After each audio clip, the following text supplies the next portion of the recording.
Oh, why is this?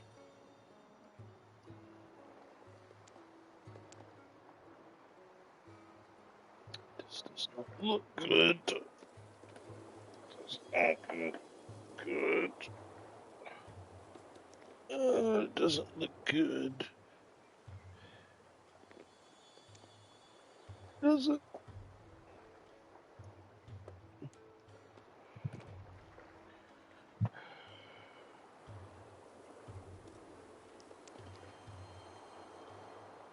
Oh, it works.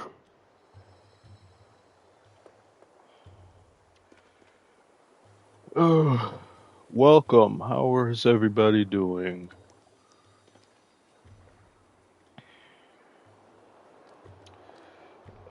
I have drowsiness and tiredness across the board because maybe slept about an hour or two over these last 2 days. I had about three different videos I wanted to do get. One of them got blocked, the other two had copyright strikes. And it happened at a very inopportune time, five something in the morning, and I had to go to physical therapy. I had a physical therapy appointment, but I said I wasn't planning on sleeping anyway. I can get this finished. But then the amount of things that were wrong, I said this is gonna take at least an hour or two to fix. And while I'm fixing it, I should be getting ready to leave because I had to go early in the morning. I said, never mind. I don't have time for this.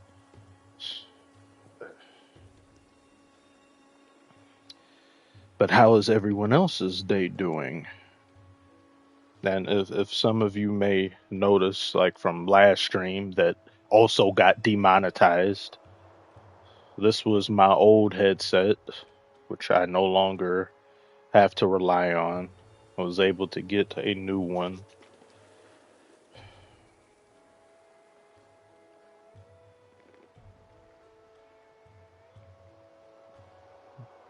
I'm also feeling sad today, but it's one of those days that I'm down mentally. But as time goes on, talking with people and other things, I start to feel a bit better.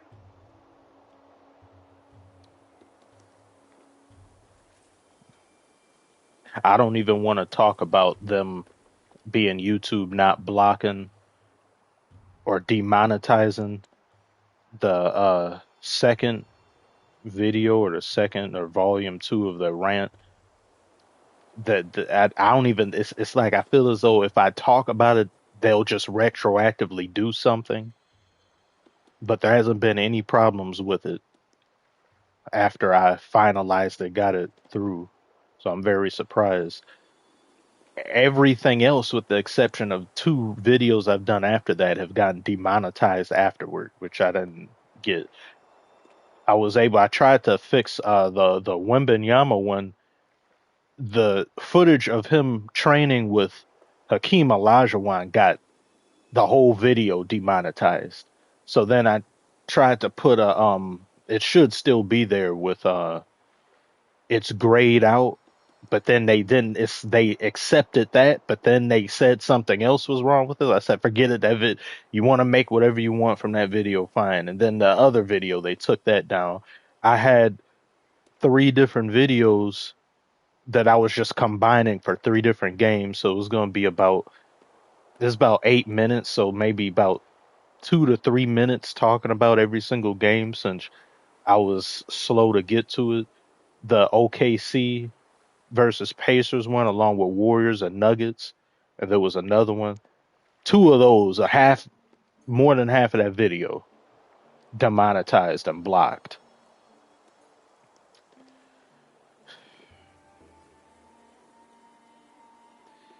Why don't you start a podcast? Mindful Attraction says, I don't really. Is it just me, or is it's something about podcasts now? Well, I know what the something is, but it's just the market is so oversaturated that doing one disgusts me, and just having that be something that's there. It's probably just due to most of the podcasts that come out are say are brain rot mechanisms. They don't People don't go there to have quality conversation or discuss anything, to truly have a debate, to be open minded. It's A lot of them will be hive mind establishments where people who are wrong about things go to talk to other people who are wrong, and to just congregate and say, yes, look how wrong we are. And no one's going to challenge us because we don't allow any of that in here. It kind of like reminds me of LeBron's The Shop. Everybody there thinks the same. And it gets irritating when everybody thinks the same way, especially when what they're thinking isn't conducive to, I'd say, imaginative thinking. It's same thing as like podcasts for, but this on a lesser level, like reacting to things.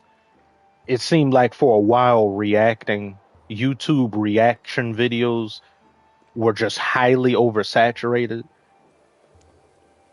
I think the algorithm and how some things work, monetization policies change that to where it's not the case as much anymore, but there's too many of those.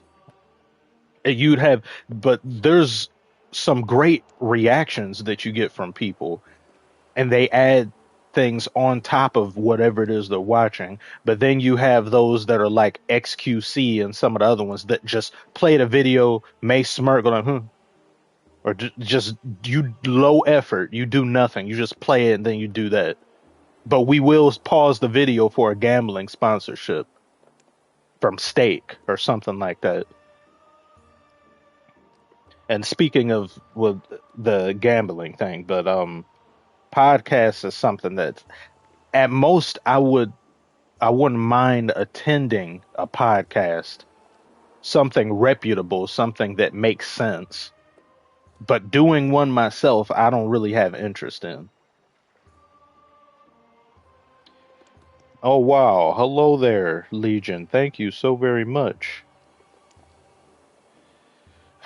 Very, very much. Thank you.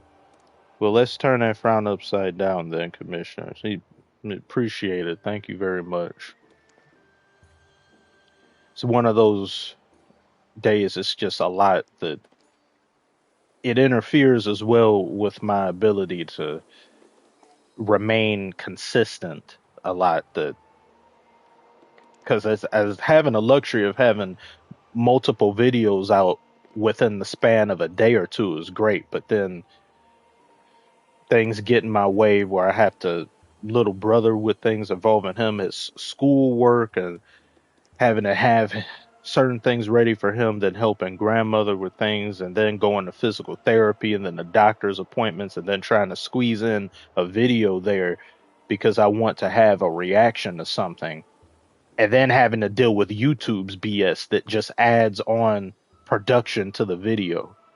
Because if I didn't have to do that, if their robot and all that and that fair use crap wasn't there, I could have a video out within the hour of a game happening and still have it be up to a certain standard. They just make things so complicated. Some of my favorite YouTubers, like if some of you may know FD Signifier, there was a video I was looking forward to of his, and he's given updates to what he's been being put through because of the copyright rigmarole that should be under fair use. There should be nothing wrong with it. But no, we have to go and do this and that, jump through hoops, move mountains, go to space, go to the moon, just to get a video uploaded. Mindful Attraction, thank you so much for the donation. Draymond said hi. And I wish I hadn't read it, but I thank you nonetheless for it.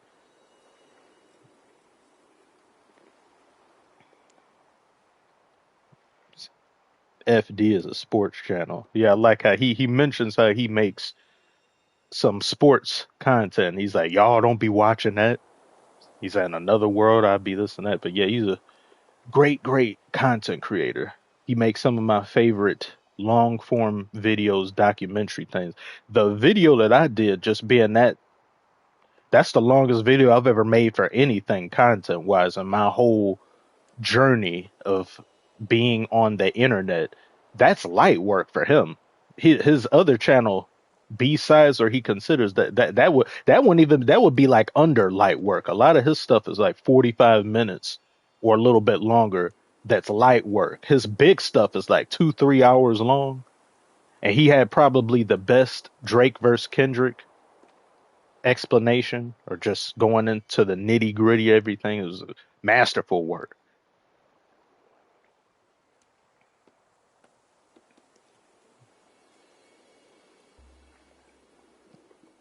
Oh, Charles Barley, I thank you for, says shout out to the one true commissioner from this old white dude in Montana.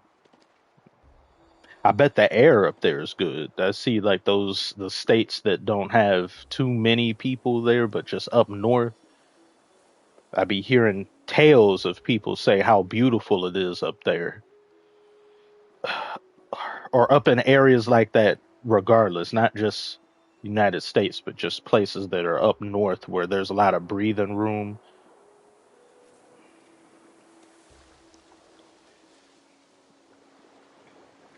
Phil's time to kill. Thank you very much for the donation. Hope you keep pushing through YouTube's BS because your content is cinema. What do you think about Shai's 26 field goal? Free throw attempts, and just opening week at NBA. You the GOAT. Thank you, man. You are a GOAT for watching. I appreciate you. And you brought up a good segue into what I was going to say. And it was like, because I didn't get to watch the game OKC and Pacers real time when it was happening. I did it afterwards because I thought, because I missed some things and there were some other games going on. I said, okay, maybe I'll touch upon this game. I can kind of skip it, but then double overtime. It's like, damn it, man, I can't skip this one. Only to have that video blocked. 26 free throw attempts. That, no matter what someone can say, to me, that's just too much. He's getting more free throw attempts than teams are. And one of the points I put in the video that I couldn't upload, even though I watched it, now you to attest to that, that you can say talking against that, is that he's handling the ball more because J Dub isn't there. So he's tasked with more responsibility than he normally would have. Hence, his free throw attempts go up, or just him getting to the line goes up. He has more offensive responsibility. So you have that arguing in favor of the amount of free throw attempts that he's getting, but then against, just because it's just so like outlandish.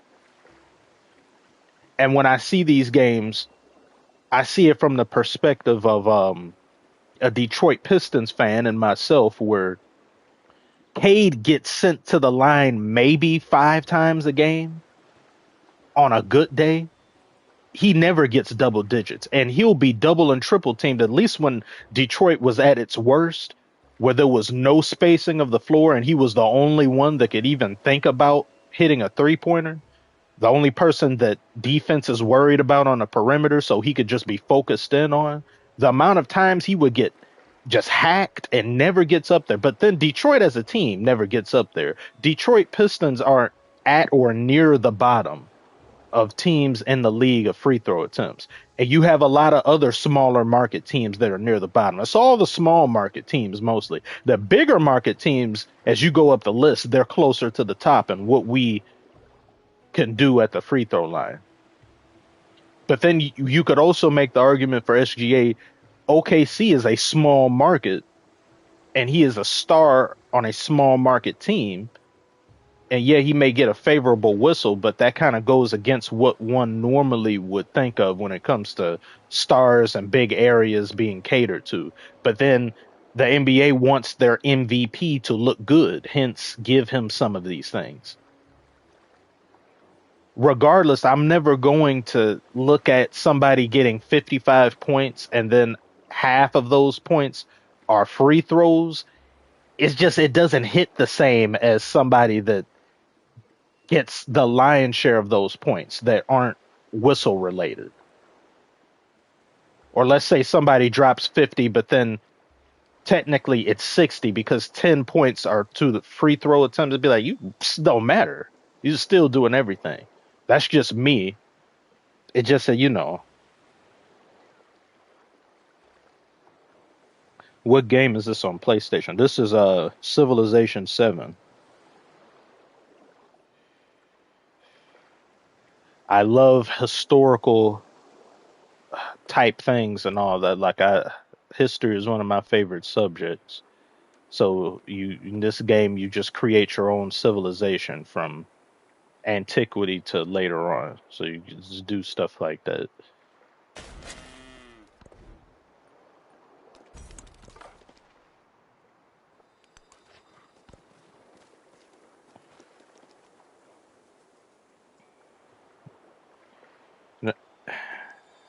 Commission was binging your videos. What are your thoughts about gambling scandal going on right now? Yes, another point of topic. If you I don't know if you saw my most recent video talking about it. The NBA and these sports leagues in general, I saw the NFL sent letters to a lot of their representatives and people that are in their own league telling them, hey, remember to follow the rules now, don't do this and that. But the NFL, there's pros and cons to both leagues, but NFL handles itself better than the NBA in certain respects, at least when it comes to making sure everybody is being dutiful and following letter of the law type things. The NBA is so loose with how they hold themselves accountable.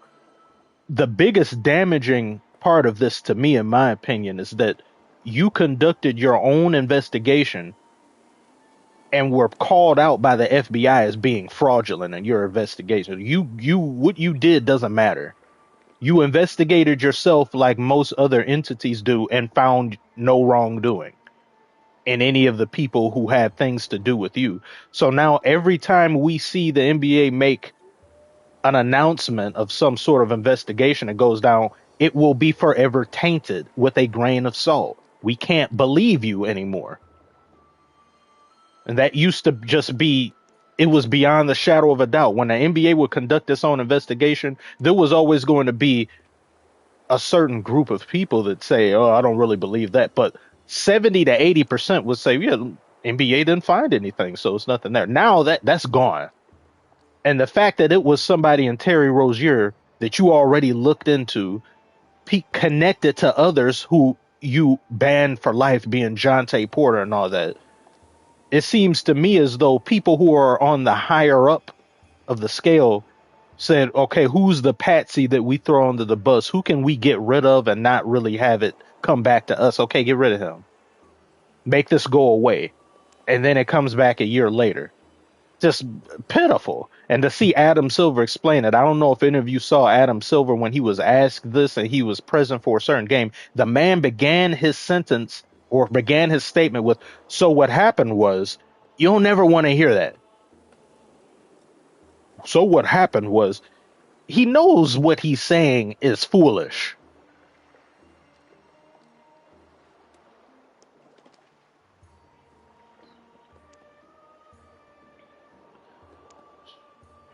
And the biggest thing that I also don't like about this, other than this being Chauncey Billups, because this was just so out of left field, and it hurts because he means so very much to a lot of people here in Detroit. It shows you just how far people are willing to go for just gambling and accruing that amount of money. Hundreds of millions of dollars between both he and Terry Rozier. Over $200 million between the both of you in career earnings, yet you're over here affiliating yourselves with gambling, which is bad enough. But mafia and what you're doing is funding them, and you just is okay with that? When is enough enough? Whenever I look at people that get this entrenched in it, there's a part or aspect of you that I can't dignify with too much respect in a certain sense, because I see there's just no limit to how far you're willing to go to enrich yourself. These are millionaires with generational wealth, and you still feel the need to do this. And it's for the love of the game at this point, because it's with the mafia. Anytime I look at any of these people, how much, what I think, to anybody who's ever seen Breaking Bad, when Skyler shows Walt the big massive amount of money that he's made in the dealing of meth, and it's only after he sees that amount of money that he changes his decision and continuing to stay in the business, where she asks him, says, Walt, how much higher does this stack need to be before we leave, before you're done? Because you just killing people at this point. There's no reason for this. We could never spend this in our entire lives. Our kids couldn't, their kids couldn't.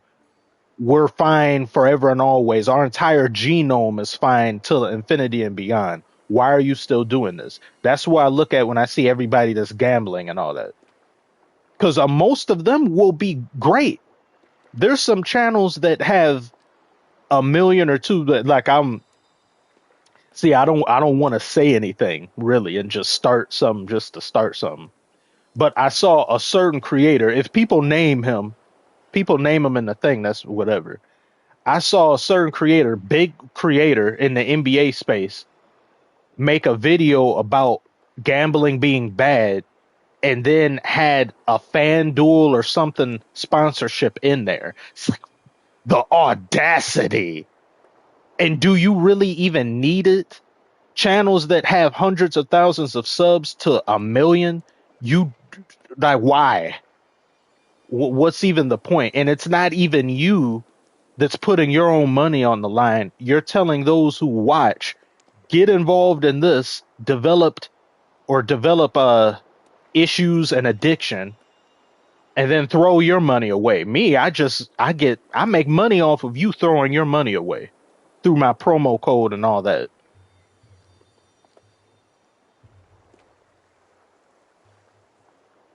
I watch Awful Coaching Guy. Do you watch the Awful Coaching Guy who loses his voice getting angry and cussing? Yeah, I've seen him. He came back. He's been recharged.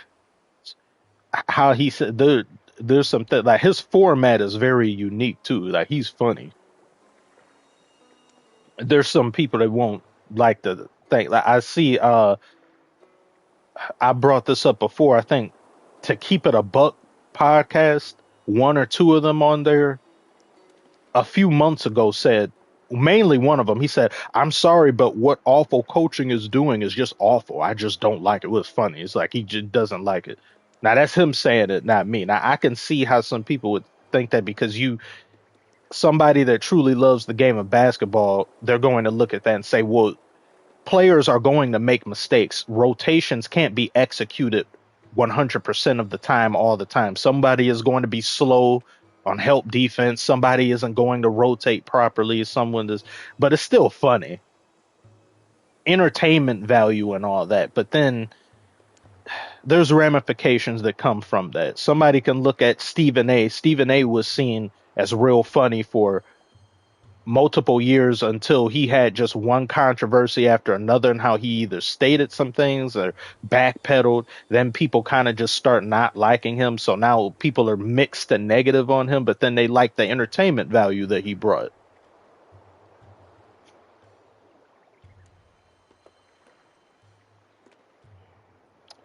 What is this? What? Look on Discord.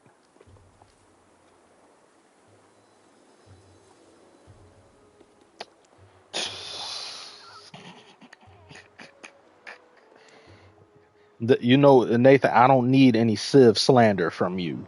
That mid seven. See, I support the thing. I don't like how they released this game. I've said that before, but there's a lot of great things here.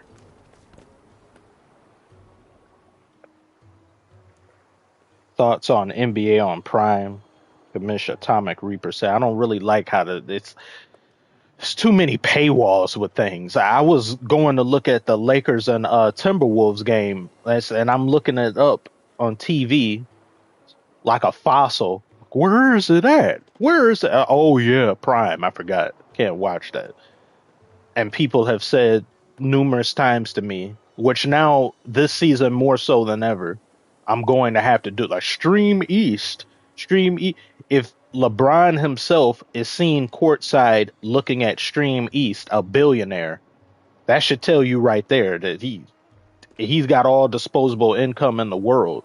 He don't want to be bothered with that many different and it's not even just if you have the money to do it, it's the annoyance that comes with it. You have 5 to 6 different passwords you need to memorize on top of just traversing between different services, keeping track of this and that.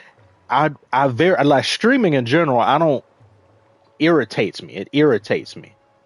It gives you the illusion of choice because when you add it all up, your wallet is the main thing that hurts at the end of the day. I wish there was a central hub that put everything there, and whatever show or movie belongs to that streaming service, they get paid for you streaming that one thing, but everybody gets coalesced into one area. All these different things is irritating. I could see a movie and it says, "Hey, look, this movie is free on Netflix," or if you have Netflix, but okay, I will watch this soon, and then a week or two later that will then go to another different platform. It's like, oh, I didn't get to watch it in time, so now maybe I should go over there. But then it's like, do I want to pay $10 to $15 just to see one movie and then not look at anything else? Now you feel forced to have to look at other things just to justify your purchase, only for them to go up on the bill every single month. They'll keep adding on $2 to $3 until they get maximum blowback and they say, oh, okay, that's the line in the sand. We can't go over there. If the service is really good and you want to go up within reason, I understand it, but you have to add something for people. PlayStation Plus, for example, too, they go up, but people's like, you aren't adding anything though. You just keep going up endlessly. What new are you giving me?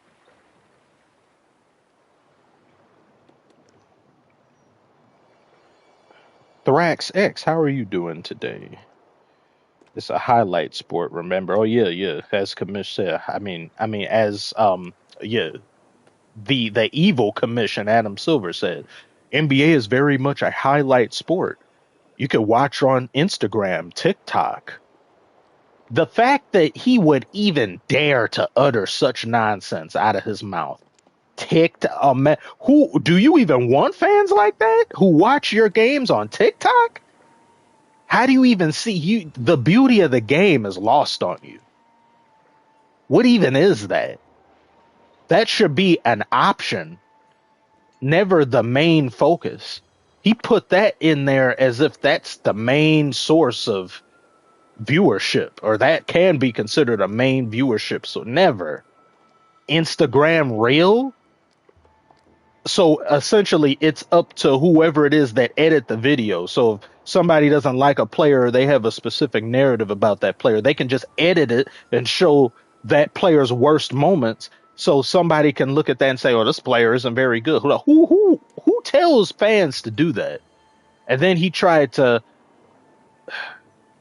I guess, augment what he said, or he tried to say more or contextualize. So he said, "Well, when I said this and that it just shows you it's just bad." Adam Silver has mainly, in his entire tenure as commissioner, done good things only for players, not for viewers. Everything he says is either taking something away or making something lesser. Let's make the game shorter, but keep the ticket prices the same. Let's shorten the season, maybe. Let's do that. Nothing he says is ever good. Nothing he says ever benefits the viewer.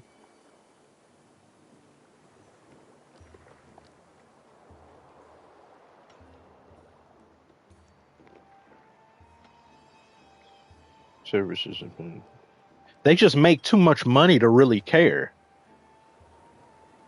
This TV deal is going to be the thing that just brings the quality of the product down. But we have to give credit where credit is due, because in the video I was talking about their presentation on NBC, I think they did a phenomenal job. But there were a couple comments here and there of some people saying, "So you make a video trashing them, and now it's just all they did good, anything for clicks." Do you want me to be negative for no reason, Debbie Downer and negative Nancy, frolicking in a field of thorns? That's what you want me to be, even when it doesn't make sense to do so? I complimented the presentation. The presentation has gotten wholesale better for those couple games. That doesn't mean everything has been wiped away, but to not have a nuanced conversation about something and to continue to be negative, and negative to where you'd have to nitpick, not even just calling it for what it is, but no, finding something to complain about and sully the entire experience. I was like, no, I'm not going to do that. That stands for players and for events, anything. Doesn't matter. I've complimented Draymond, and it hurt like hell to do so. I complimented him numerous times. Think I want to do that? But we have to be fair.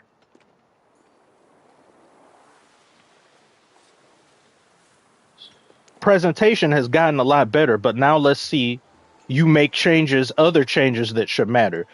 I was so happy when they made the flopping rule, but you don't enforce it. Make the flopping rule go to where a player gets fined or they get massive setbacks in the game to prevent that flopping from happening. Because there's too much of that. There was like one thing that I wish I could have added to the rant.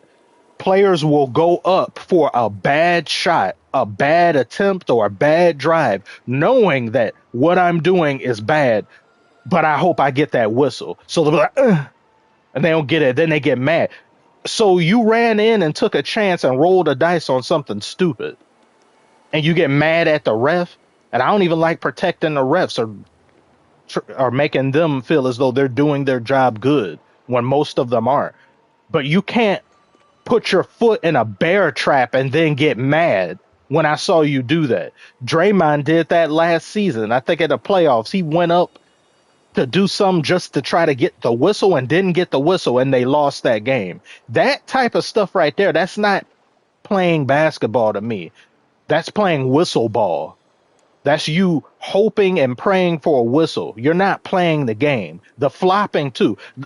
I lose so much respect for you as a competitor if you have to do that, because it shows me you're willing to resort to just the most small, minuscule way of winning instead of just playing a ball. It also shows me that you just can't. Your utility as a player is predicated on a whistle. How good are you if the refs weren't FUBAR?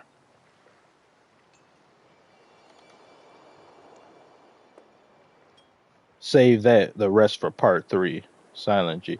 Part 3, I don't even think a part 3. I don't think that's necessary, really. But then I said that about the first one. I thought that this would get better. It's funny how the WNBA as a whole has gotten better than the NBA has. The NBA has gotten worse.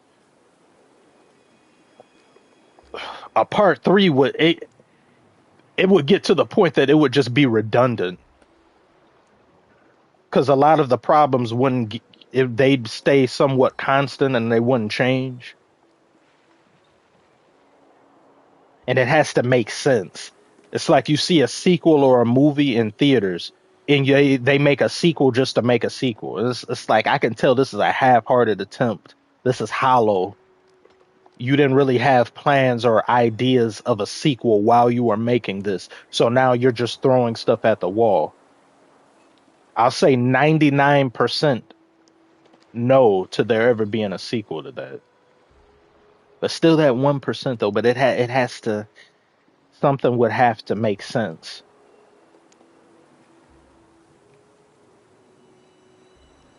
Worst sports takes ever. Oh yeah, that one there, I could do a 3 of that. There's plenty of that. The WNBA one, that one I'd say is I want to say even higher than 99%, if not 100%, because a lot of the things I complained about in there, they don't really apply to the current WNBA. They're still the unprofitable, but they do things a bit better here and there, and they have more eyes viewing them than before. You've got a lot of stars that started in the WNBA, the Caitlin Clark, Sophie Cunningham. You got Angel Reese. I mean, the controversial type play that she does, but then it's, I saw her make a tweet. This is something else. This irritates me. This isn't just about basketball players. This is about anybody. You're famous for doing one thing, as most people are. You get big off of this one thing, and you dabble to somewhat dip your toe in one other thing, and now you're this. She said, fashion icon. That's something else, too. This goes in packaging with that. Wearing something fashionable once or twice, or just doing that, you're an icon now? It's too many people to say that as an icon. I'm a this and an icon. Do you know what that word means? It's just like when people say, he's a goat. Oh, they're goats. What do you mean they're goats? There's that one plural. There's only one. There can't be goats. There's just one. Either get like call it as it is. Like, that's disrespect. Imagine being a goat, an actual goat of something. And there's other people who are very good, but they're not as good as you. But they say, these guys are goats. Just talking about these guys. It's me. It's big me and them. Get them out of here. She also named something on here. She put it in her thing. Podcaster. I'm a podcaster. She put it in her whole thing. I'm a baller. I'm a podcaster. I'm a fashion icon. How? You talk on a podcast once and you're a podcaster? Somebody goes in the studio and says one line. Maybe you do a producer tag. You're like, stop playing with him, Riot. You're a rapper now just because you said that? No, you insult the entire genre by saying that. No, you're not.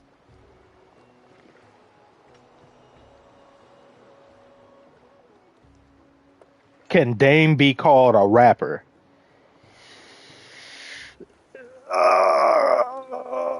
Can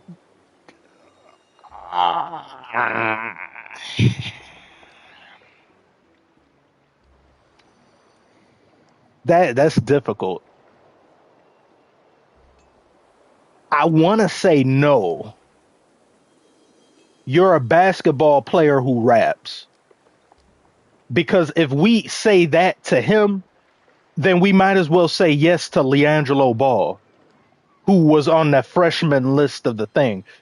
No, sorry. Your family is very notable. Hence, you can rap. If you got here from rapping, yeah, I'd say you're a rapper. But you do this on the side. You're a part-timer. You're like in WWE. You wrestle once a month. You're barely a wrestler anymore. You're a gymnast. You do Pilates on the weekends. Like, you're barely here. So no, I can't say that. That's an insult. That I can't. I can't. You dabble. Yes, you dabble. You wet your beak occasionally. But that's it. There's some people that just shouldn't be in here.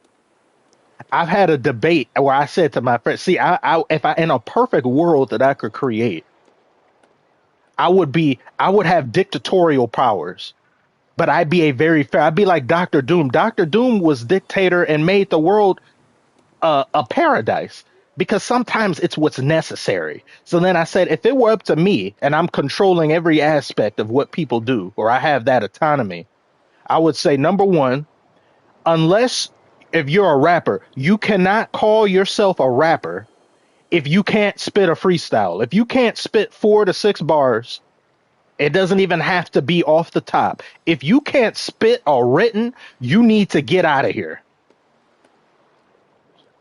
because you're not a rapper. You're a talker. You need to get out of here. So that would eliminate a ton of people.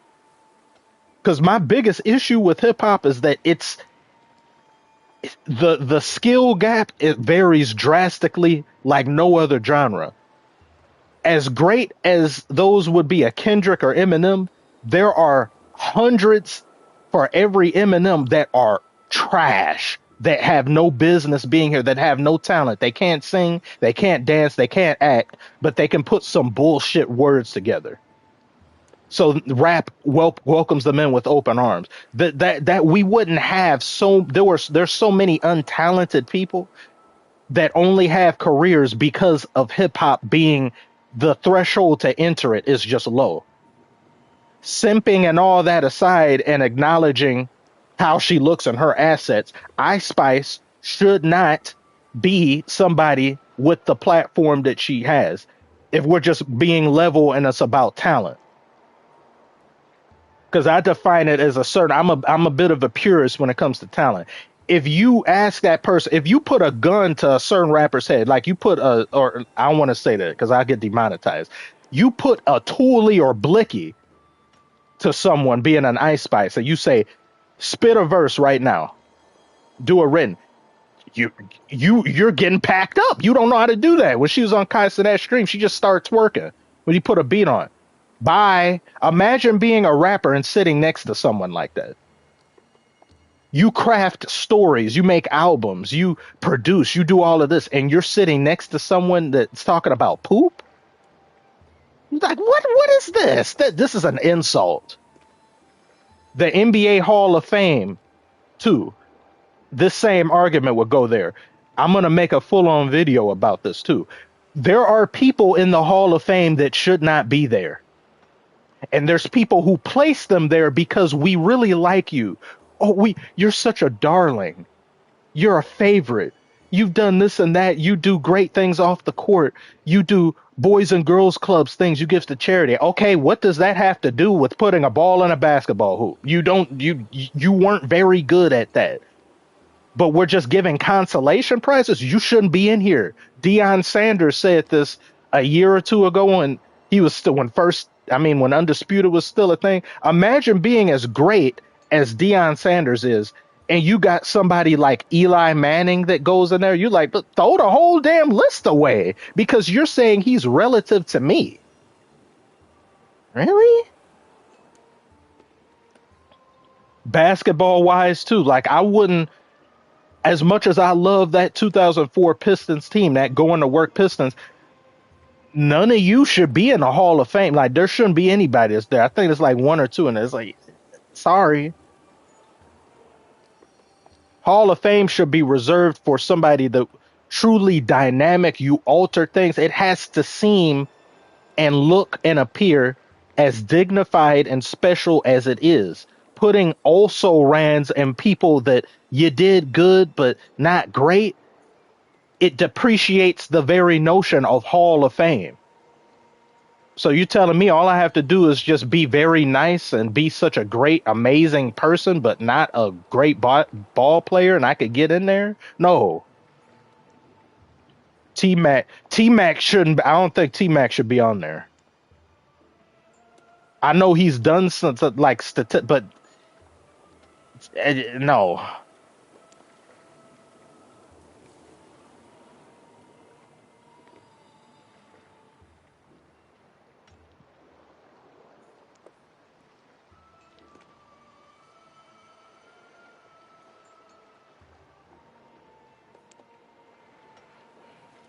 Yeah, I hate that. Chris Bosh shouldn't be in there.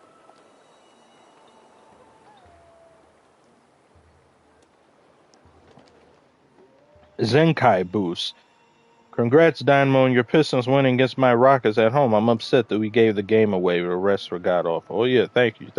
I saw that fight that Duran, he deserved to be ejected for that. But if you're a Seward Thompson or like you see your brother get into it with somebody on your team, how do you even go about that? Because now it's like it's like I don't know what I should do here. I should protect my brother, but this is my team. So then it's like It's a difficult situation. What players do you think it shouldn't be? Well, let me just go down. Your idea is too strict, like baseball Hall of Fame. Yeah, it could be too. There's room for discussion on it, but there's some players should be here. Like, wait, let's look at and then you got like T Mac, for example, him talking about how a Kobe with this and that. He's like, oh, if you put me on there, like these people, this Kobe hate that's come out, or this Kobe, well, he kind of this and that. It's like they said, what happened with Kobe, tragic. Let's wait a couple years until we can disrespect him again. Or just period. They wouldn't saying this when he was still alive. They said, let's just wait. Now it's okay. It's like I could have gotten as many rings as Kobe if I was partnered with Shaq. If I was couldn't, it's just like, oh yeah, I could have. And I saw Dwayne Wade say something that was completely false, where he said in some game Kobe wasn't doing this or that. Kobe wasn't whatever. Then you had other dude on the podcast. He's like Kobe wasn't guarding like that. People who have no business speaking in such a manner. Wait just a second.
Okay, I'm back. Uh, let me check. Let me just look at the list of Hall of Fame players.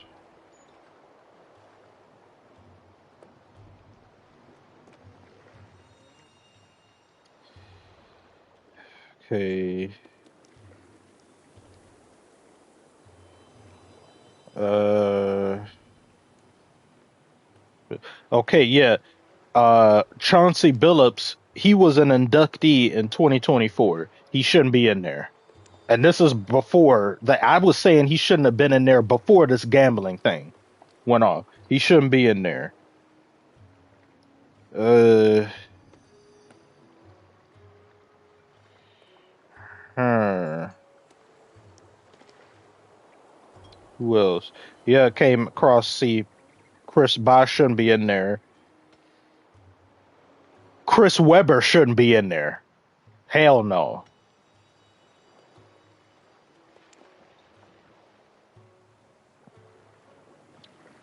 Uh, can you remove somebody from Hall of Fame? I don't think you. Yeah, if Bosch and then Drummond be in there or something like it, and there's something. There's a screenshot that I saved for whenever I do talk about this. That LeBron was mentioning how Dennis Schroeder for just internationally and all that what he's done is like, oh yeah, I think that he could be. And it's like, absolutely not. No.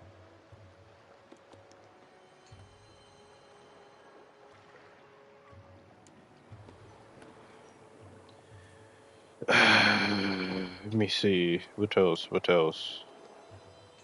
I don't believe Jason Kidd should be in there.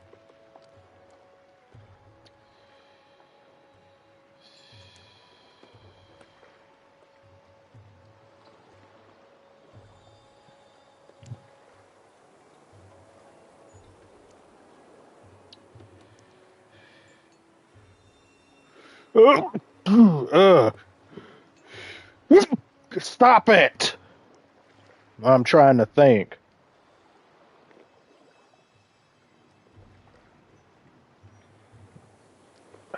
Uh, yeah, no, it's not just NBA accomplishments, but when packaged all together, there's some things that uh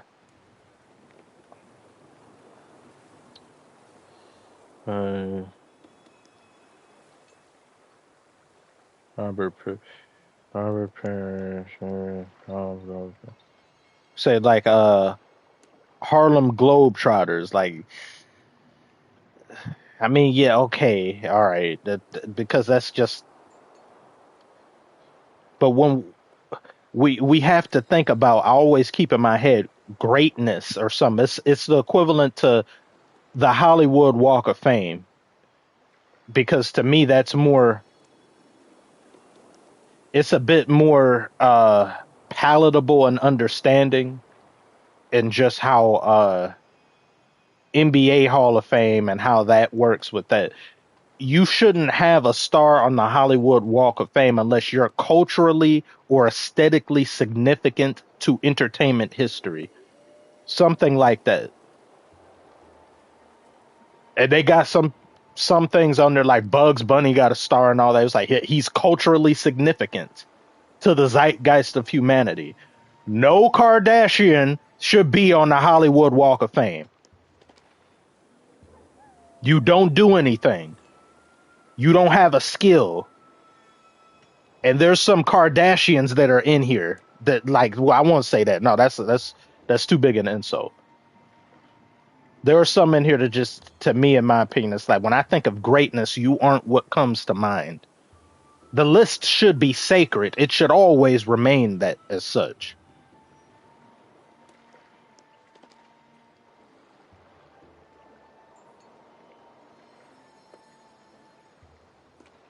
Should Chris Pratt be on the Hollywood Walk of Fame? No. You know what they see as some, like an example. Somebody said Mac McClung for three-peat for a dunk contest. The chances of them putting Mac McClung in there for just him winning the dunk contest two times in a row, and if he were to three-peat, I could actually see them doing that. If you're gonna put a guy that you won't even let into the league, but you'll let Bronny in the league, that's unacceptable. He shouldn't be in there. People need to get feelings out of this. People just want to, oh, sir, please let the. No, this is stern. This is 100% a certain way of thinking that should be maintained. Greatness is sacred. Like Chuck on Better Call Saul, the law is sacred. The minute you start giving awards out for feel good things is when the list doesn't hold value anymore. It'd be right now if they said there's a Hall of Fame for NBA YouTubers, that you have the obvious people in there. You have somebody like Chris Smooth. You have uh, Jimmy High Roller. You have things like that. It's like, okay, yeah, all that makes sense. Commissioner Dynamo should not be in the Hall of Fame. You haven't done enough. Sorry. You can feel good about me all you want or like my stuff. No. That depreciates the whole list. Throw the whole list in the garbage. It's like it doesn't. It's like you're not even at 100,000 yet. What are we putting anybody in there for? No.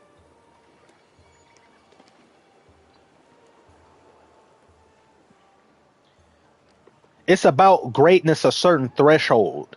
It's about acknowledging that. Unless you've reached that, unless you've done some things like that, we now have to make comparisons about some things. And then you say, well, would you say that on the NBA scope or the NBA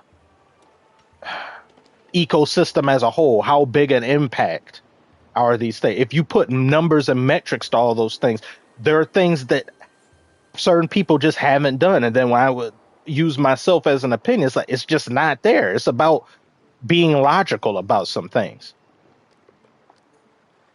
If I get to 100,000, I say, yeah, maybe we can talk. We could talk about that. I probably still say no, because if I let myself not be held to the same standard, then everything else gets broken apart. I feel that way with everything. It has to be maintained.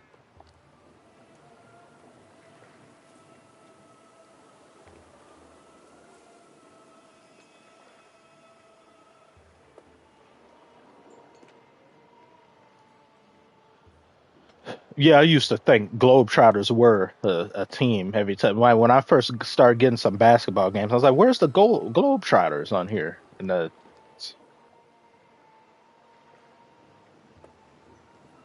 first thing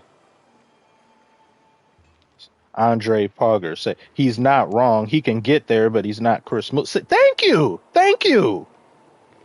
But just to be honest, it's not gonna hurt Raphael. I'm the one that brought it up. People they rather hear about some, but then it's like they don't want to hear truth about certain things. It's like, is this a graphical glitch? That's a graphical glitch. Oh my.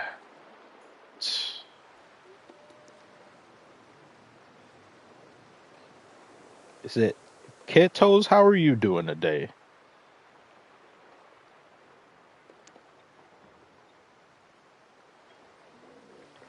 You like playing Sid Meier's Civilization? Yes, I do.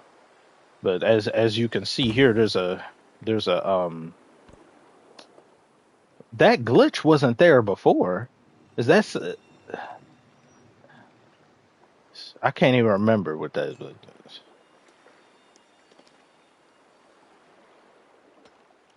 me see. Wrestling hoops says, but Chris Smooth isn't funny. He makes the same shit like everyone else. Like I said, it's like it's just it's to me a certain standard. I can't bend the rules for myself, and I wouldn't bend them for anybody else. I would look at everything plainly and say, like, oh, okay, yeah, there's this and that.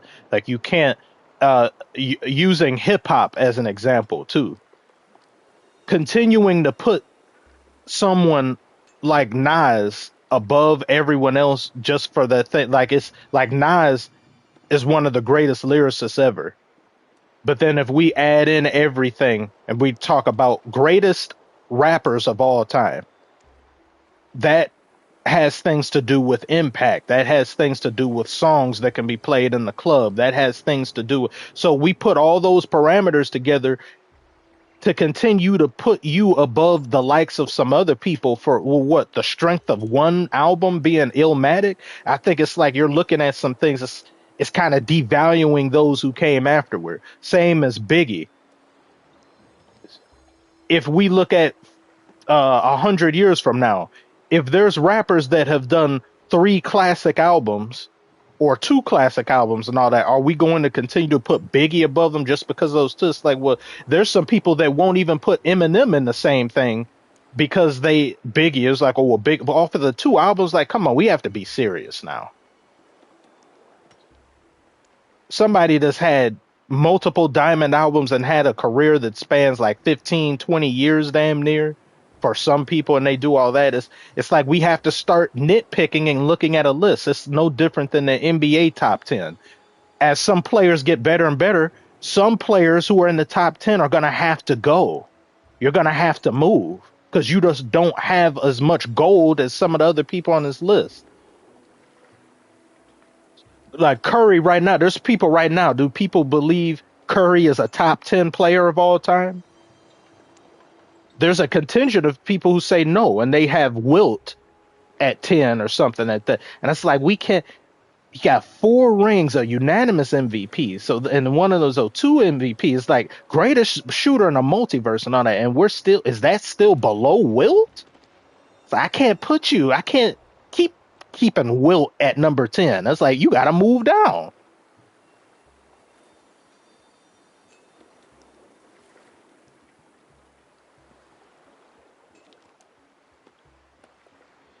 As mentioned, at least with your content, I can laugh my ass off and be entertained. I don't find the big NBA YouTubers entertaining anymore. They have the same style videos for decades now. But yeah, I understand that. there's certain content creators, and you just hit this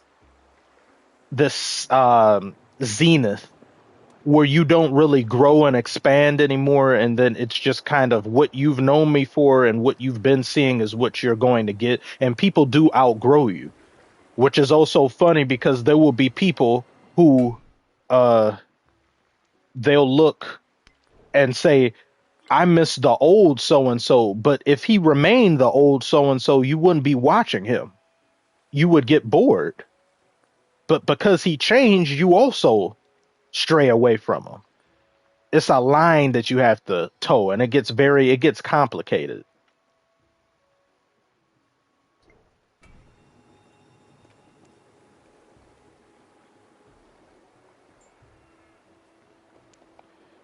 Charles Barley, thank you. Commish is highly entertaining, but he has a moral code at the core of it. Yeah, thank you very much.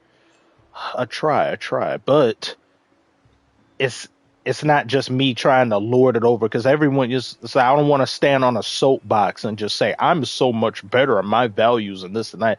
There's just certain lines and things I don't believe in crossing. It has to make sense and there has to be some level of decorum that goes with some things. If like there's a lot of like LeBron PED allegations or that people say, oh, he's doing this and that. I'm not going to ingratiate myself in conspiracy talk unless there's solid proof of something. I can't go and connect dots and say all this and that because I wouldn't want someone doing that to me. I don't think it's fair to go into that type of thinking unless you're 100% factual or that it's just, yeah, without a shadow of a doubt. And the gambling thing, going back to that, I don't believe anyone that gambles is a horrible person. I don't believe it's just me personally. I don't value it. I don't have the, I guess the most you can say that I gamble because I'd consider 2K packs like multiple 2Ks ago. I wasn't aware of just how that whole system worked. And I fell for that dumb stuff. And that's also when I fully started hating 2K. Spending money on packs, that's gambling. That's a gambling mechanic. After that, I said never again. Before and after that, I never dabbled in that. I never felt interested in doing that. But I am going to look at content creators and those who I know for a fact make a ton of money off just subscribers watching their videos and other sponsorships that have nothing to do with gambling, and then you have a gambling sponsorship on top of that. I'm gonna look at you like Kevin Hart has all this money but does gambling commercials. It's showing me what type of person you are. You're like hedonism by on Futurama. He's also going to this comedian event that they have in Saudi Arabia. He's going there. Dave Chappelle is going there, which I was very disappointed in hearing that. People who are already rich beyond their wildest dreams, and you're going over there. Why? To buy another mansion? To get an eighth car? What even is the point? And to fraternize with what's going on over there? And these same comedians who were complaining about free speech must be maintained in comedy. And comedy is one of the last bastions of free speech. You go to a place that has none? Y'all don't stand on anything. These are the types of people that if you were friends with them and you went through something bad, or let's say you had an allegation that came from nowhere, they would throw you up under the bus to protect their brand. I have to protect my brand. The Rock too. He's somebody like that. I don't like the thing that Logan Paul did with in Japan with that. That's just horrible, terrible. He's been a shit piece ever since. But when he had a video that he did with The Rock, and after that video came out, that Japan incident occurred, and then The Rock's people were telling him to take that video down because we wouldn't want to hurt The Rock's brand. Even though it happened afterward, we don't want to hurt his brand. So he takes it down. He completely ignores Logan Paul. He pretends he doesn't exist. And then years later, when Logan Paul finally gets back into levels of people giving a damn, and he's hot again, media wise, Rock sends him a message. Oh, hey, how you been doing, Logan Paul? Just wondering, anything that you want to do is you abandoned me and threw me to the wolves, and you're gonna come back to make money just because you smell money. Get the hell away from me, trash.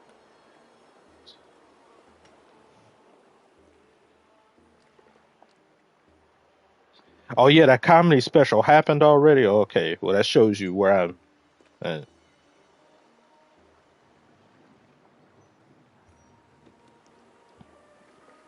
I haven't seen the Smashing Machine yet, but I heard he's getting some. There's some Oscar nods here and there, and he this probably the most dynamic role. No, it is the most dynamic role he's ever had in his career. So yeah, I plan on seeing that soon. A few like I can't emphasize to you how bad things were. Just me personally, what was going on and what was and trying to make videos on top of that.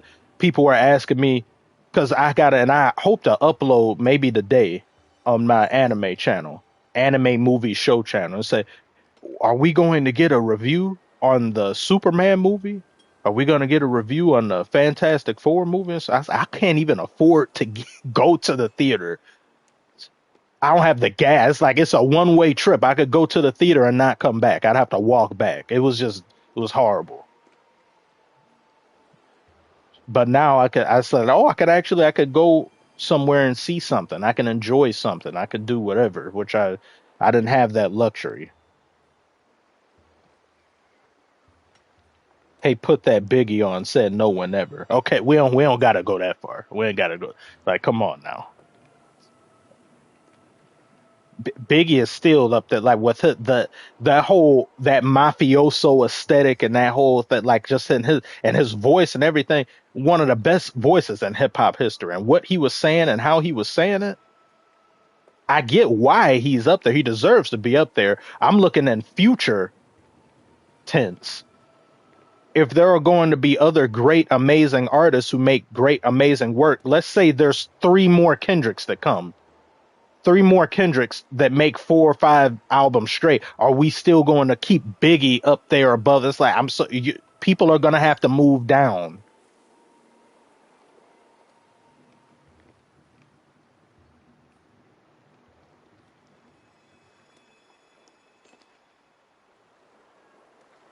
Take Superman as anime. Yeah, I can see that, but a lot of people who don't, if you don't watch anime, and like you think that most anime, there's an anime for everything and anything you can think of.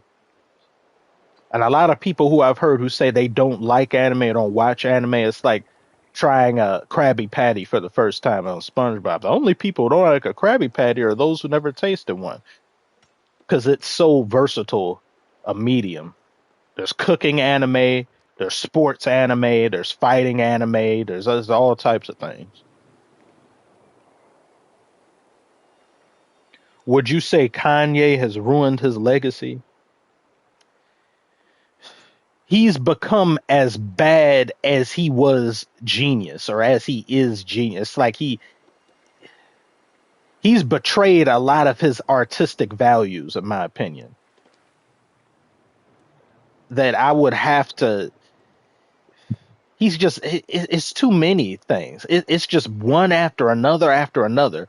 All of Vultures, to me, in my opinion, is inadmissible. But every album he's come out with, it has been inadmissible. I see inadmissible, incomplete work as songs you come out with and then you patch 2 to 3 weeks later. That's a microtransaction album. That isn't fair to everyone else. If everybody can do that, then you can't grade anyone properly. He had numerous songs that were unmixed, that were unfinished, and he went and patched them into a finished product later. No, you don't get to do that. That's just a 0 out of 10 album because you can't review it properly. It's not fair. The minute you upload something or create something, that art is forever. Leonardo da Vinci can't go back and then change the Mona Lisa. How do you grade him? How do you hold him in the same standard as his contemporaries? You don't. Michelangelo can't go and do the Sistine Chapel, redo it. It was like, oh wait, I want to add a mustache here. I want to go. No,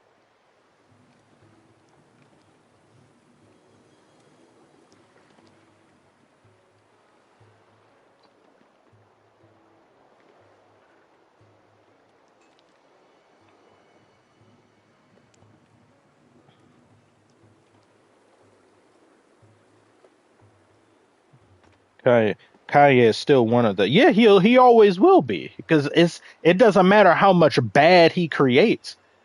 Having the distinction of greatest will remain there, but he's not in the same category as what would be greatest rapper and all. That list isn't fluid like greatest artist. Greatest artist is fluid. Rapper, there's a lot of things you can do to get up out of that list. As I said before, the instant you have a reference track leak, you're done. You're gone. Eminem could have one tomorrow. He's out of there. They say, yeah, but it was just one thing. How do you know that? If he did it for this song, he could have did it for other ones. He's gone. You can't. You.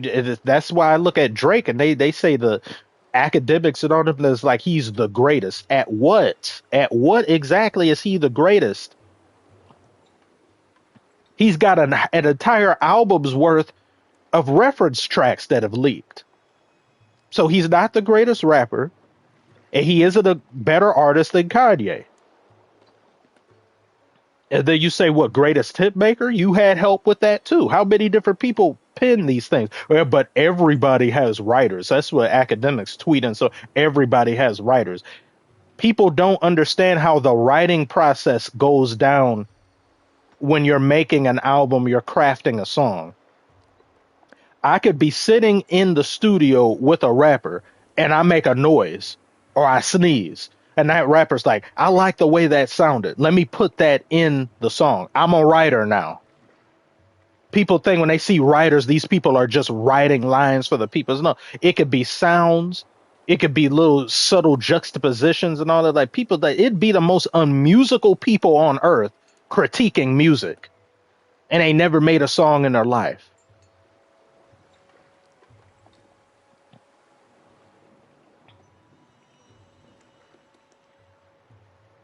This might be the longest turn in Civ history, Buddy Nathan. Yes, you were right. That graphical glitch, that, what is this? And it's in other places too. It didn't used to look like that. See, normally when it does this, it means the game is about to freeze. But I haven't frozen on here in a long time. But whenever it looks like this, it means the games go freeze. So if the stream stops randomly, you know why. Either my internet cut out. It's not even revealing. Yeah, this thing is bad. This is about to shut off. It's showing the resources that it never does this. It's not supposed to do this. That's bad. That's real bad. That's real bad. What is this? This is not good. Sorry if this freezes or the stream stops, because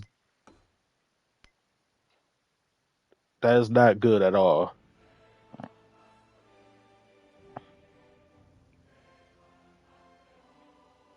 A spider in his web or a writer at his desk. You, Niccolo Machiavelli, see the world as it is, untempered by convention or And sentimentality. you know To succeed in if this a world Luca keeps requires playing like this, like impossible Luca, he oaths, go. This and it could is be a that brave MVP heart that can year. be made of stone. The time has come to He's set Luca has to billions get at in least motion. one. It's been harder and harder for some players to win just more. It's like everybody has kind of like one. You got the system himself with one.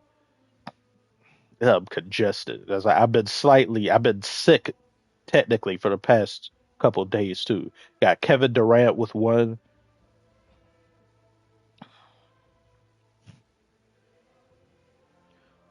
Wembanyama's up next for MVP. I don't know. Oh yes, this is much better. This is much better. I like how this looks too. Look at the I've got chickens and I've got yes, yes. Oh look, that's Draymond right there carrying everything.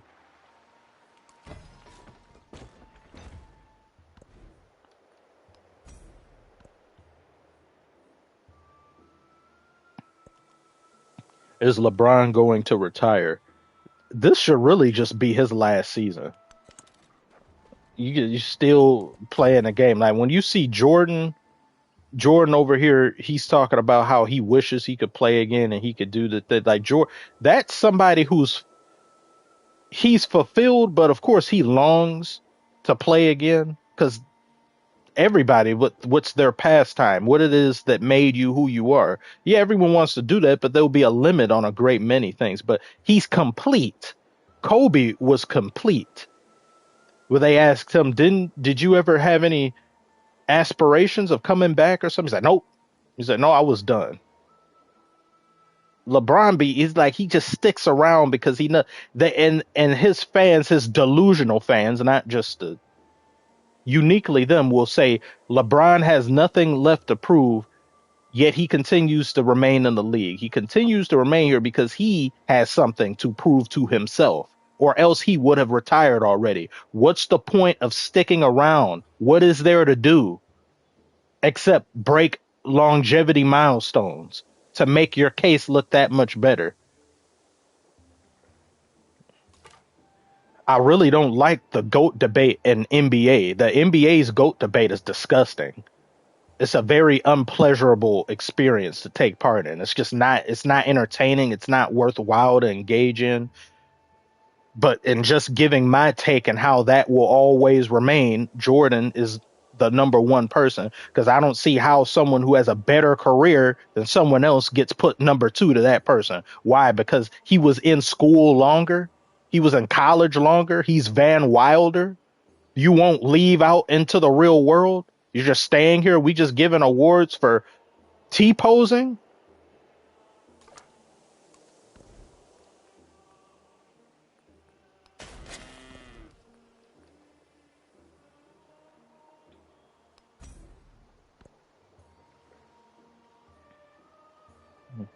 And he said, Nunn Pan. Is it Nunn Pan? I think probably just want to get Bryce into the league.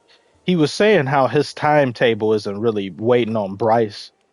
So he's like, oh, he may be with this and that. He could, but I just again asked, what's the point? That's why Tom Brady had a divorce. Who's that? Giselle, that's his wife. And you start to look at her and why she did it, and you say, I can kind of see why you got a divorce. Because imagine you're married to somebody, and this could be guy or girl. You're married to someone who is extremely good at what it is they do, if not the greatest ever. Well, I say, yeah, you greatest ever, but they're obsessed. It's what they do and think about from the second they get up in the morning when they go to sleep. You have been placed a proverbial second to that person's career, and they've been hounding at this one thing. They've accomplished all there is to accomplish in that medium at that career, yet they continue to go forward. And you look at them and say, okay, well, I mean, you've gotten it all. You're the greatest. Everybody sees you as that. When do you retire?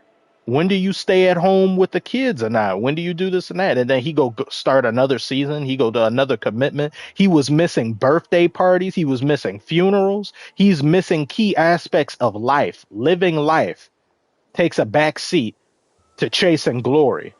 And she's looking at him as like, what, you're still chasing glory? Bye. I can't do this anymore. Bye. It's understandable. You may not agree kind of with it, but you got to make sacrifices when you with somebody like that. And to still keep doing that, you're asking a lot. You got to get somebody as obsessed as you are or understands your obsession. And most human beings aren't. So they say bye. Not that Savannah's going to divorce LeBron or anything like that, but I'm thinking about all the other things that aren't being given the same attention as basketball. And for what purpose? to maybe win another ring, there's nothing more to do here. The game is complete. The game is at 100%. You just playing just to play. Okay, you enjoy the game, but what about us?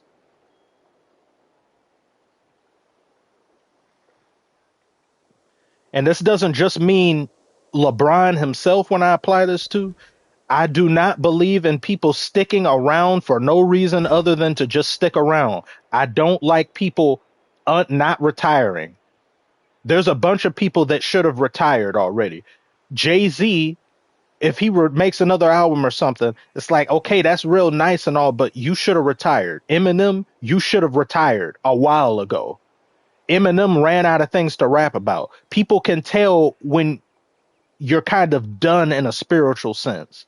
Nobody wants to see Frozen 4 and 5. Nobody wants to see Toy Story 5.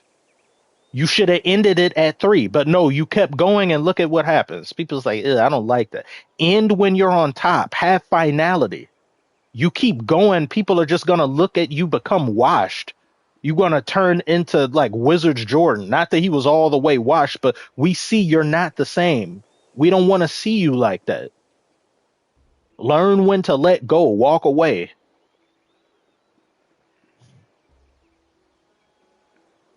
Fahim Mia, is it? I hope I'm not saying your name wrong. Welcome. Commissioner, I know you're ranting, but LeBron James is the greatest friend. Nathan, that's strike one for you. See, I let you off the hook earlier. Well, that wasn't strike worthy, but that's strike one. Wemby needs a glazed video. Oh yeah, he's getting one. He and Curry are getting one. I may do the Curry one first, just out of respect, more for his. His gotta get one for his thing. And another thing with Curry, what's some of the worst things you can mainly think of Curry? Because I see some people that were saying, oh well, he glazes Curry with the. There's certain people that just do so little to really piss you off that you have to nitpick in order to find something negative about them. Curry is one of those players. He doesn't say anything outwardly dumb politically. When he has done political work and stuff, it's like, it's understandable. It's nothing anybody look at you sideways for. He hasn't said anything foolish. He hasn't bent over backwards for another company or like country. He hasn't devalued kind of the game or somewhat. Like it's like, I gotta find something. I can't really find anything. With LeBron, it's way different. You've got baggage. Curry doesn't have. Curry probably has a purse of baggage. LeBron has 2 to 3 warehouses full of baggage.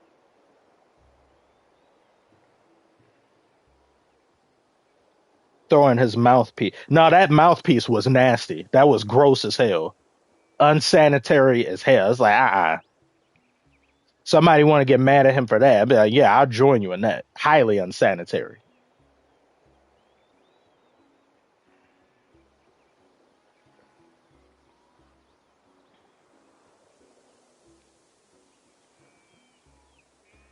Delusional because of stop the bootleg.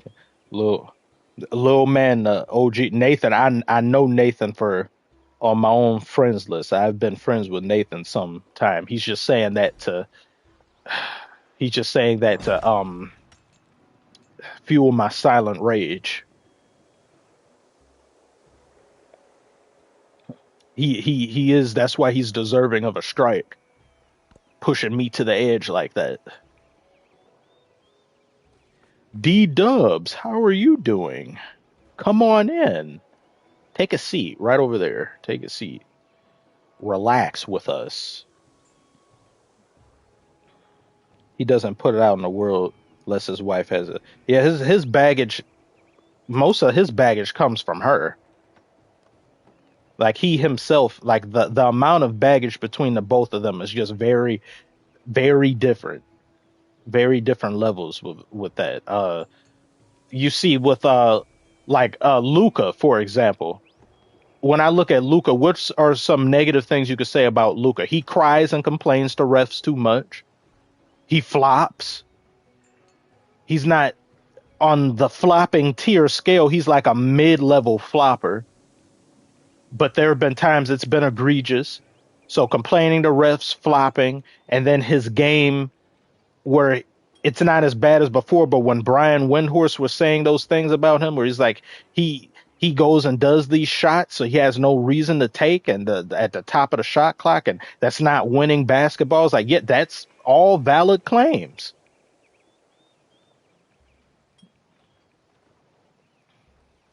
But among the main superstars and stuff, it's like Wembanyama. What's some negative you can say about Wembanyama? I can't really think of anything. He has very little baggage. He has a grocery store of baggage stuff. Like, what you can even say that like a grocery bag of baggage.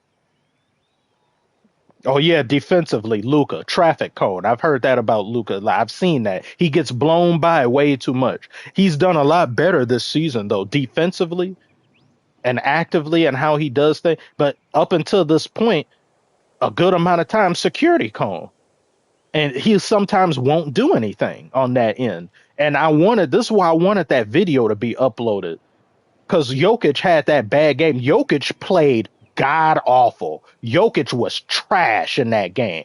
I wanted that. I wanted to talk about that. Because Jokic is somebody that he barely gets any real criticism outside of people who are brontomatons and some others that just don't like that he won as many MVPs as he did.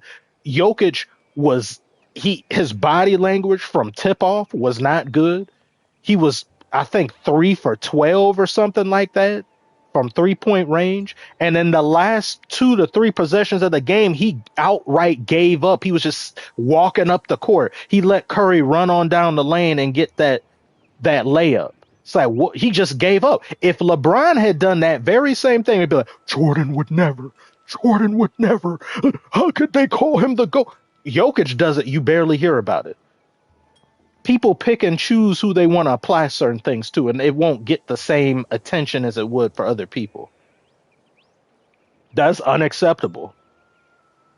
And I saw some Jokic fans on there trying to cope and stuff. It's not acceptable play.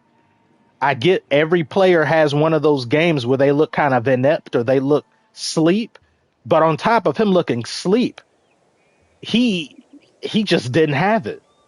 That game, he let that game get away from them. That game was theirs.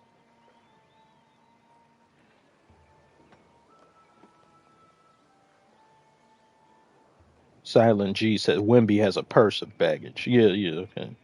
Yeah. I may make a video about this too. I say players with the most baggage and why they get hated on, this, that, and the other. Kevin Durant, all the baggage he created for himself, or the lion's share of it, was him going to Golden State. You could have gone anywhere else in the NBA, but you had to go there. It just does not look good. And you could tell it still bothers him to this day. He just recently got through talking about it. He's like, no, I don't feel bad about he's like, I mean, I got 2 finals MVPs. I'm not feeling bad about not having won one with Steph. But the fact that you even mention it as much as you do, it shows you that he's just, it doesn't sit well with him. When he got the title, when he got the championship and picked it up, he looked like a man unfulfilled. He's like, this doesn't feel as good as I thought it would. I guarantee you, if he had won that in OKC, that man would have been doing flips and stuff. Would have kicked somebody on the other side of the country with him doing flips with just how tall he is and stuff. But he just didn't.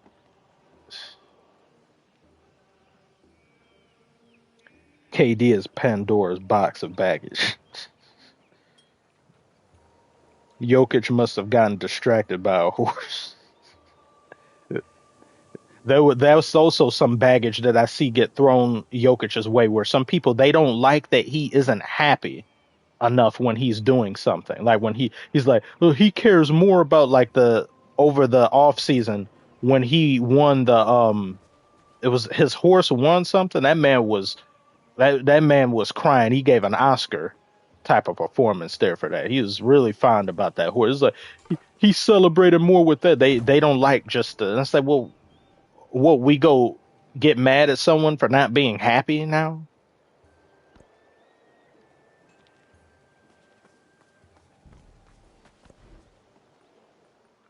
Restart. I'm surprised that restarting the game worked because normally it freezes. I mean, but when it looked like as bad as it did earlier, it would freeze for it's like restarting. It would be glitched still.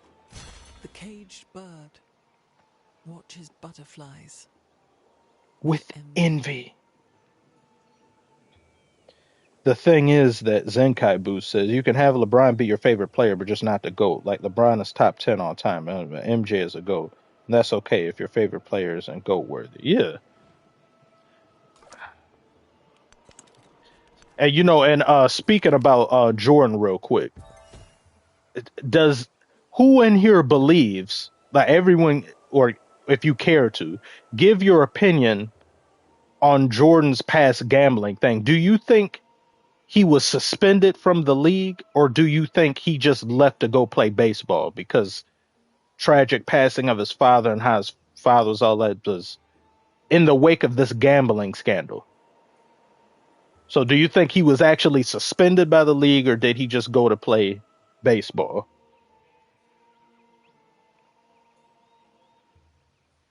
Unlimited Liquid says suspended.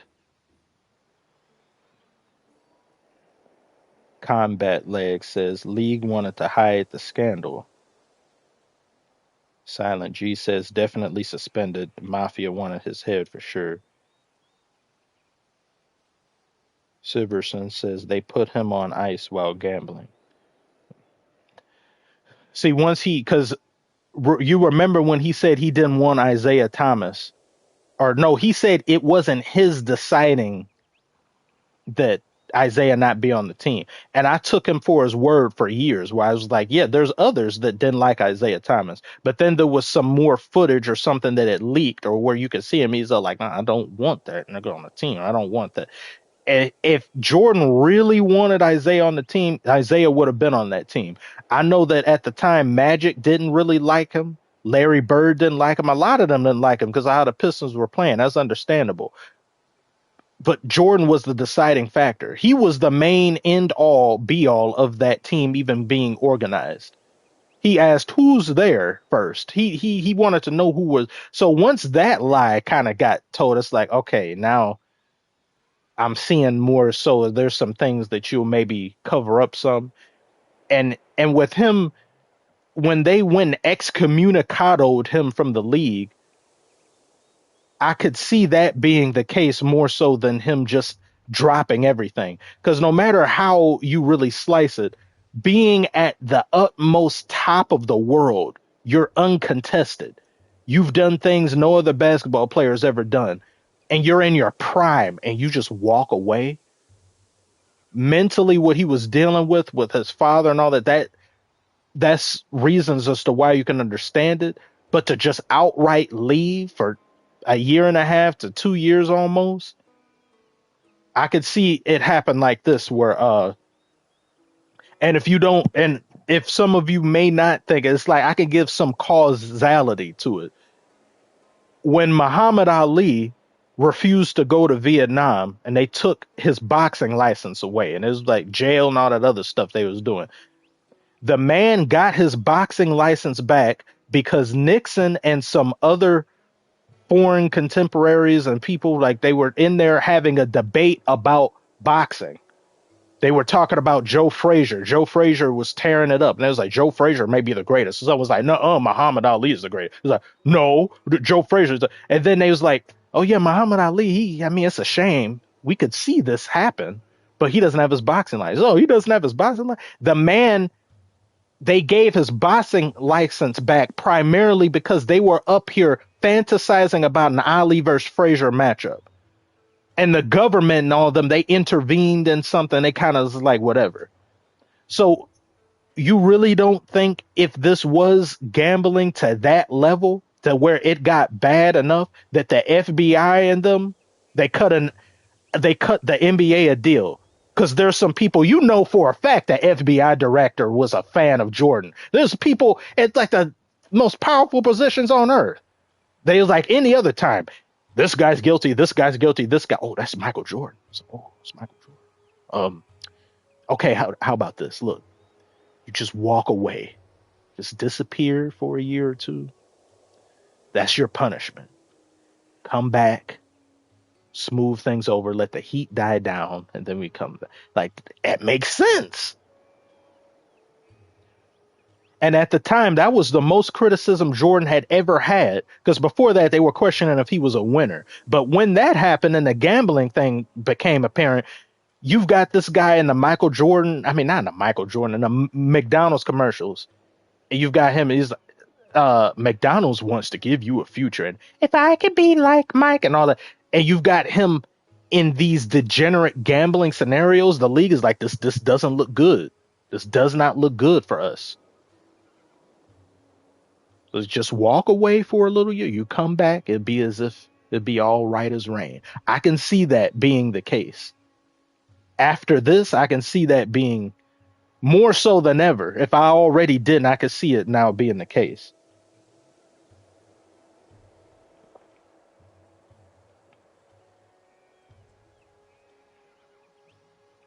It's deeper than surface level for sure. Yes, yes.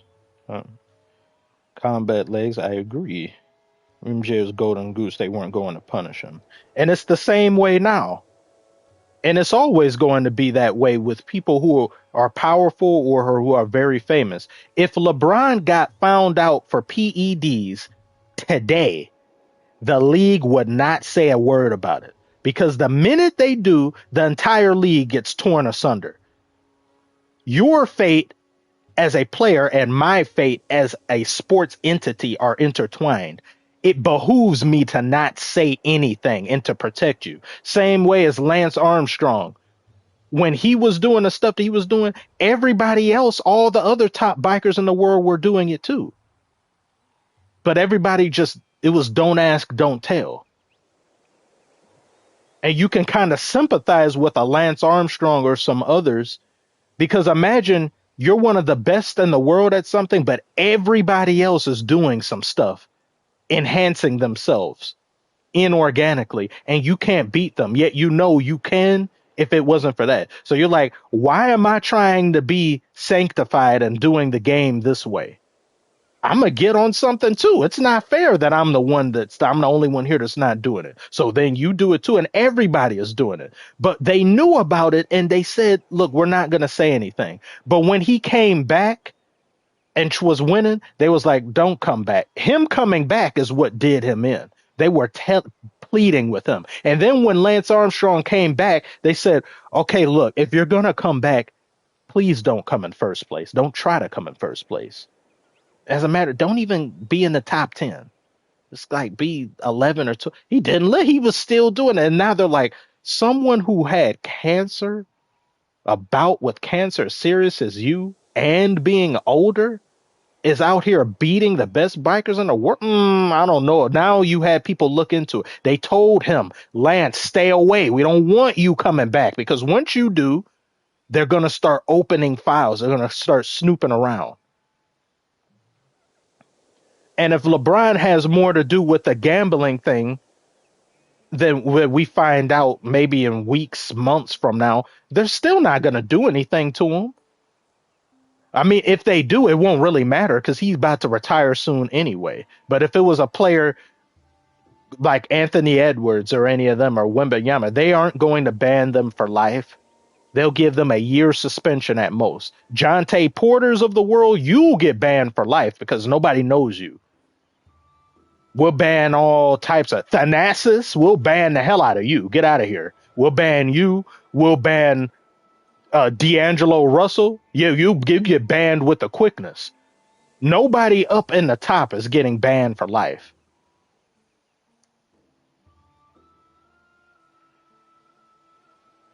Fast 3286. Sup, bro? When we playing Fortnite? Yeah, I'm the. That game doesn't agree with my mainframe too much no more. Next time I do play it, I'll invite people to play like last time, so we can all squad up and play. I can't play Fortnite by myself anymore. That's when you know the game is just you're just past that. And I'm barely a gamer anymore anyway. I've got like a couple toes in the door because I've had plenty of opportunities now, even now, after so many people lending me a hand and helping me, that I've had downtime that I didn't have, or I had the luxury of having time that doesn't have to be all encompassed to making a video. And I can't do anything but think about making a video or making something. It's like, you should be doing the next thing now. You should be watching a game. You should be collecting information. You could, and I'm sitting there, it's like, I could play this game. I could do that. It doesn't hit the same anymore. And the gaming industry being kind of trash is also something. You buy a game on launch and have to wait a year to play it properly. Just doesn't feel the same for me anymore. There's games like this though, like I can play this casually. Like this will sometimes be on as I'm editing, as it helps me relax. But in general, I'm just not like, oh, this new game's coming out with this. I just don't feel the same no more. Charlie Barley, thank you. If you're still here, see you were leaving. Appreciate you for joining me today. Persona 5. That gambling stuff, man. These people who do that are also bored. When you already have generational wealth and you're still gambling, you are just a bored, rich rock. You have nothing that excites you. You just need some danger associated with it. I will never, ever, ever, ever, ever, ever, ever, ever promote gambling on this channel. The second I do, unsubscribe, because you will know I don't stand on anything. I'll log into your account and unsubscribe for you if necessary. I just can't do that. Somebody has to be the one to say it's time to stop. Someone said, well, but the bag. That's whenever I see creators promoting gambling, there'll be those who are outwardly upset about it, but then there'll be people who are fans of theirs who will say, it's a bag. I mean, if you're gonna, it's like, oh, maybe don't promote gambling in a video talking about how bad gambling is. There was another creator that he's talking about how that situation involving that girl who was found in the back of that singer's car, this whole mess of a situation. He stops in the first 2 minutes of the video to talk about a sponsor or something. It's like, can we maybe not have a sponsor in a video concerning something like this? Like, people don't know how to stop. No, he's got to make money. You can afford a loss on one video. So if you were making $100 off this video, just because you didn't include the sponsor, you're making $70. Oh my, $30 less. Do we take a break? It's like, dude, you get bored with that level of greed?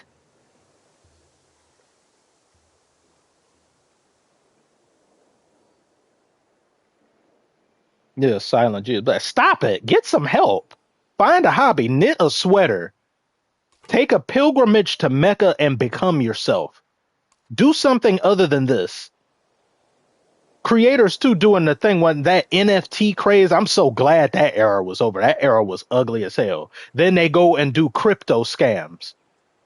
Logan Paul and all them. Crypto scam. Trashy human beings. I hate that people like Logan Paul shouldn't be famous either. He's got talent on WWE. I will admit that. Like, the man is very, like, the physicals and all that, he's talented, but I don't like him. Jake Paul too. I was going to do a video on him fighting Gervonta Davis. Anytime Jake Paul wants to fight somebody, it's always something wrong with him. The opponent is either too old, the opponent's too short, the opponent just got through eating a cinnamon roll and has diarrhea or something. They ate too much Chipotle. It's always something wrong with him. He can't never be a full-on boxer. And it's the same dude that was saying now he wanted to fight Canelo a few years ago. It's like, you too busy beating up Nate Robinson. And people pay top dollar to see that trash.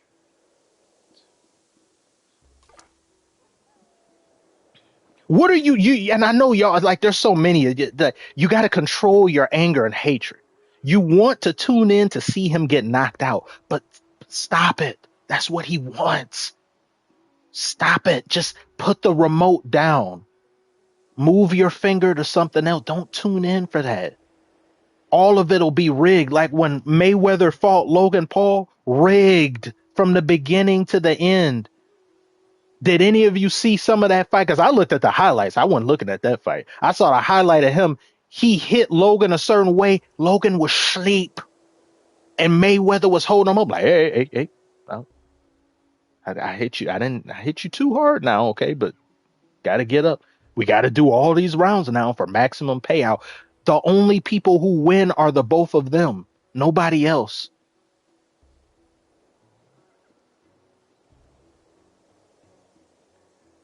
USS Liberty Never Forget. Thank you very much for the donation. You look like you would be a skilled arm wrestler. Well, thanks. Thank you. Thank you. I don't really think so. It. I like. Hey, look, I don't know. Maybe it'd be the same way as some of you that if things go on and then I say like a become bigger on YouTube, and then I'm a reputable or more known person, say I want to see Commissioner Dynamo box against so and so. Me personally, I am so uninterested in something like that. These celebrity boxing matches, and most of those won't even will be rigged too. A lot of the whole, I see so much of this just fake. It's just not real. It's just there to lure unsuspecting people into watching it. It's like I'd be like, spend your money on something else.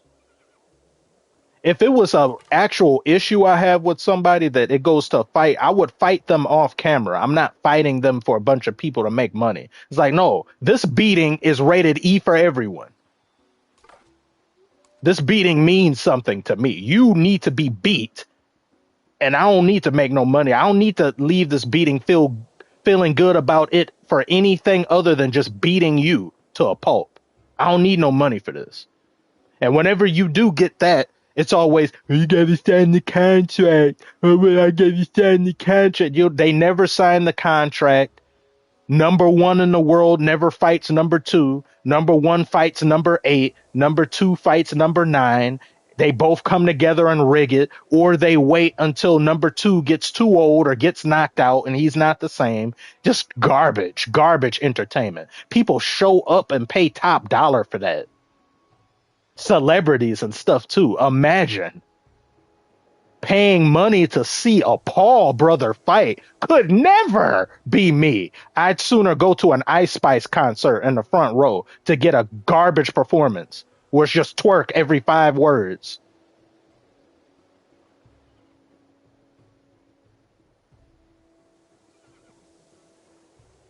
And I know, and you could see Mike Tyson. That man, he kept biting his glove. They told him something too. It's like, hey, people were tuning in for that. I hate that. I tuned in for you. For you. If I didn't have a channel, I would not be watching that. I tuned in because people are asking me if they wanted to see my reaction on it. Made that video. That video did. I had a feeling that video would do well. I didn't think it'd do that well. But I said, do not buy into this.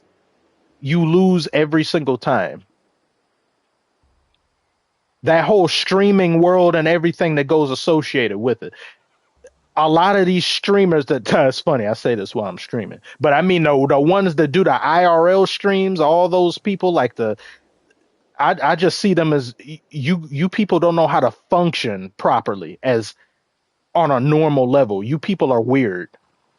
Everything is content. Everything has to be recorded. Every interaction is farmed. Most of that is just the new reality TV, and reality TV wasn't real. Producers would go and manipulate other contestants or people on the show to fight with other ones. Because if you record a group of people for a month, most of what you record will not be interesting. So they said, let's spice it up a bit. Let's go and put something in Stacy's hair and say that it was Jessica that did it. And now both Nancy and Jessica, they hate each other. Then let's go to Dan and say, oh, she's been checking you out. Manipulation to make people tune in. People podcast more than practice nowadays. Hells, but yeah, they do. Paul George and them, like he don't be seeing nothing wrong with it. Too many podcasts and like players, they want to be everything other than a basketball player. Rappers too, they want to be everything other than a rapper. because I guess being a rapper is just this negative connotation on it, which I understand. The genre itself has a negative connotation on it, which I don't like. Whenever you turn on a radio station, sometimes it'll be like W blah blah blah without the rap, because they just see rap as lesser. When wielded by a master, it is a great many things. Unfortunately, there's a bunch of garbage that gets popular and gets made to look better than they actually are. If you can't do a live performance without auto tune or a backing track, you also need to get the hell out of here. You're a pretender. There's too many people that are in these things for the wrong reasons. If you are in a vehicle of entertainment or content creation to specifically make money, away with you. You don't love this. You just see dollar signs. You just see enrichment, nothing more.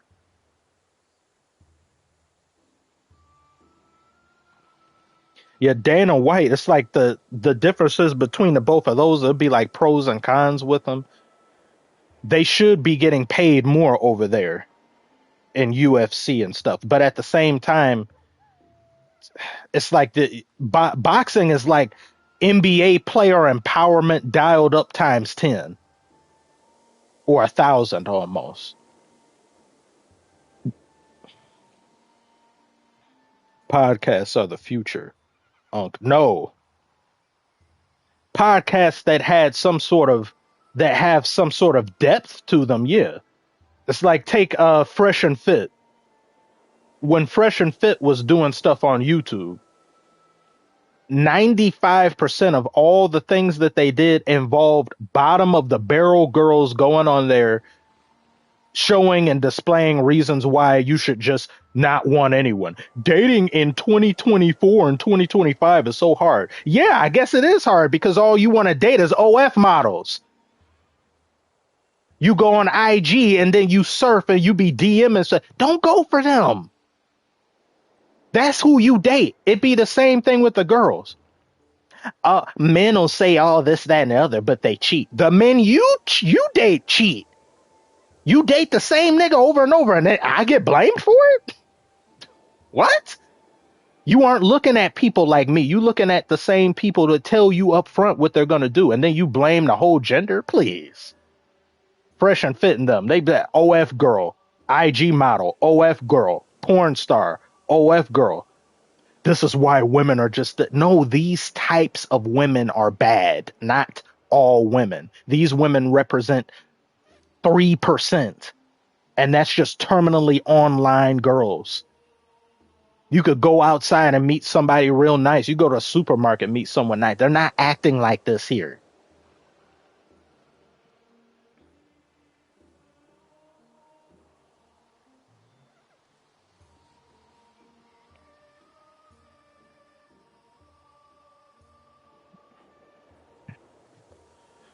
People will see some of the worst examples and they'll apply that to the majority and they'll say, well, that's how it is because I've seen the worst things. But there are some things that get elevated that shouldn't be.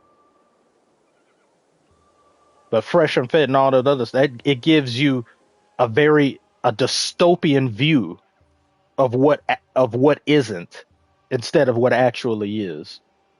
And this is coming from somebody who, unless I'm going to doctor's appointments or was going to work or was going to a grocery store, I'm not even leaving the house. But yet I say, it's like, well, what's your main reason? It's like, if you wanted a girl, you would go out more. It's like, you can't be at the bottom of a well saying there are no good girls. No girls give me attention. You're at the bottom of a well. Climb up the well and leave. You can't meet girls in places where there are none. Though I've been friend zoned a mighty number of times. Most of them I can see what I did wrong. There's such a thing as being too nice. I said this a couple streams ago. You be too nice, you put yourself in brother territory or friend, and then you just can't get out of that.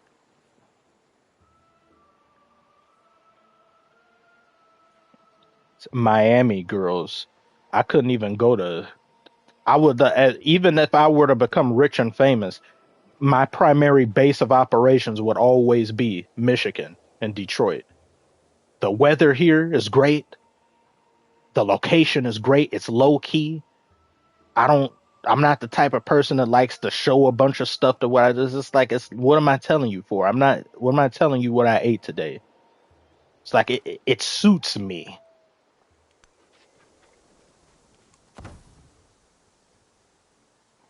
Barbarian scout. He's reporting on me, and now you go bring some bull crap over here.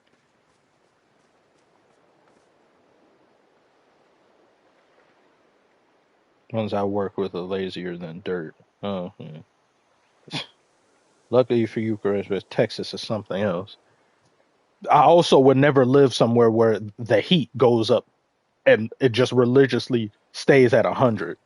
Never. This past summer, this was the worst. This summer was horrible. I was so happy when it was around. It just happened all at once. It just dipped and stayed at 70 something, and then it just stayed. I was like, thank God. Because when it gets hot here, I can't upload properly. It affects too many different things. I can't even be in this room when I'm making a video because it gets boiling hot in here. I have to go somewhere else and stuff. I have to keep taking a break to fan and all that. I don't like too much heat.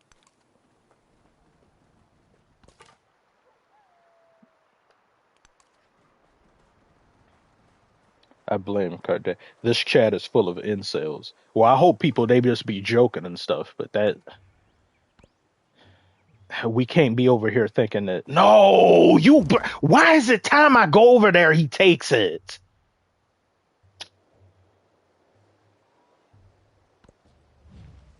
Yo soy Simón Bolívar, la mano que desbarata la tiranía y guía a las naciones a su libertad. Shut up, Simon. Well, take my damn treasure.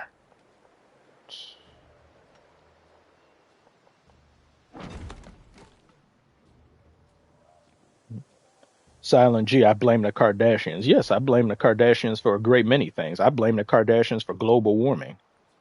I blame the Kardashians for the literacy rate in this country being low.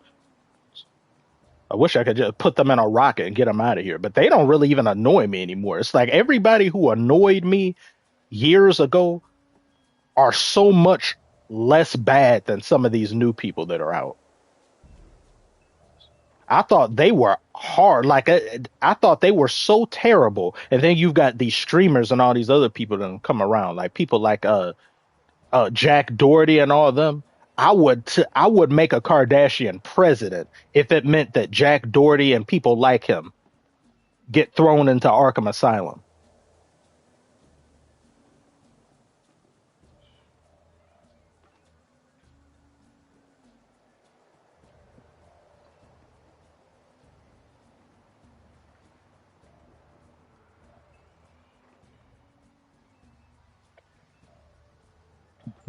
There's also this.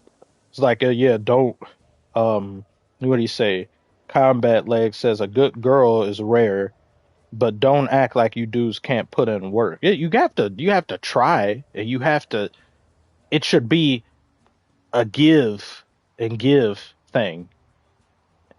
And there's also this notion of never having or being in a position of weakness or the one that's chasing, because now they're like, don't ever chase. It has to be immediate. It's like you're taming somebody that you're with. She has to say yes and be done with it.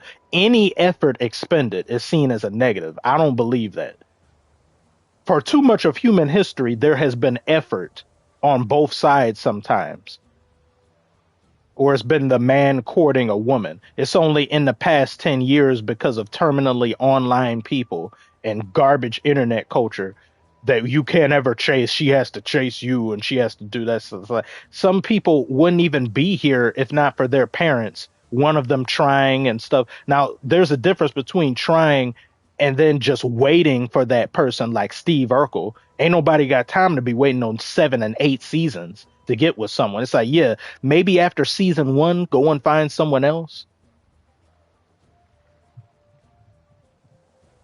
But I don't believe just everybody is being like, I think there's negatives. There are more negatives now to dating, but it's not the end of the world. And what people online will say is that they showcase the worst examples. So people who are already feeling lonely, they view women in general as even just negatively and just this and that. All you care about is this, and vice versa. Which is goes back into why I don't like podcasts, because there are no podcasts that's really like this. No popular ones anyway, where it's full on conversation. There's podcasts catered to women and how they view things, and there'll be sometimes the worst type of women, and then there'll be podcasts catered to guys, the worst type of guys, and those extremes filled in an audience that gets manipulated by that. It's really garbage. Nobody invites somebody on a podcast to prove them wrong or have them in there. It's just, if we have 10 arguments with people and we lose 8 of them, we'll take the 2 that we won and then just shop that all over the place. Journalistic Civ 7 is trash. That's strike 1 for you too. We've been through hard times on this game. I'm not going to excuse them for how they came up with this game. But we had, like, look at how the game, like, details and how the game look. I just hope they don't abandon this game because of just how, but they created their own problem with it.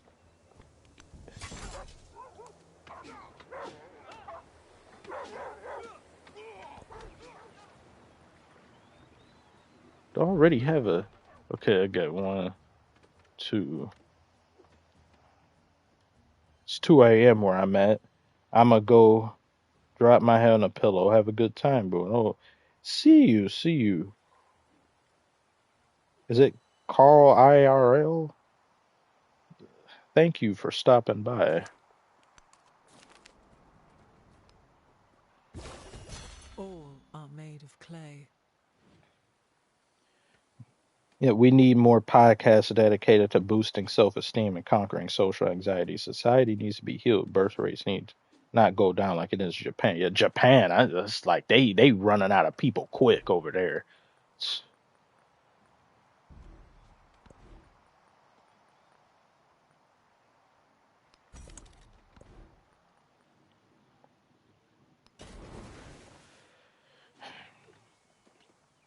It's like having podcasts to acknowledge the faults, but provide some solutions, or having it in your head that I could be wrong or I'm open to being wrong. Not everything I say could be right. Approaching every single thing just with as much open mindedness as one could have. Truly having dialogue with one another. And that's something that we're missing from politics and a great many things. Nobody talks to each other really anymore. It's all about, I want to prove I'm right, and I'm going to force your hand to agree that I'm right. Or we just no ground gets made and no whatever.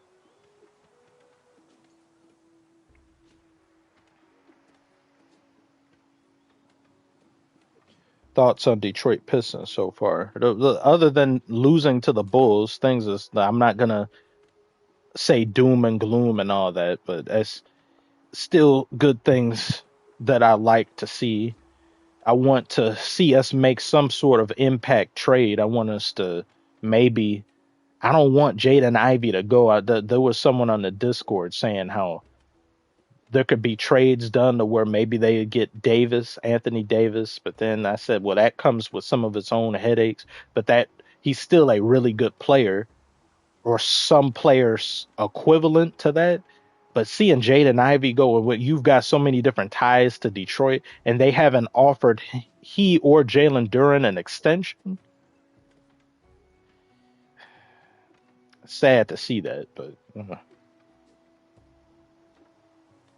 the Culture Wombat. By the way, love your videos, Mr. Dynamo. Thank you. I love you for loving them and being here and tuning in.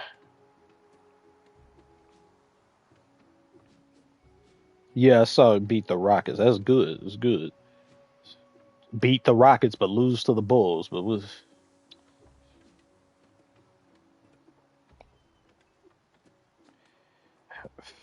Fahim Mia, YouTube added this hype thing, and I tried it. Your NBA vid, did it do anything? I see it was hyped up. Thank you all so much for but I don't. It's like it says it has like 200 some thousand hype points. I don't know how many points are given to every individual person that hypes something up, but I expected that video to be a slow burning video. It wasn't going to be something that I thought in a few days would get to 100,000 or 200,000 or something. The original wasn't either. I checked back on the metrics of the original video and I was surprised by how long it took. It took like 2-3 weeks for that to even get a couple thousand views. Because that was still back then. I think that was my first video I made after getting monetized on this channel.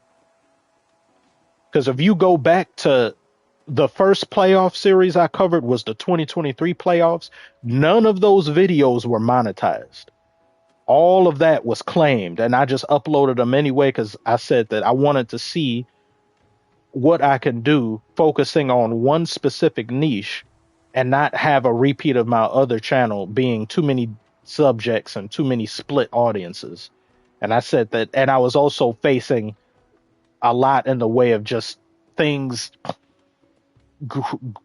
just facing potential losing lights and electric power, and then possibly dealing with homelessness fears again. And I said, I don't want to be on the street and not think I didn't give my all in a certain way to YouTube. So I tried it that one last time and it worked out way better than I ever thought.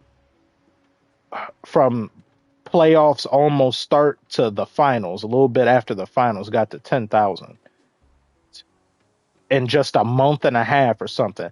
It took me a few years to even get to 8,000 on my other one, but that was because I was doing YouTube the wrong way. Thank you, D Gnosis. D Gnosis. Hope it's not, the G is silent, I think. What do the Pistons need to win a playoff series? Well, we need another player relative to Cade have that, as well as a little bit more depth. But but we could have won against the Knicks. That call there, that bad call, that the rep, they only for them to in the aftermath say, "Oh no, he did." I'm not saying we would have won that series. I think it was capable of being won, but that deflates a team. An NBA afterwards saying, "We're sorry." Of course, you mess up when it comes to us. They mess up on teams they don't care enough about. Thank you, Rampaging Reject, for the donation.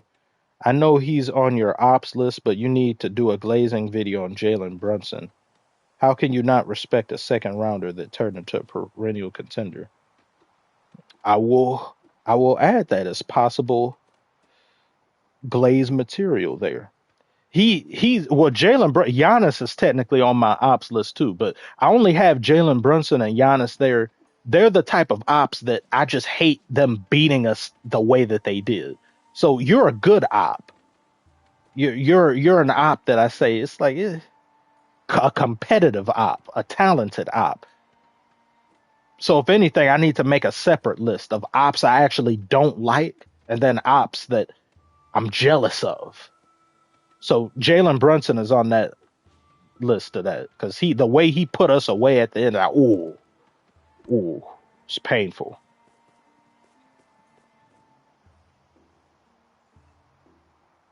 Yeah, Giannis would never be on the true ops list of me not liking him and stuff like that. Like he's just there because he done beat the brakes off of us too many times. So we got to do something about him.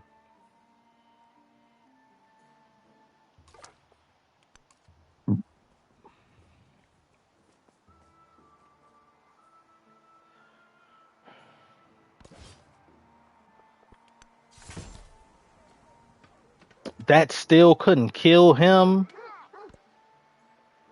Now he's gonna get away. Now he's gonna report back to them. Y'all couldn't get him? Not gonna catch up to him now.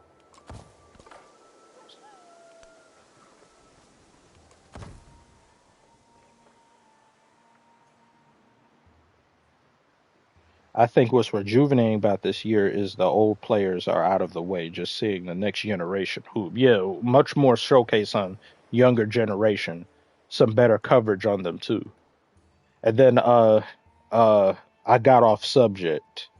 Who was that but yeah, Fahim, it did help. The hype thing did help. Once again, thank you to everyone. If there's YouTube has this thing where you can hype a video and it kind of puts it more in a favorable position in the algorithm. But I knew that video would that's a slow burning video that it's a it's kind of a static video. It's over time people will watch that and things go up because right now I think it's at 71,000 people saw it. So if it keeps this pace somewhat, it could change. At tomorrow a video can just randomly go up and stuff and just do whatever. The most viewed video I've ever done on YouTube was this YouTube short for Kendrick, and it was like a comedic short thing, and it just haven't been able to replicate that just because stuff would be random. But if that video keeps its pace, I say maybe if it stays like this and doesn't deviate too far upwards randomly or downwards, I say it should be around 100,000 by the end of November. I hope it at least like that. I wanted it to surpass the original one, but that also came out of there's circumstances and things that go and affect a video. That's why the WNBA video almost immediately that did really well within the first few days because that was a vexing problem then, which is why it wouldn't make sense to do another one because some of those problems that were forfeited in that one don't really apply to the WNBA now, which is a shame on the NBA's part because the WNBA has changed more of things that affected it than the NBA has.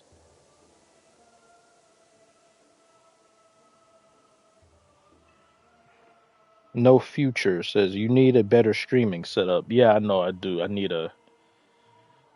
a full on thing where it's not because this is one of my own. I could just stream from my phone. I think I could try that, see how that works, but I need a full on professional adjacent type of setup.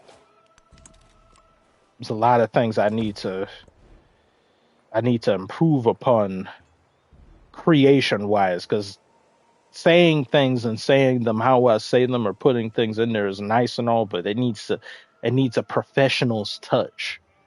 But there's a lot of things that I haven't been doing properly myself. I don't advertise the channel properly or enough or at all. I don't mention the Patreon enough. I don't mention other previous videos sometimes enough. I don't have sponsors or anything. But I know if somebody who was internet savvy, if somebody were to be some form of collaborator with me, but they just do the internet end, then there'd be a whole avenue of things that could be done better. That they could say, "Oh, I could get you opportunities here and there," but I don't know any of this stuff. Like a lot of people know people, and they have being internet savvy is a very useful talent. That's a talent in and of itself because you know how to play the algorithm, you know how to market yourself in different annals of things like that. I'm not familiar with it. I didn't even want to be a YouTuber in the first place. So I'm not even I need to get better at that.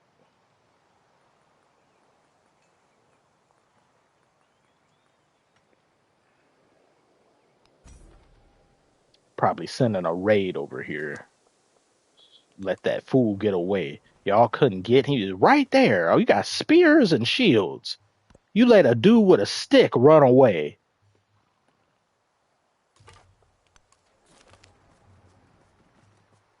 Works for many travel far, rejoicing, collect the times. Well, I need that culture. There is another world, but it is in this one. All right, it's getting pretty late for me. Good night, everyone. See you later, Fahim. Thank you for tuning in.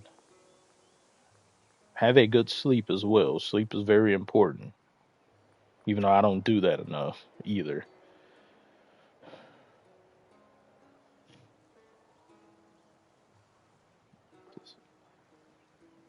Yes, yes, this one.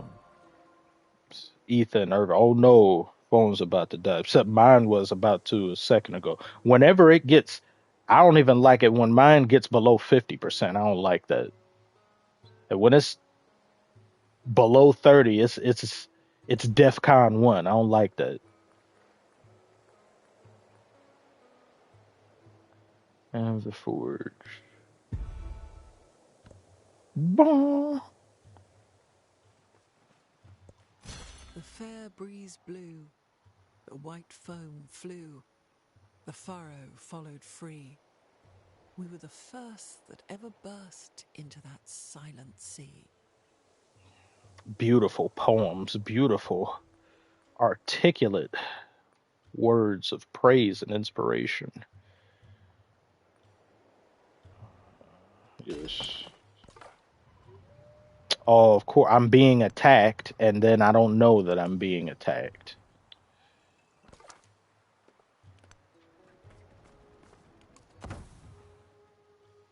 More scum.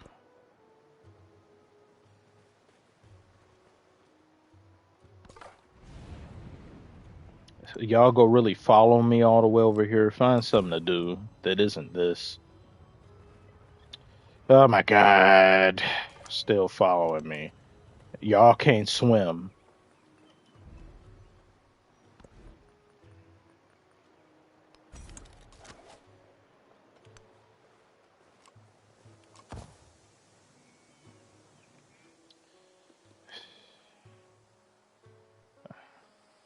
The details in this game and stuff just real nice.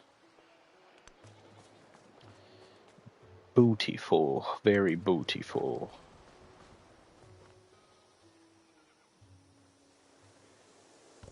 I say that I already said Luca, but Luca uh well, yeah, Wembenyama too. He continues things, so they're like early MVP type favorites. I'd say if Wembenyama randomly were to win it like that, that already, I was like, you are well on your way to developing a goat-ish resume. Uh,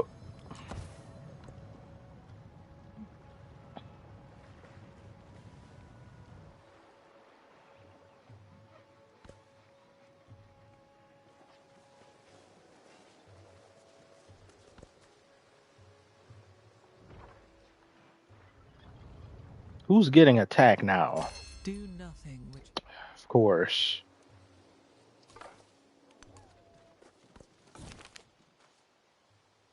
Comes to zero, independent power.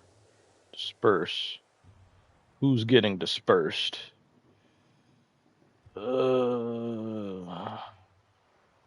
over there. Huh. Western Conference, Eastern Conference. Oh yeah, for sure. Eastern Conference is barely even a conference anymore. You'd call that a phone call, Eastern call, Eastern voicemail or something. Ain't nobody there. Holes all over the place, and they Eastern Conference ain't been right in a minute.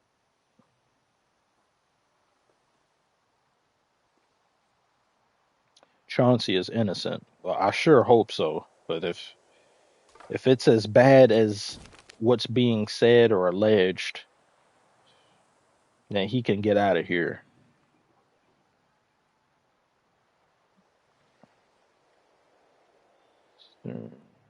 Haha, Eastern facts.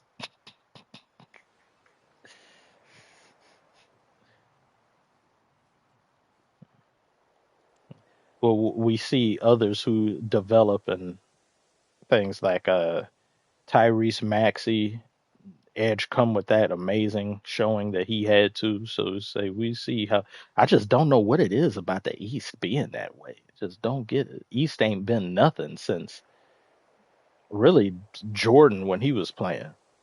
It's like once he left, the East was just I was gone for a bit. What did I miss?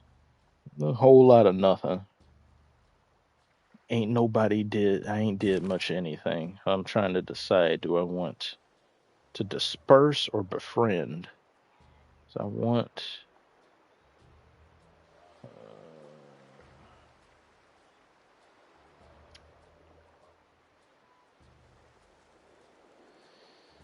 Okay, disperse or befriend.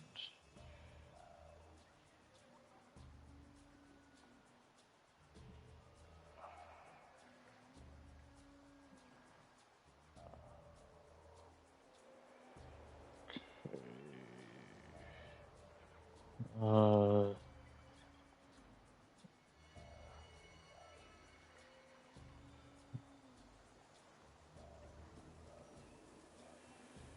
okay. Let's see.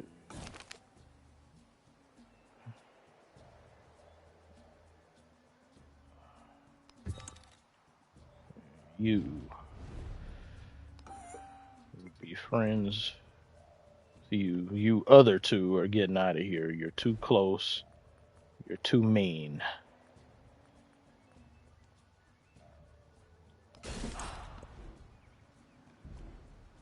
Hey, the commander function in here is very nice. Very cool. Look at that. Look at that there. Look at that cheetah print on the horse. You see them all, they have individual animations and things like that. Ah, the tent and the hut there. The game has so much potential.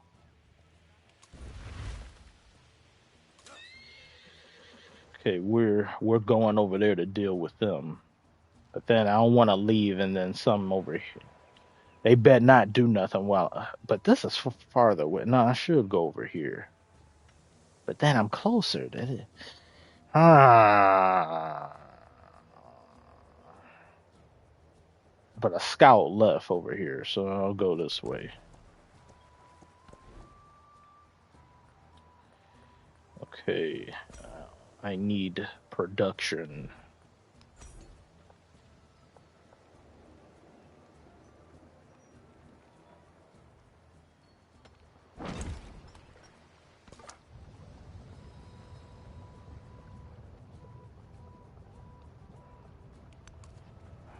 Who's seen or Halo is coming to PlayStation? That unsettles my stomach. I don't like that. It was weird. Never thought I'd see the day. I don't like that shit. I don't like that. Xbox messed up, or Microsoft messed up so badly with Xbox One.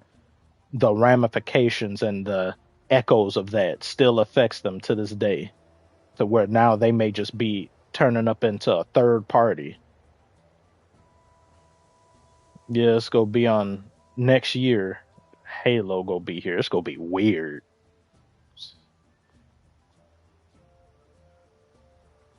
Start a religion and name it load management. Yeah, I might. Yeah, because the religion comes into play during the exploration age, and here they need to wholesale fix that because I don't like how it's in. It's just it doesn't do anything. It doesn't do enough really. It's just to be used in exploration, and that's really it. Oh yes, all of this. This is all free real estate to me. This is all mine. The minute I come across somebody, I go to war on principle. On if there was somebody here, because these two they go get dealt with.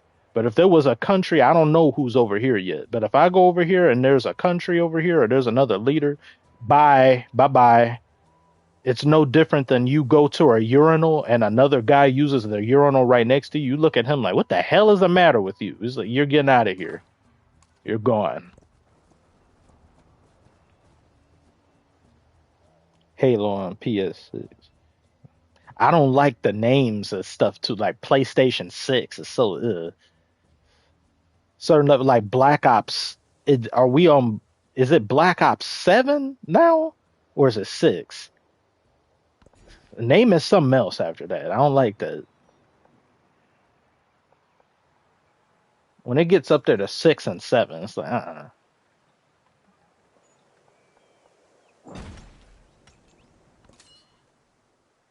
Black Ops 7. Like, ugh. Never thought I'd see that. Black Ops 3. When I was looking at in my gaming library, because I game share with one of my close friends, and I had Black Ops, uh, I think 4. And then I thought 6 was coming out, even though I played the beta. Then he's like, no, it's 7. I'm like, wait, 4 is in my. It's like, there was a 5 and a. I don't even remember what Black Ops 5 was like. It's like, and then 6?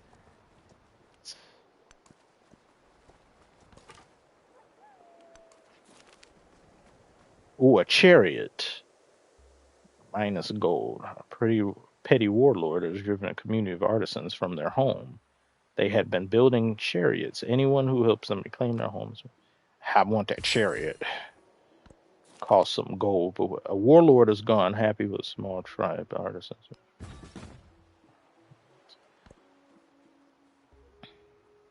Please ban that 67. 67. Who? Ban who? Should have ended it at Black Ops 2. Can't get me to care about the story after that game.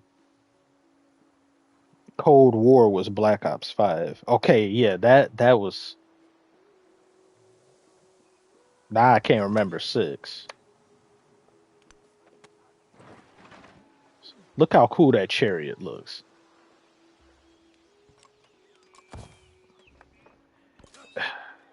I almost have this game platinum, but the platinums for this game are way easier. I don't even go for platinums. I'm not that type of gamer. The platinums I do have is just happenstance. Because I looked and I said, oh, I got like 80% of the trophies. I might as well go for the platinum.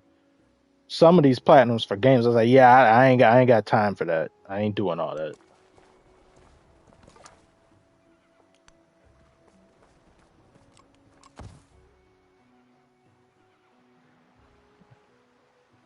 So look at the dogs. Look at them dogs. And then you got the horsies. And then you got, look, alligators. Although I always constantly forget the difference. I think it has something to do with either the snout, alligator, or crocodile. Have you watched Ben-Hur? But of course.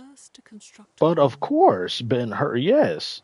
One of the greatest action sequences of all time is in that movie. I was just talking about that with friends the other day. I said that, yeah, I would put that down as one of the all shot in one thing and when that movie was made in the 60s.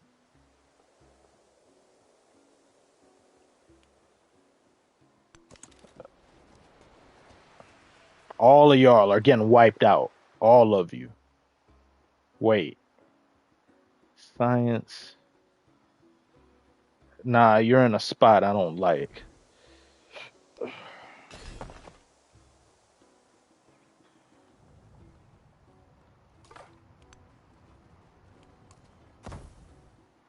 Is that something? Oh no.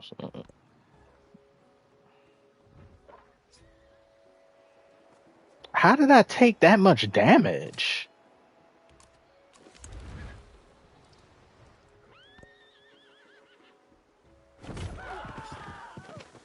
Bastards. Look, now here they wanna come over here. Look at how this looks. Yeah. Yeah. Oh wait, did I put the thing on? Ah! I forgot to put this on. I need +5 strength against these bastards.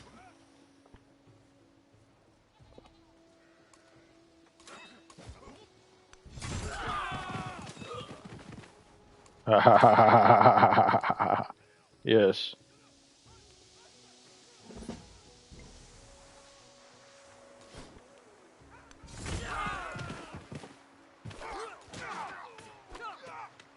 Yeah. Yeah. Should Adam Bowling Pin Silver get the boot? Yeah, but he most likely ain't going nowhere. I'm sure the players love him because he's very player friendly and all that. It's funny how the one rule that he and the league governors and them made being the 65 game rule. Oh, Spectacular, complex, but fragile ecosystems in the world. David Attenborough. Complex but fragile ecosystems in the world. Great Barrier Reef. Oh yes, yes. I will have a city there or settlement there. Great Barrier Reef ain't real. How dare you? You wouldn't say that to Great Barrier Reef's face.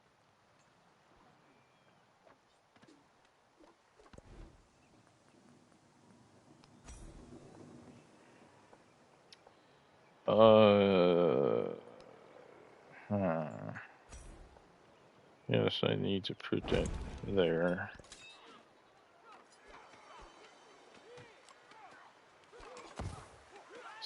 Look at this. I love these animations here. That's another reason why I can't go back to Civ 6. You constantly have them in motion fighting. Do you watch Awful Coaching? I looked at a video of his earlier. I don't get to. There's a lot of videos I don't be finishing a lot. I've been looking at a lot of long form content, documentarian esque and all that. But yeah, I looked at one of his earlier. I didn't finish it though.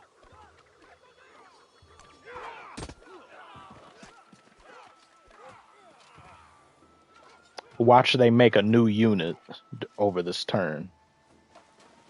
Yep, of course. Of course.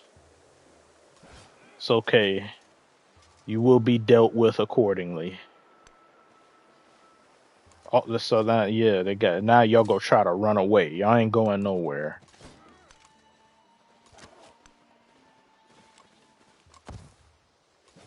You're done. You're gone.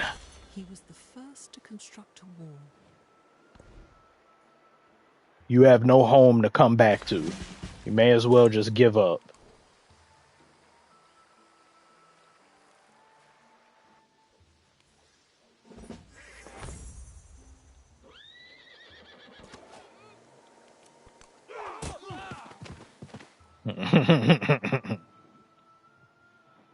Game's gone. I still play Civ 2, Commissioner. Oh, ho, ho, Eddie, a man of culture, is watching the stream.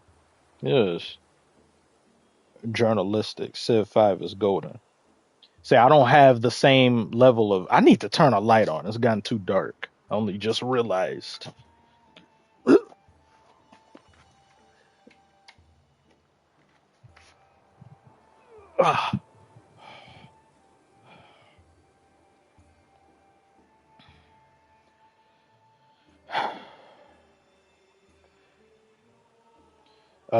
I don't have the same expertise as you two, because Civ 6 was my first Civilization game.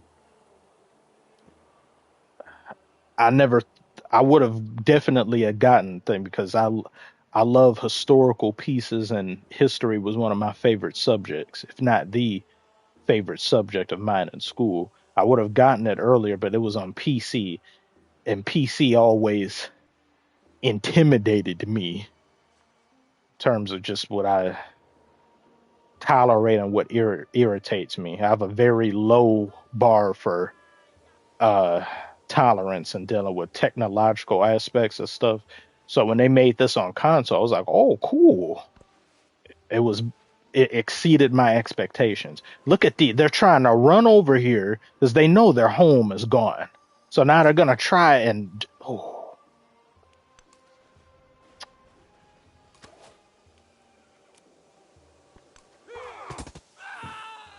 you brought this on yourselves.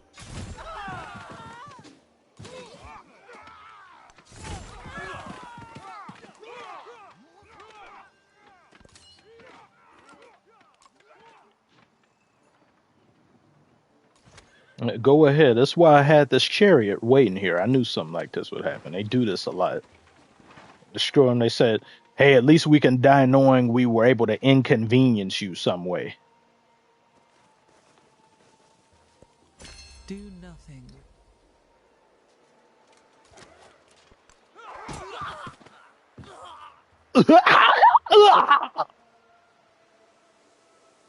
Have you played Command and Conquer games? No, I have not. Most of the games I played like this, I was reduced to just playing them on a computer that couldn't do true PC gaming, but just those pixelated type things that I was even in a clan and all that. It was just it was all, any games like that was just lesser, or mobile games where you had to wait on stuff.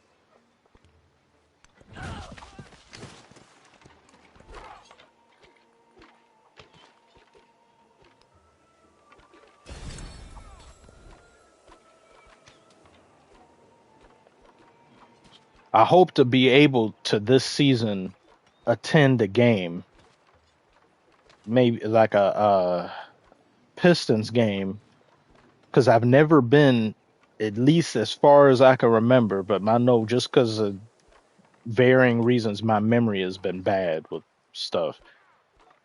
I don't think I've ever attended a basketball game. I did attend the Pistons celebration when we won the ring when I was little, 2004. But I haven't been to a basketball game, which is a shame because I've been to a football game because we had free tickets.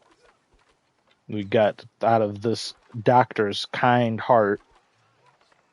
She was affiliated with the Detroit Lions.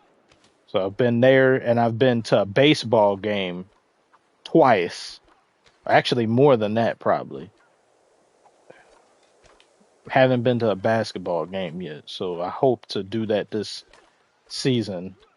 Maybe have some tickets that aren't too expensive. I don't know how, last time I checked, I can't remember what the going rates are for Detroit Pistons tickets, but I sure as hell I'm not gonna, just because it's my first game, I'm not gonna go and get no absurd price tickets just to maybe sit courtside.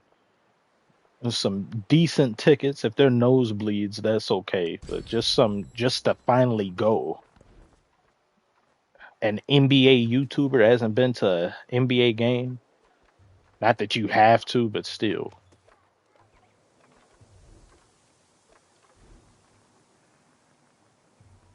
Well, at this point, I'm probably not all the way NBA YouTuber. I'm like entertainment, NBA entertainment slash hip hop YouTuber.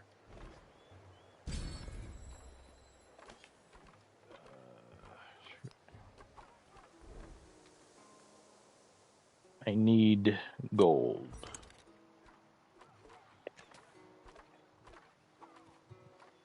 They always do deals on tickets, especially for teams that aren't super successful. Oh, okay.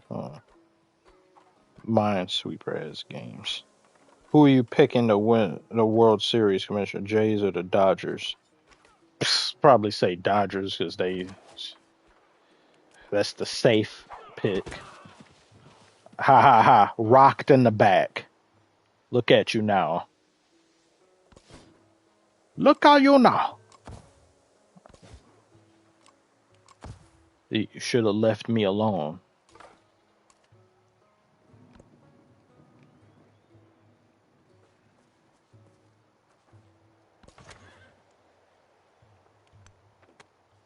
Oh yeah, finish them. Okay. Yes, now look at how that much more real estate is now freed up. I haven't found anybody here.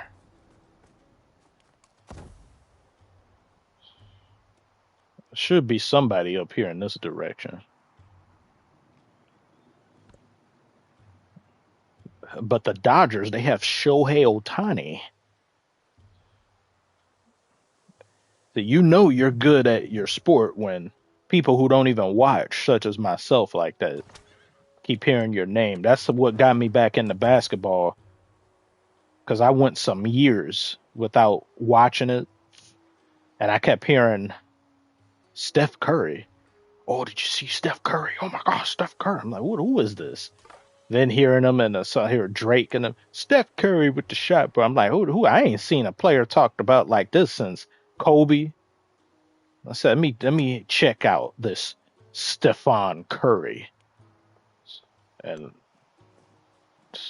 Lord, this is just like John Wick. It's like, if anything, those stories about him were watered down. I said, there is no way he's actually doing the stuff they're saying he's doing. More filth. Where are you coming from? Village. But that's another reason why Curry is he's probably my favorite player, because he got me back into the sport.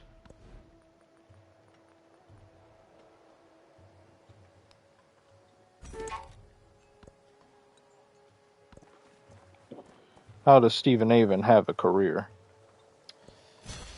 I don't know. He's got entertainment value, and I don't think anyone could take that away from him. How his energy, his exuberance, and how he packages what he says and how he does it. It's just what he says and reasons why. And as of late, I've just come to really just not like him. That's a video that I wanted to. Maybe I'll talk about it, or because there's so many things to talk about, but I wanted to talk about him with this LeBron thing. He's still dragging the LeBron thing on. And he said, I heard from his camp that they won't be, or I heard from someone who heard from someone that heard from his camp that they won't be talking about me or discussing me any further. That's what I thought. That's what I thought. Where was this when he was in front of you? And him just outright saying how he doesn't like him is funny. But he waits until after the fact to do all that.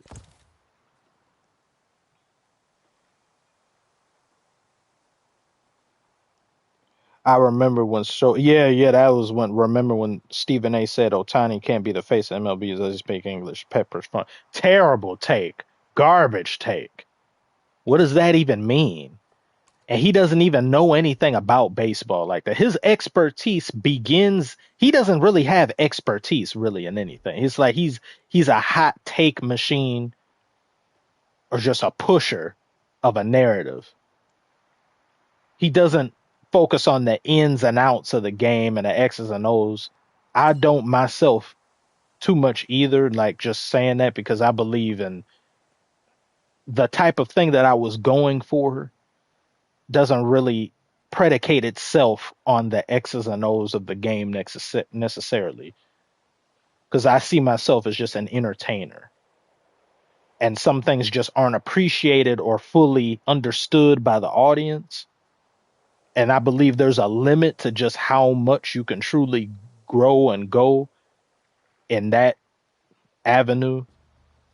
So I said that do the thing that you're really about and that defines you more as a person. You do entertaining things. You've always aspired to be an actor and stuff. So just do that. So I understand that aspect of it. It's just what he says and what he when he makes mistakes, he doesn't really say sorry or anything.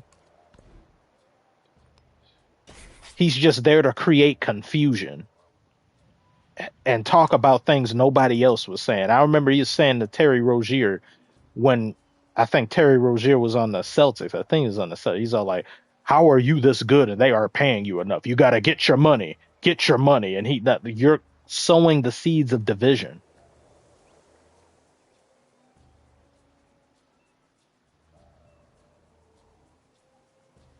He also had this thing that he said where J.R. Smith had a hoodie on, and he says, why are you wearing a hoodie making people think of Trayvon Martin? Huh? What? How do you? What? That then he had the him and how he dealt with Max. To me, I thought very disrespectful. He wasn't even there for Max's last day, and I know he said he didn't like how he's like he and Max don't really go well together with this and that. But I said, no, you plotted to have him out of there because Max has actual expertise. Max knows what he's talking about, especially when it comes to boxing. And whenever they did talk about boxing, Stephen A was a pedestrian at best when it came to that. I didn't get to finish watching Rusty Buckets, his video on Stephen A. I think I'm 10, 15 minutes in from what I last checked, but I have to finish watching that. Yeah, he blamed the gambling on Trump. Where does that even come from? What we just saying anything now?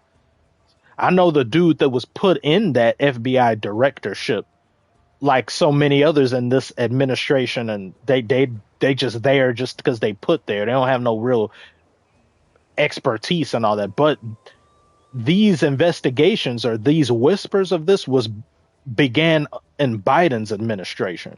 So this was something that was going to happen regardless of who was in office. But Stephen A always saying something, it's like out of left field.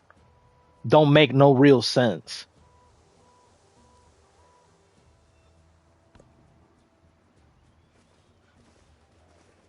Ooh, the balls on these fools.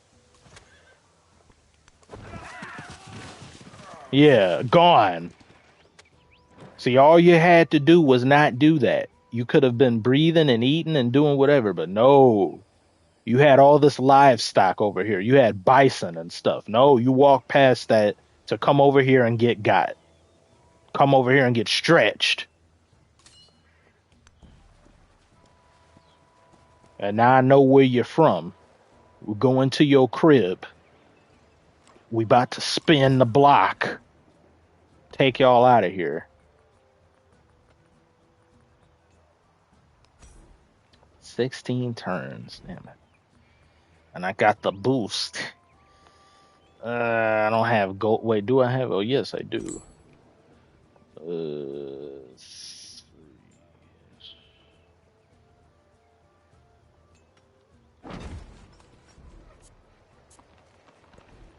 That should speed things up. Yes, it did. So I'm going to put that right schmear.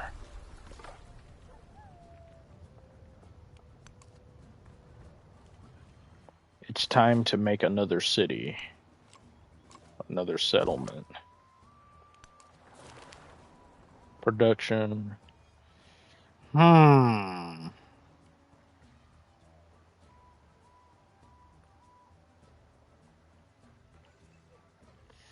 Tempting. What's the next one?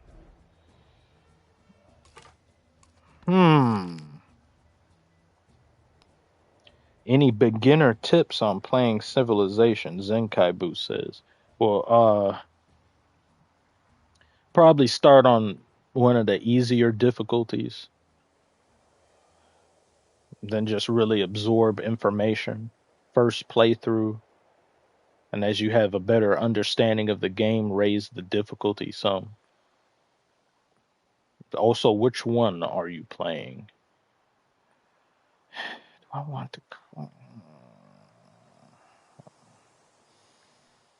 Damn it. I want the culture. There is another world, but it is in this one. Favorite Civ? I only played 2. But why it's hard for me to decide is because Civ 6 is still a more fun game than this one.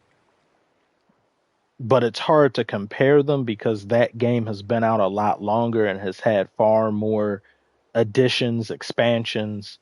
This game hasn't had its first expansion yet, and it's a complete game. If somebody asked me, which one do you think I should buy, Civ 7 or Civ 6? I would say, well, if you never bought one before, then I would say getting Civ 6 because you get way more value for the amount of money. And you get a ton of content for just $30 some, I think now. Whereas with this one, I say I wouldn't, if you're really concerned about pricing, I wouldn't get this just yet. I would still wait. I think there is a sale somewhat for this, but I would still wait. But this game has the potential, to me, in my opinion, even though I haven't played some other Civ, I think this could be their greatest Civ they ever made. But there's just a lot of issues and things that need to be ironed out that they've kind of been taking their time on doing. They have been doing it at a very great rate. But if you only had the game finished before you came out with it, trying to rush and collect money, wouldn't be dealing with this right now. I'm just asking in general what kind of themes Civilization got. Themes like what exactly? What kind of themes? What do you mean? Just subject matter or design choices, or do you ever do a marathon on Random Earth? Not on here. Found Civ, yeah. I mean on 6. They're fixing the chariot. Yes.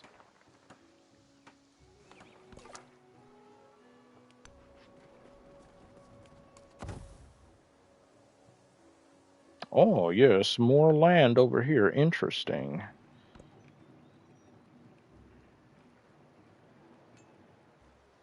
Sci-fi historical eras. Yeah, they got plenty of historical eras, and which is another reason why Civ 6 is still better than this one, because Civ 6 has an information era that comes to the time that we are now, and it has a future era. So you have things like killer death robots and that type of stuff that should have been here. Well, not in here. I don't. Future era isn't something that matters to me for this, so long as you get to everything that we've already gotten to. So releasing a Civ game and not being up to date to the current time that we're in, so we don't have skyscrapers on it, and they knew that, which is why they mentioned it. And some of the developer live streams before the game came out, it said current ages being information ages, those aren't in the game at launch, but we will talk about how those get into the game, basically confirming they're going to add it. That they knew what they were doing right here. They need to have a discounted thing. No, they need to give away things for free to reinstill goodwill into the player base. Because a lot of players, even players who are playing this, even though they're enjoying it, they're looking at this negatively. So you need to give some things for free. Give a couple civs and a couple leaders for free. That'll create some goodwill. If you go and make some more content, like they tease the Ottoman Empire in the tiniest of teases with something. Ottoman Empire is one of the top civs people want. But if you charge out the nose for that, you're going to piss people off again. Britain isn't even in the base game. I had the second to most expensive version of this game when I pre-ordered it last year. And when it came out this year, Britain is a DLC. Britain should never be a DLC. That should always be in base. Like America. You might as well put America in DLC. Never. Maybe they'll add it in future DLCs. Oh no, they will. The future age, I'm not sure if they do it. I assume they will. The information age, for sure, they're going to. Their first expansion is going to be that.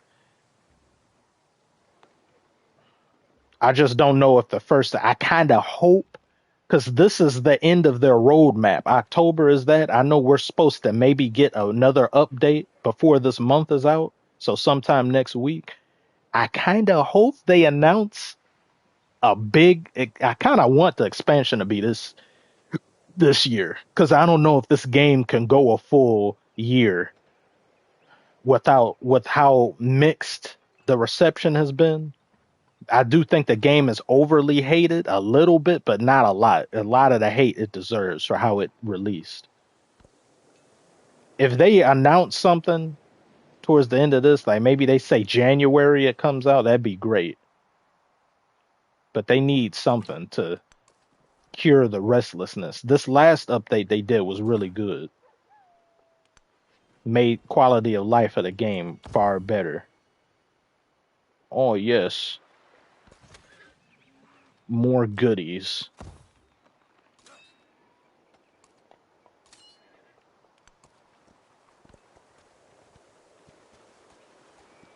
Look at these fools. Still haven't had enough.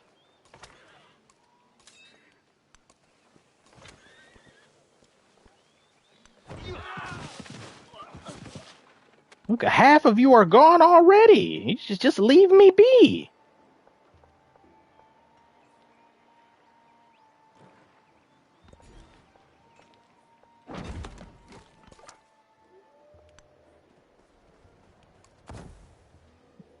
Oh, double camels?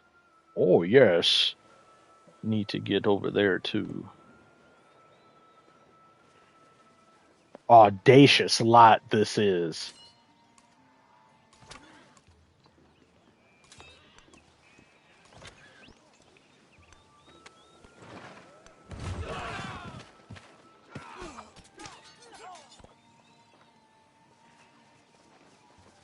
Oh, you bastards. Look at you. You're gone.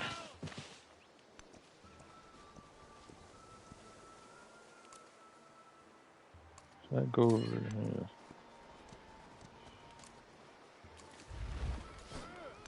Haha, you left nobody to guard this place either.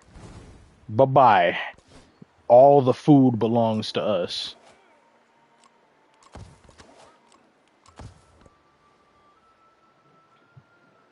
Britain is DLC. Yeah, that's crazy. Craziness.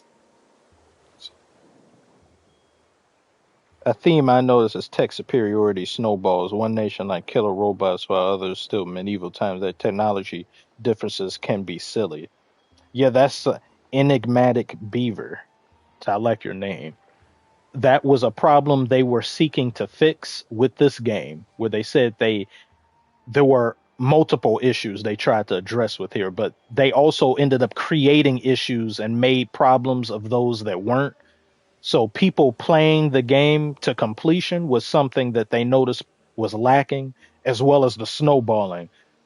But with them correcting it in this game, the player base was saying that was never a problem. I like snowballing.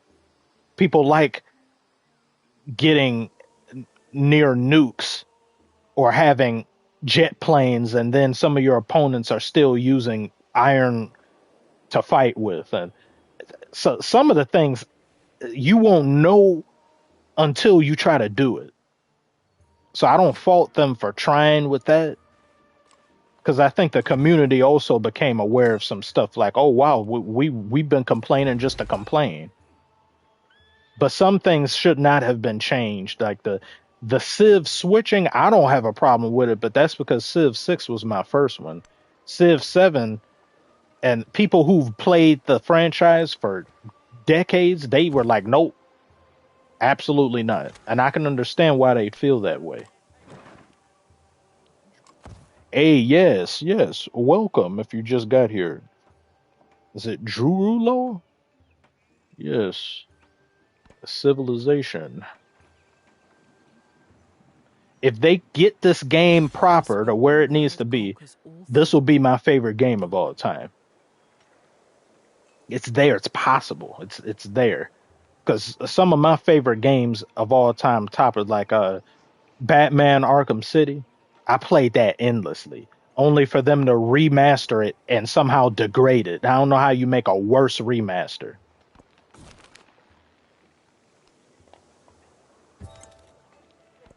Yeah, see, Civ 5 I see is from Consensus is that. But then Civ games also have this life cycle of when it first comes out, there's people who don't like it, and towards the middle to end, people say how much they loved it. So people kind of hate it time it comes out, and but this game has a unique set of problems that I relayed to some of my friends. Where I like this is different than Cyberpunk when it released. This is different than No Man's Sky or Fallout 76, where those games were just broken and inoperable. Because your only problem, or the thing that has to be fixed, is make the game proper. What was advertised and all that is in the game, but the game is broken. Just fix the game, and I will have gotten what I had originally asked for. With this, not only was the game broken at launch, but it did things no one asked for, and people don't like the mechanics, which is extremely difficult for you to fix. It's like getting somebody a car, but nobody likes that car. It's like you tell them, I am going to buy you a new car. You're like, oh, yes, I really wanted it. And it's the worst car possible, or it's a car where you're like, they say, yeah, but it gets you from point A to point B. It's like, yeah, but this car, I don't know. I don't like the car.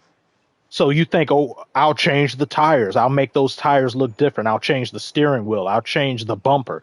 I don't like this car.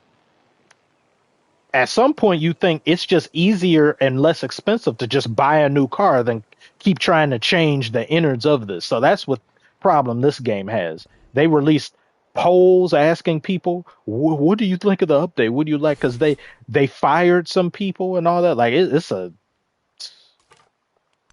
shit storm.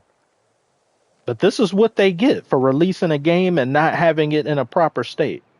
This is the second time I bought a game that was somewhat broken on launch. I couldn't even play this game until April, beginning of April. This game was broken for 2 months. I was freezing like nobody's business. I zoom in too fast, game freeze. I zoom out, game freeze. I build a wonder, game freeze.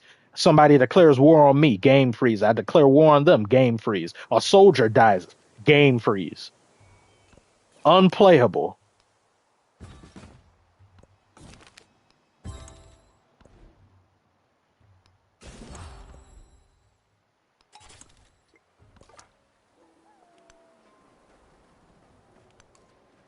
That I haven't seen. I don't have not one person. Oh no, there's the other one. I can't see them. I forgot.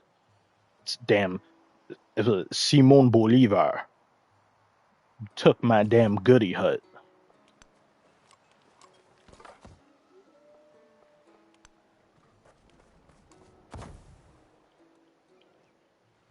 Okay, yeah, you gotta start moving now. Oh yeah, that's what.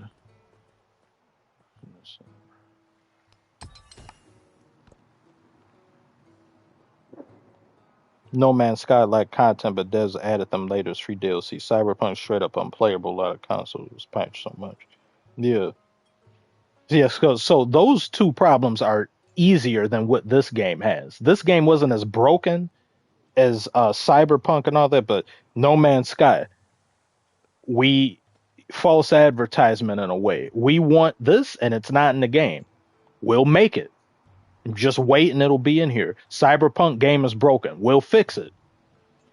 Stick around, and the game will be playable. This, we don't like what's in here, and the game is broken. So now what? We'll give you the things you want. No, it doesn't matter. I don't like it. So what are you gonna do? This is the type of game that some publishers walk away from. They just slowly walk away and don't support it no more. It's possible to turn this around. This has a lot of potential. So I have over 1,000 hours played on here. I play this passively while I'm editing because it helps me focus and relax. And I can't go back to Civ 6 because the mechanics, some of the features in here are just better. The canal water gushes from above into the garden. Look! Fragrance pervades the walkways. Streams of water as numerous as the stars of heaven flow in the pleasure garden. Look how beautiful that is!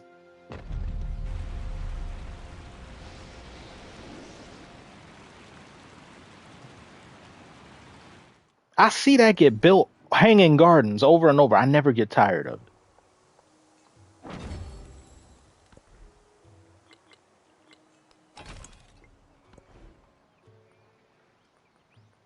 Okay, yes, I need a settler.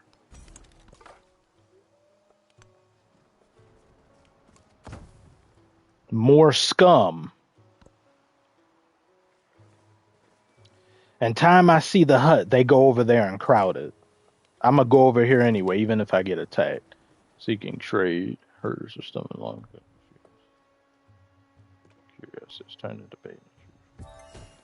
So get that. I'm gonna probably die now. Yep, look at this. Oh my god. Oh my. Disgusting. Hate barbarians. You at least you can talk with them in here. You can persuade them to not be ugly. But sometimes they be pissing me off so much. I was like, I don't even want to talk to your ass. Where shall we go? Oh yes, that is a very nice spot. There's no fresh water there. They also what's something they messed with in here when you discover oil and all that, like oil and coal doesn't do what it does in Civ 6. You could not progress in technology unless you synthesized oil or you got coal. In that one, you just kind of appear with it, one or the other. They need to make oil and all that do what it used to, because that was a toxic part of the game I really loved. You can build nukes in here that they patch, because first you needed to fulfill a victory condition before you could nuke somebody. But now they make it so, yeah, you can make the nuke and it has nothing to do with the victory condition, but there's no uranium on the map. You just make the nuke. I was like, where's the joy of finding uranium? I don't like just kind of making a nuke if I don't have uranium. I know that's all stuff they can add, but still, I like maybe they won't add that. I don't know.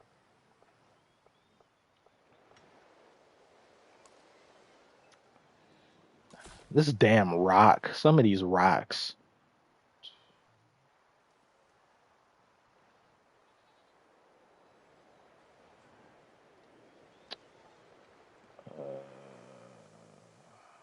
Fine.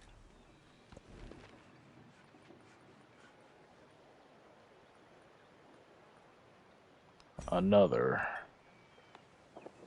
Is this civilization? Yes, it is. Jet Pixel. Hmm.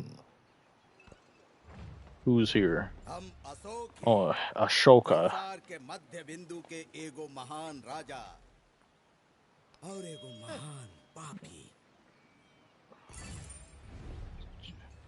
That's something else.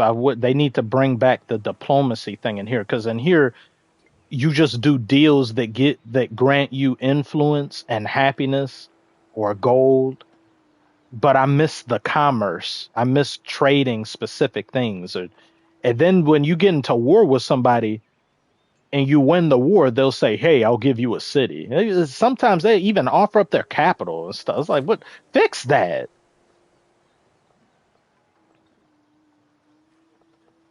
I also don't like how you can trade in here. I can send a merchant to someone, and if they have oil and I don't, then the oil just comes in with the merchant. I don't like that. I miss going to war over resources. In Civ 6, if you didn't have oil, if I didn't have oil or coal, I was like, yeah, I'm going to war with somebody because somebody has it. Because I can't win the game without it. It added depth to it. Now here you just have one or the other. What is no, stay there. You come back. Settlement limit.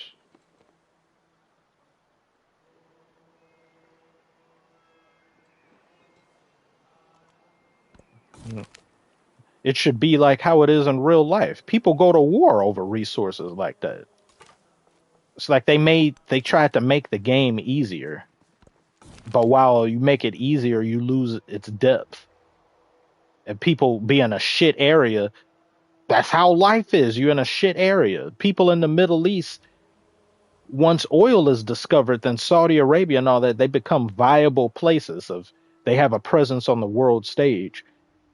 Prior to that being there, Saudi Arabia couldn't function properly if not for the profits they make on oil.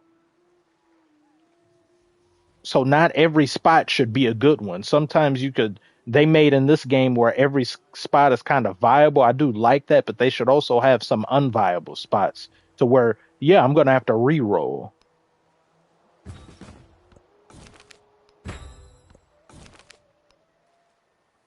But there's diplomacy.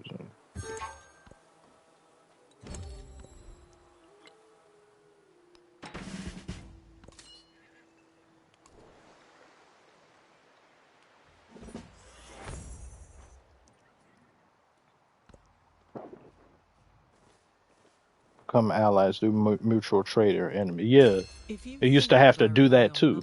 And then that would also lead to war because if you try to be allies with someone because they have oil or uranium and they didn't want to, then you would just end up going to war. It's just like, well, I can't progress in the game and my people need it, so you're gonna have to move or you're gonna have to give me the thing that I seek.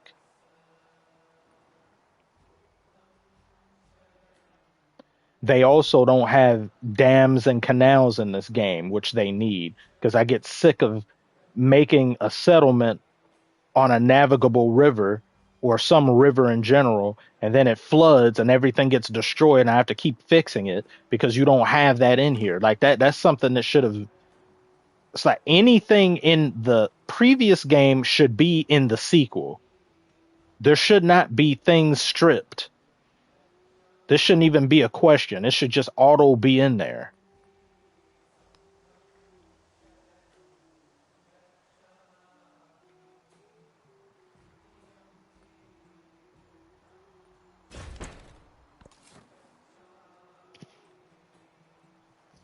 Do you go back and play Civ 6 or you just playing Civ 7?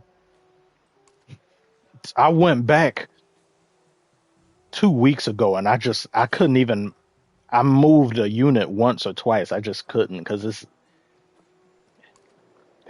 it's like it looks so this just looks too damn good. There's too many things I've gotten used to here. I went back and it just couldn't.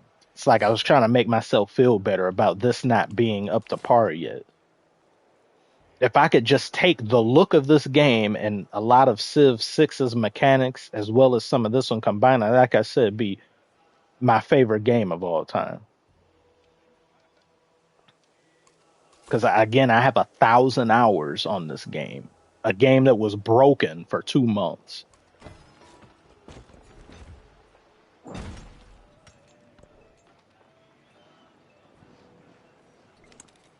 Oh, Lucef, how are you doing? Welcome.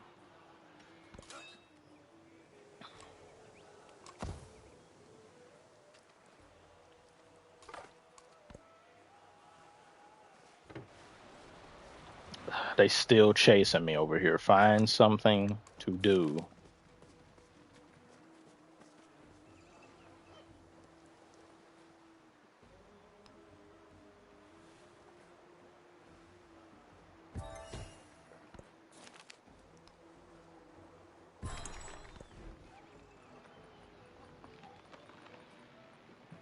Which one? Okay.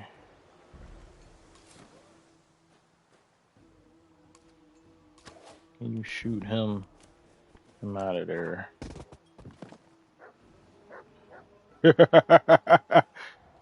Oh, a snowstorm.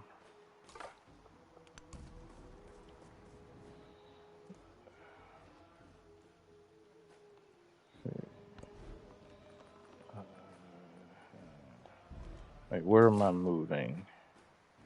I don't know what's over down here. I need. Let me make a quick scout just because. Can you pin mark top? No, you can't do that yet. That's something else that should be in here. And you would think something like that wouldn't take long to add, but there's a lot of little things here.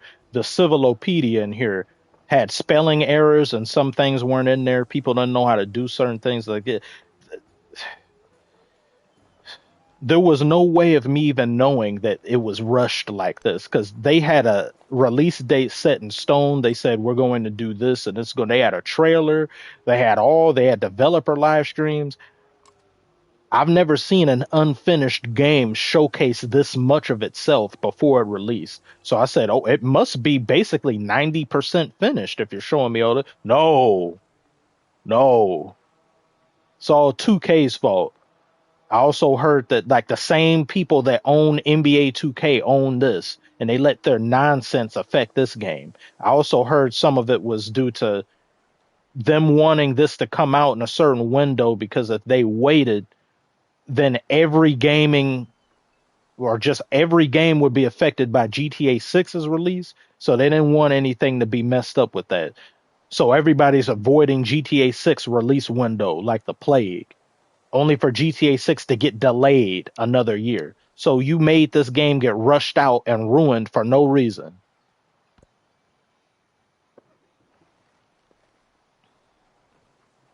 You have to get used to newer mechanics. I get confused at playing. Yeah, yeah. Then you play the old thing, and then you're trying to you catch yourself trying to do something that's kind of muscle memory from the newer game. You say, "Oh yeah, I can't do that." GTA 6 doesn't exist. Well, then that's even worse. They delayed this game, or they rushed this game out for a game that doesn't exist. I was real hyped and looking forward to GTA 6. I still am, but I was chomping at the bit for it until this got announced last year in summer. Once this got announced, like GTA 6 can get delayed until 2100. I don't care because this is, I take this over GTA 6 any day because this, I love games like this.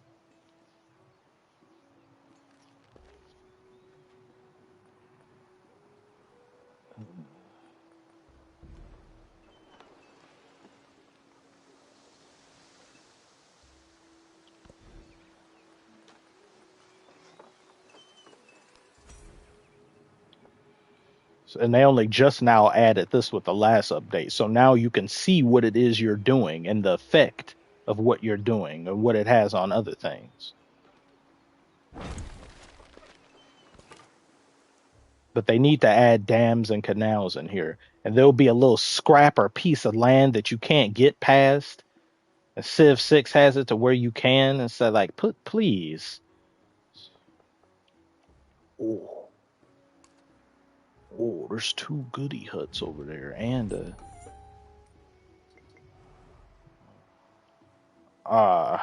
there's somebody. Oh, a bunch of people.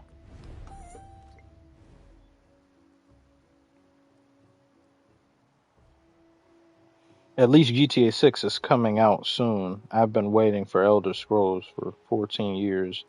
The release year hasn't even been announced. Yeah, Benjamin Bronneman. Yep, yep, I understand that. Yeah, it's coming out soon, but I'm in no rush for them to do whatever. I don't like the manner in which they did it, that they delayed it or something, because they waited so long when you knew that that game wasn't ready. Should have just ripped the band-aid off. Augustus Caesar. Octavianus Augustus Caesar. Humilis primus civis. Augustus, he one of the best leaders in the game. I don't care for Machiavelli. He's one of the last two. It's Machiavelli and two other leaders that I have to play to the modern age to get a trophy for. So this is mainly a trophy playthrough. But the trophies in here are way easier to get than Civ 6's trophy. Civ 6's trophy, it's like, oh, hell no. I don't go for trophies. But that in here, it was like, build a blah blah while adjacent to this during this time while being attacked by someone. It's like, hell no. Hell no.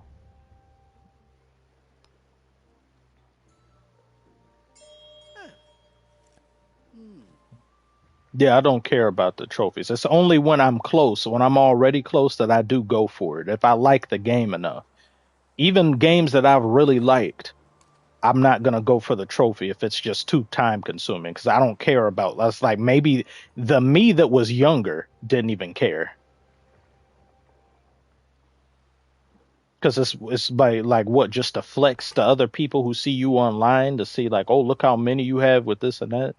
But if I'm close, if I'm like 70% or over close to a platinum, I do consider it, and then I say, oh, I might. Like Wukong, I need like 5 trophies for Wukong. I have to platinum that just on principle. It's just like, it's only like 4 or 5 trophies. And this one here, the hardest trophy for me to get in here, I'm with this playthrough, I'm gonna try to get, because there's a mechanic in here that say I need to do something for in the exploration age, colonize another land, go to war and colonize them. But because of how some games have been going, I haven't been able to do that. But that it's not difficult. It's just kind of time consuming. So I do that on this playthrough, or not all at once, but just in this particular game, and I can maybe get 2 trophies just from this. But the hardest one is complete the game on deity mode, and I've heard deity mode is real easy, but I don't be playing games at hardest difficulty, and I be sometimes struggling on normal on here. So I don't know.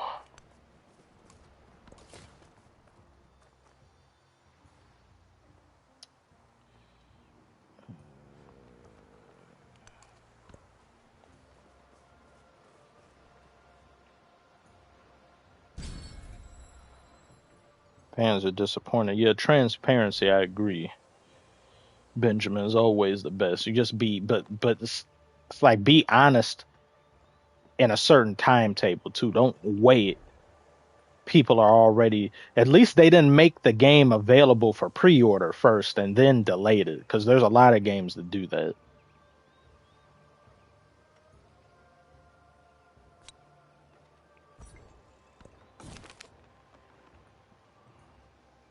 Let me just go. But with how that like that GTA 6 can change, it's going to change the gaming industry. But they have the ability to launch that game at $100. If that game ends up being 100, but I've been seeing recent stuff, kind of little bitty leakage here and there that says that it's not. But for just how long that game has been in development and the amount of resources that's gone into it, I'd better be able to go into almost every single building in there. If not every single building, I better be able to get big or lose weight in there. I'd better be able to do all that stuff that you could. And removing some of those features for your other GTA games to me wasn't smart.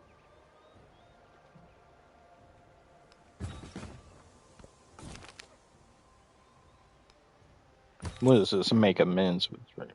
The Badger says, you need to make amends with Draymond. I'll send you a jersey. Never. That jersey would burn my hands to the touch.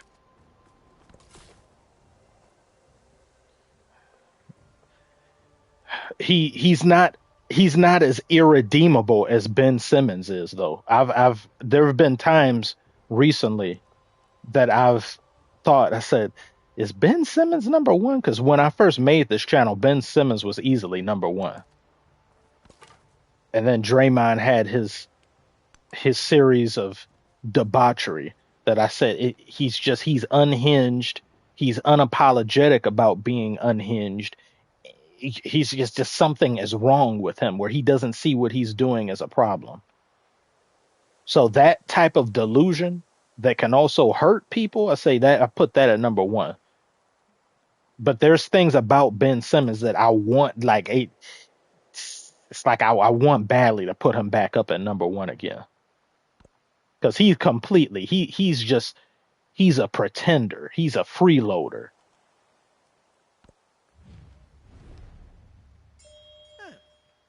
Lauren, let me see. Lauren Zalkan.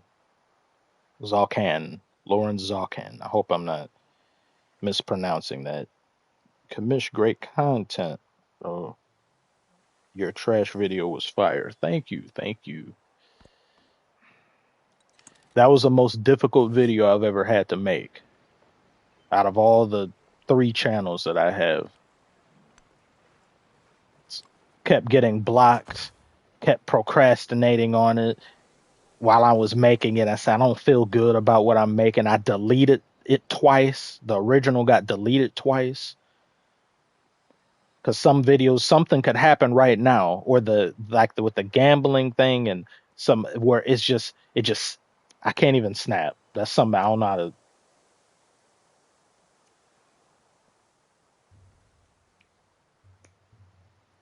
I don't know how to, but whatever. Let's say I snapped when I didn't. It gets like that. It's like, oh, this video, it just goes. I don't even have to think. It's just time consuming. It's just a matter of me finishing it, but I know everything that I want to do. It's like, oh, I thought of something else. Let me put that in there. Oh, I thought of something else.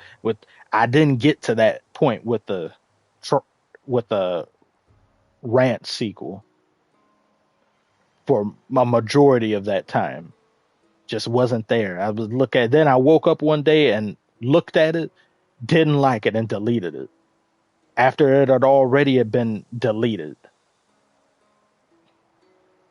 But then one day I said I'm gonna have to do it in separate parts. So every single day I said I'll just do this part. If it's a 2-3 minute section, I say do this part, then do this part. Then by the time I finished with however many parts, I just combined them all. And I said, this pleases me now. I'm somewhat satisfied with this. Doing it the other way just wasn't working.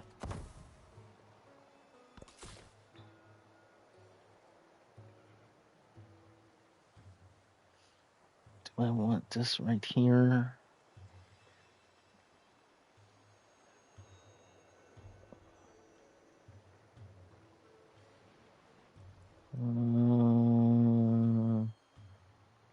Sure.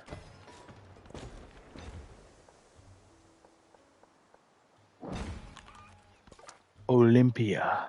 Too many chains here. Like an Olympian.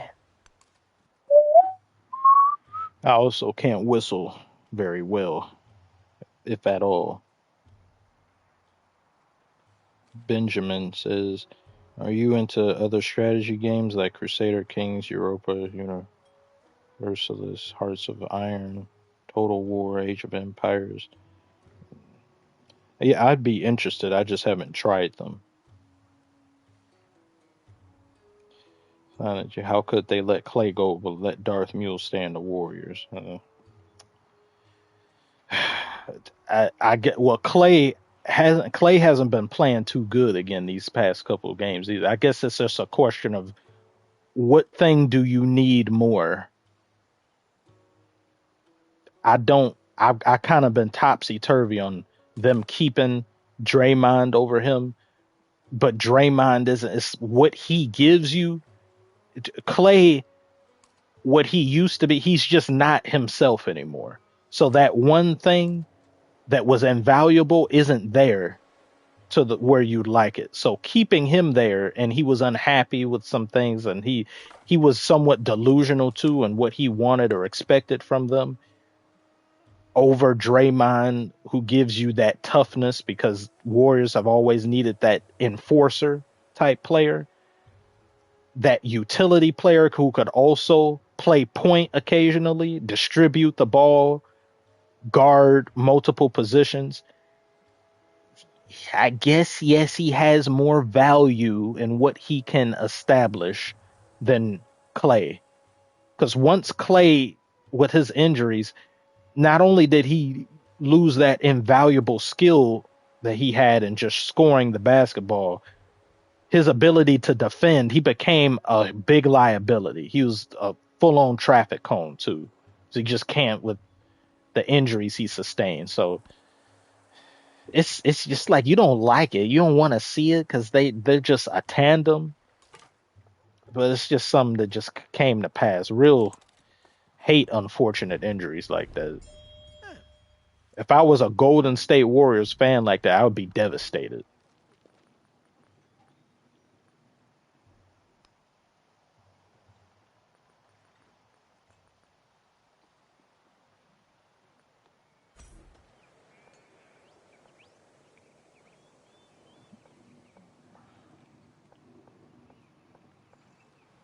Hmm.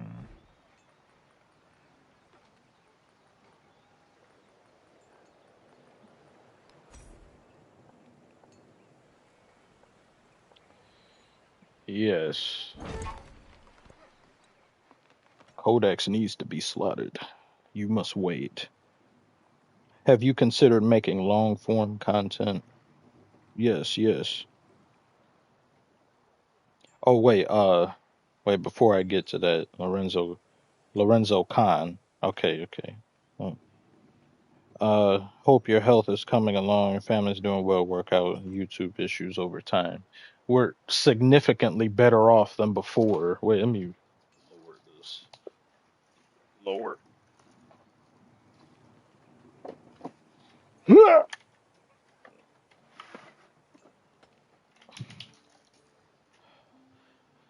Significantly better off than we were before because like I said earlier, people was asking for my other channel, are you going to do this and that? I couldn't even afford. It's like we were struggling for gas just to put stuff into like everything is overdue, just problem after problem, and then this here, and then on top of that, losing the house, and it's some stuff I said like it's just untenable. I'm in the process of trying to get out of here too, because this house is just one big hole, bunch of issues and problems. But I've been working a lot with going to physical therapy. I still need to get an MRI on my feet, which they said they were going to do, but then just looked like the medical system is just not good. It's just horrible. So I'm still waiting on that.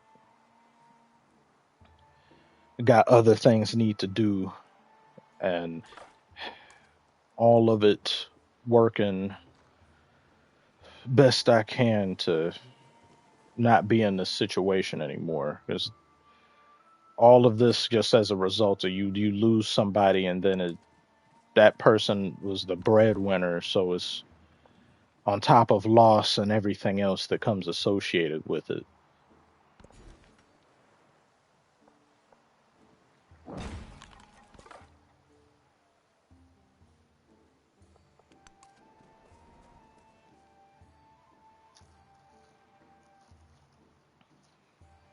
So the medical system is both overpriced and horrible in the US. Yep, yep. Where is it do you reside, Benjamin? Yeah, as much money as gets put into it, you would think it would match the quality, but it's not. It's pay out the nose for something that's garbage. Do you have a job? Currently, I don't.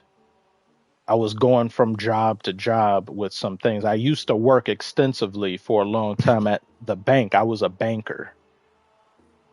Well, not all the way a banker. I was an associate banker, which is just a fancy word for teller that does banking operations whenever called upon. Job was the pay was good, really good, had benefits, but I was miserable working there. I'm not a very analytical person. I don't do good with numbers. All I had was my customer service to fall back on, which is exemplary, but it doesn't matter if you don't know what you're doing properly. And I ended up having to leave when things became what they were. So I ended up quitting there, and then it was a series of things like trying to keep jobs and do things that I couldn't stay anywhere extensively because of hospital visits and all of that. So couldn't maintain a decent job. Then I tried to go back to the movie theater. And because of my feet being what they were, it was just pain within the first hour, like I had worked a 12-hour shift. So this is horrible, man. And then I felt stupid even being there because I got to come back as a supervisor just because the main general manager was still knew him and was all that, and he was happy to see me back. But the instant I walked in, I wanted to quit because they took these vests away. We used to have usher vests. I said, we they got us looking like Walmart employees with just one standard shirt and these pants. Said if I could quit right now, I would. But I said, I'm not gonna let appearances keep me from doing the job properly. But the pain that came, I said, I can't even walk. Debilitating pain. And one of the people there, I came there since I was there. So you don't even get to look like anything. I just had the name tag that was like this golden name tag that was made out of bit of steel, I guess, but it's not, don't have the whole get up or anything.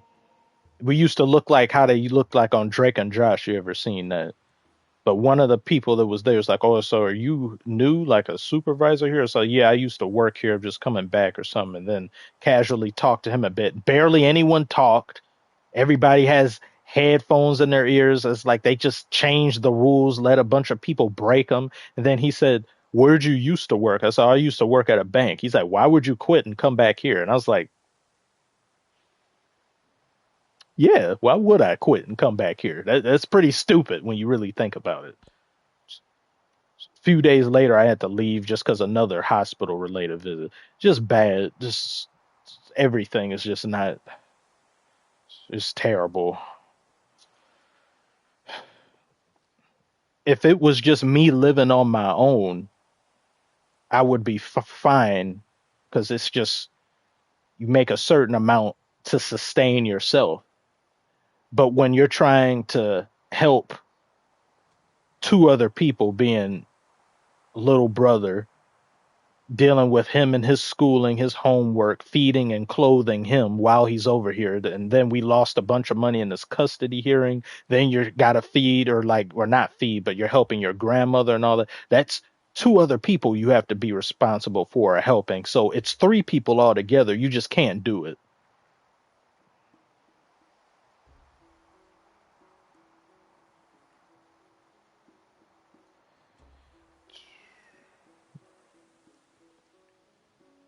Oh, you live in Switzerland. Damn. Oh, heard a lot of great things about Switzerland. There's so many things you guys do better than us here, like just commonalities that aren't maintained here. Bet not. Am I in attacking range? Oh, they didn't attack me. Not going that way. Is that another scout that's over there?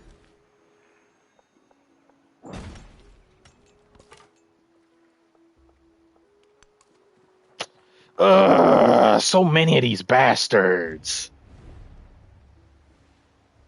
Hurry up.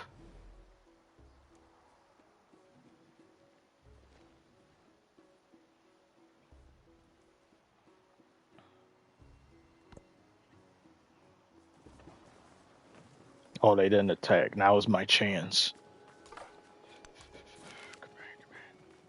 I don't need more army.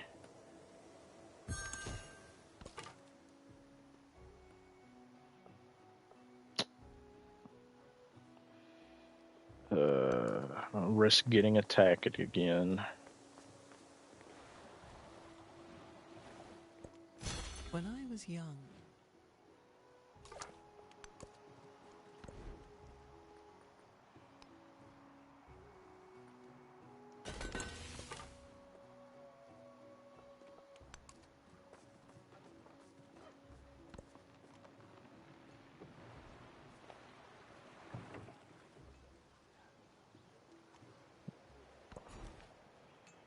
KD has a new documentary coming out. No, I didn't hear about that. I kind of don't care.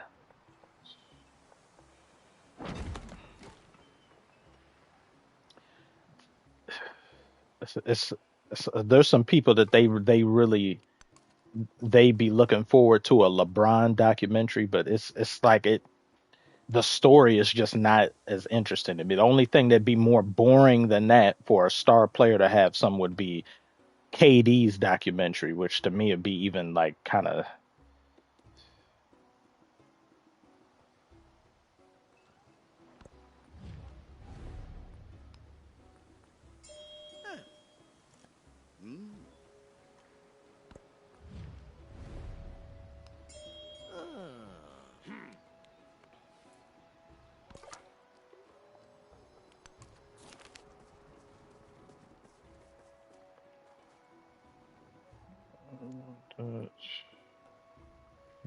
Study builder's tools. Hmm.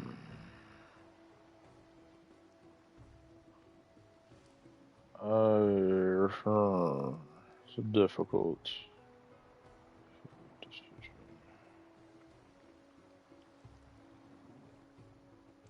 Do that.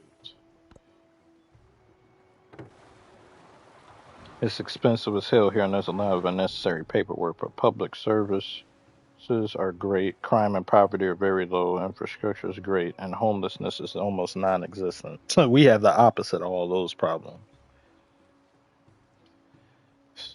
They have their homelessness issue, and their idea is to make things that homeless people tend to lay and sleep on very uncomfortable so they don't sleep there. That's how we address homelessness here. Medical wise, having a health scare or something that requires an ambulance to come and get you would financially bury you. And I see people like being my friends who are from Canada, and them they can't even relate to that. It's like you've got to pay money, like it costs you an arm and a leg for an ambulance to come out there and get you, and then the bills associated with afterwards alone with that, it's just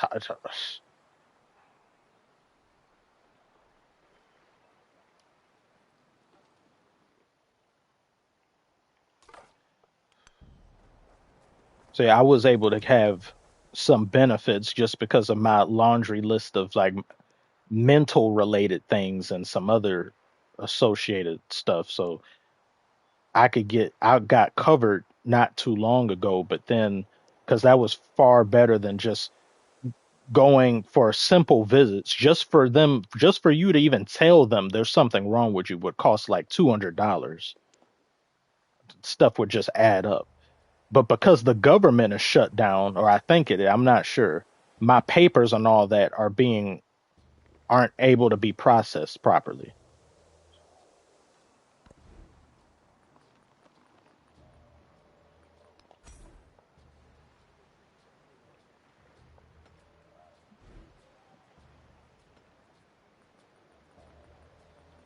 What was I about to do here? Oh yeah, I have to build that. I have to build that.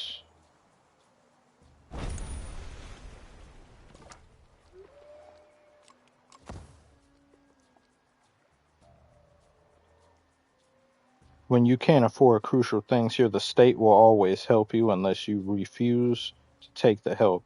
I have a friend in the U.S. who always had problems and fears that they wouldn't have here. Yeah, I saw a tweet by somebody who lives abroad and then they came here. It said, just touched down in the U.S. with an exclamation mark, all happy. And then a few weeks later, they tweet, how the hell does anyone afford to live here?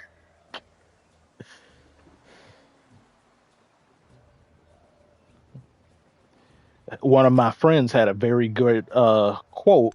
They said US is a great place to live if you're rich. If you're rich, then yeah. But there's still buffoonery that can affect you even if you're rich. It's just way less of it.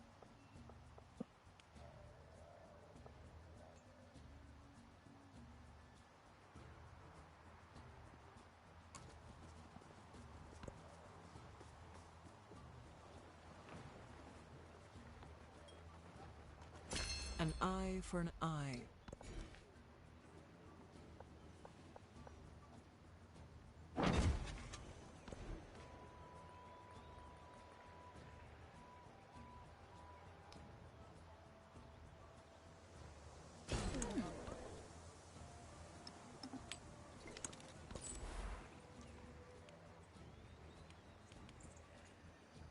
Why is the go there? Why is it not going there? It's glitch.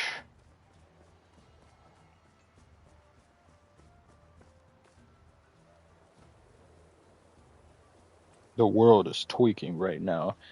Yeah, it's tweaking just because of a few assholes.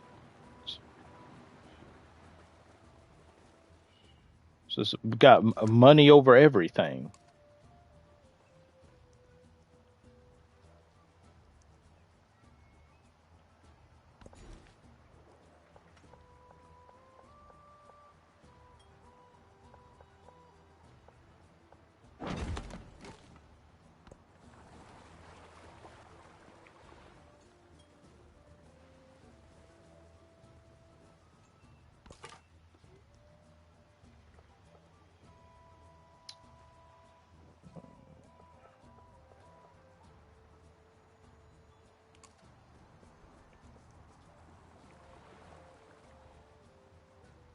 In no way has it ever mattered who is president. Unlimited liquid. It used to matter decades and decades ago.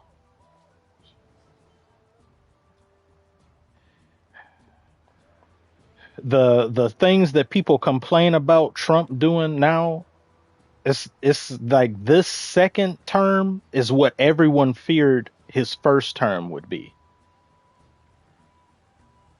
In terms of president mattering, when you have issues that affect you or your family drastically, then it isn't until it happens that you realize that it does, but it doesn't.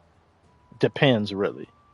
Back then, when FDR was president, he's possibly the greatest president ever in terms of just what he accomplished and what he did. Just say, yeah, a great many things were done. Look how many terms he had. Then they instituted term limits afterwards. How because of how popular he was.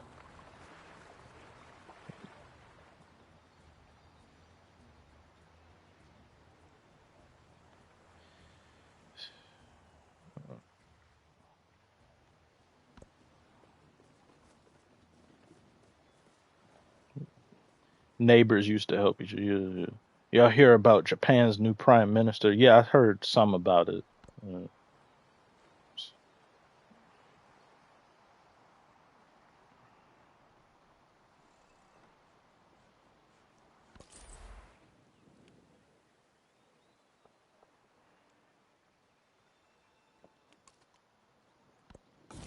I don't know why that's not working. Trade caravans, listen. Yes. I don't have another slot. Benjamin's comment about corporations hidden in top chat. I wonder why. What, people's comments getting hidden?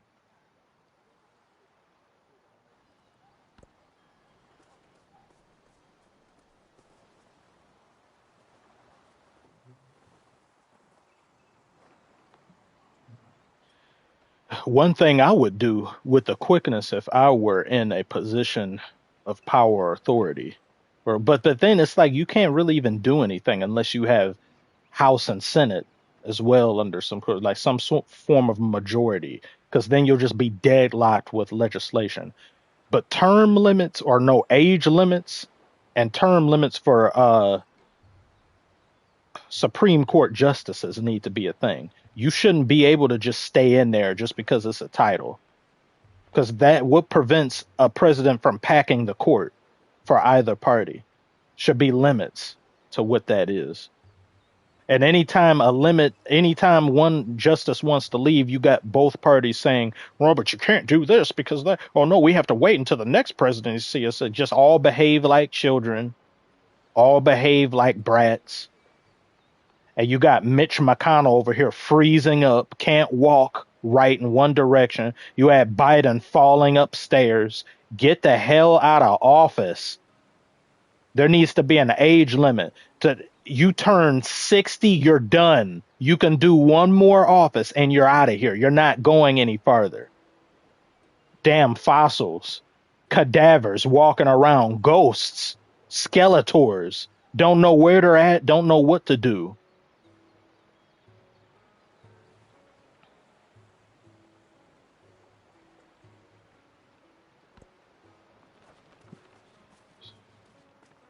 And politics have become WWE-ish, too much like that.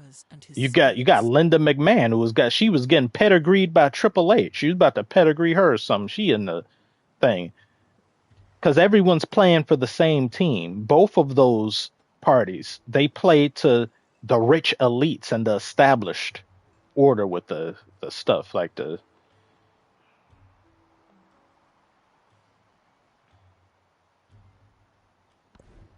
very out of touch with what the average common man thinks, common man or woman. Nobody's really in office to help anyone other than who it was that got them into office in the first place.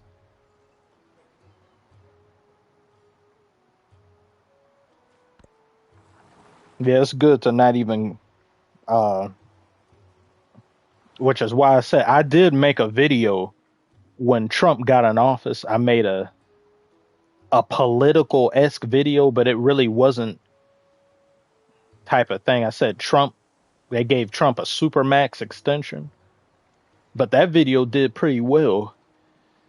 But I'm not. I began that video as I wanted to make it abundantly clear. I'm not telling anybody what to think or how to think, who to vote for. I'm just pointing out the hilariousness of the situation and just saying why, how we got here and why so many people are disillusioned with it. People are tired of being lied to every single presidency.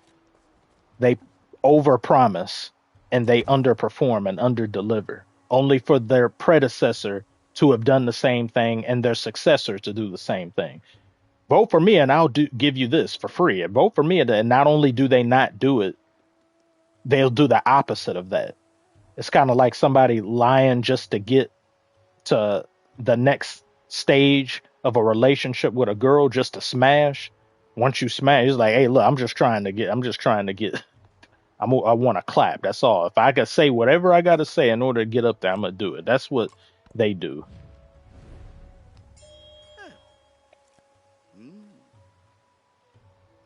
Yeah, they ain't gonna show that list off. Too many people up there. Too many people up there and on it.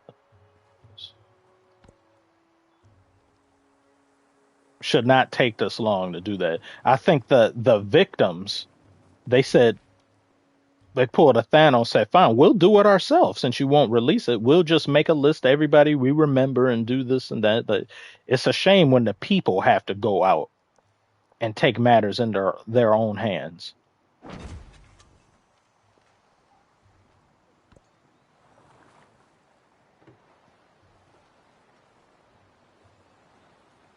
Yeah, that two-party system needs to get out of here.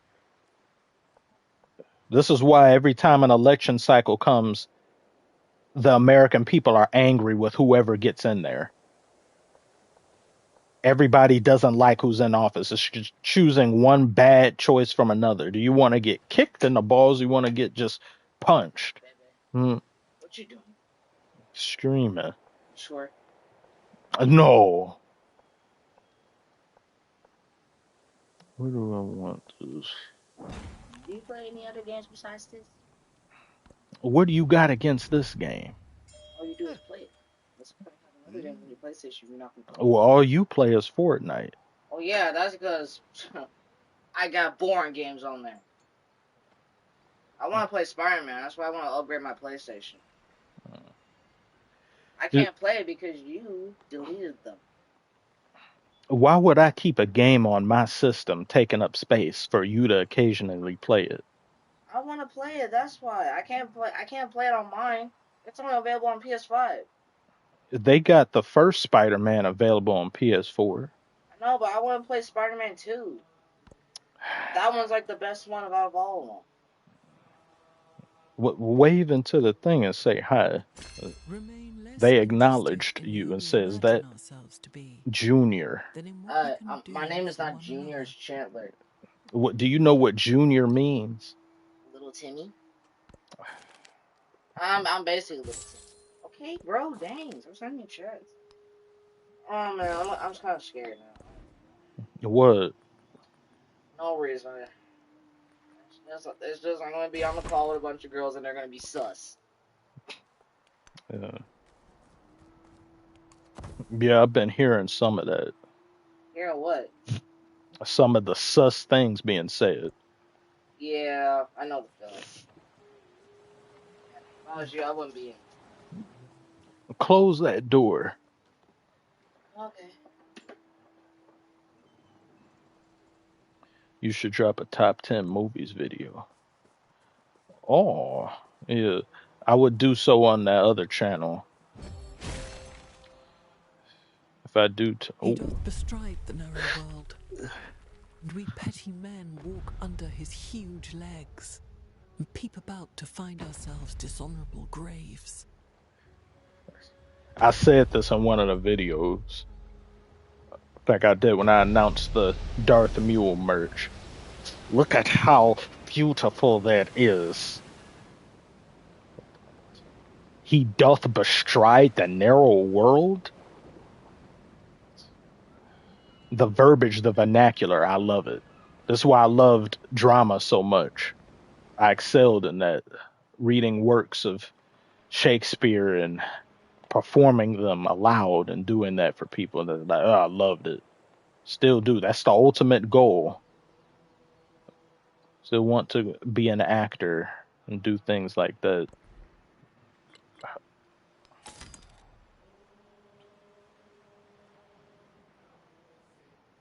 What are your top 5 off the dome? Schindler's List.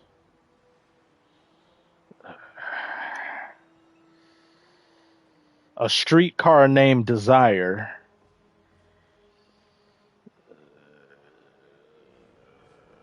Kind Hearts and Coronets. Uh,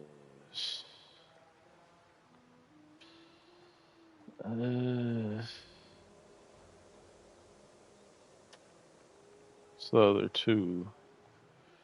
It's the other two. The Godfather. Uh,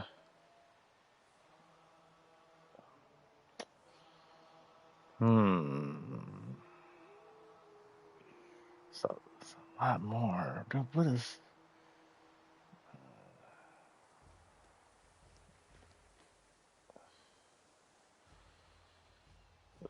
2001: A Space Odyssey? But if I really thought about it, I'd probably have like one or two of those with out but they it can all be swapped. There's tons of them. There's this one movie called Metropolis, and it was made in 1920 something. Can't remember. I'd probably put that kind of up there. Uh,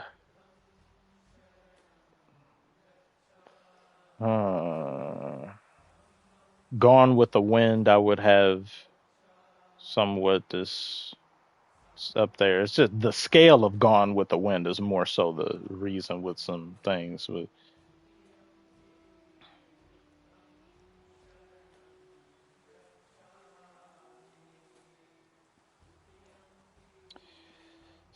someone said B movie. Movies that have come out in the past 20 years that I have up there with things like Memoirs of a Geisha. I really love that one. The score of that too. Love that. I put The Dark Knight and like in recent stuff. I put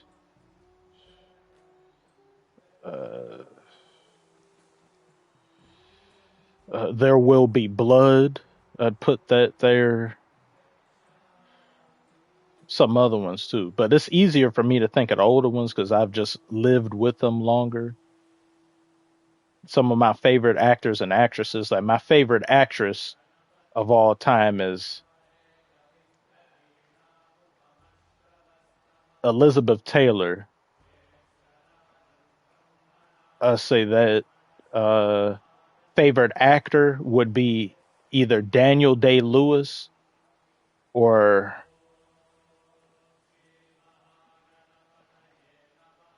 yeah, I say him for like overall. And then two, three, four, and all that. That would be like Spencer Tracy, uh, Paul Newman, Marlon Brando.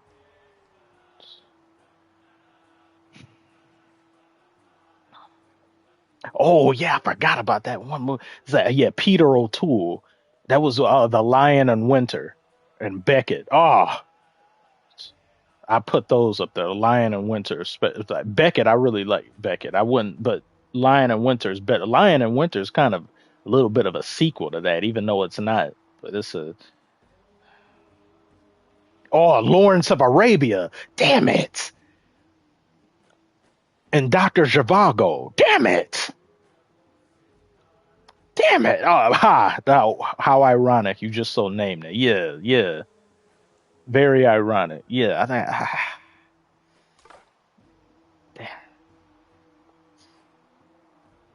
No prisoners.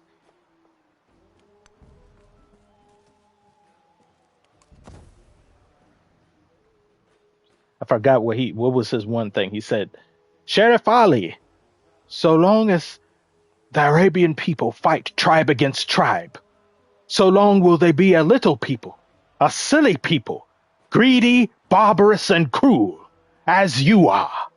Ah,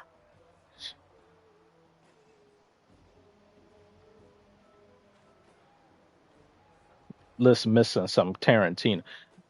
The highest movie from Tarantino I would put on there would be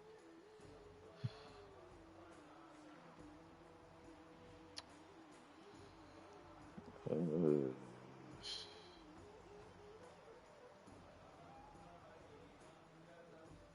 uh, one second.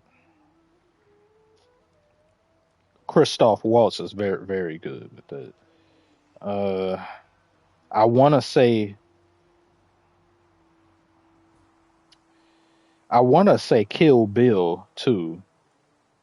I mean, that whole series, but there's not too many that I'd have of Reservoir Dogs. Maybe I'd say that. I really like Django. There's really not too many from him that I'd put up on there. Tarantino overrated as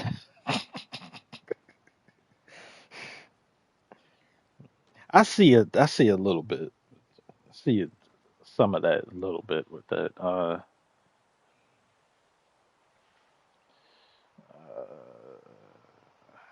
What was this one quote? Let me see.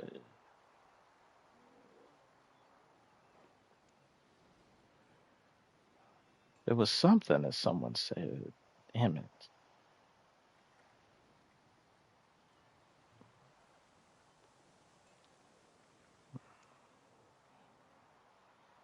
Giant. Yes, yes, I saw that. I saw that. I really loved Giant. Yeah, Elizabeth Taylor and James. Yeah, you had things like Rebel Without a Cause and all of that stuff. See, those movies, what I loved about those, they focused on story because that was what was most important at the time. They couldn't fall back on special effects and just big names. That wasn't enough.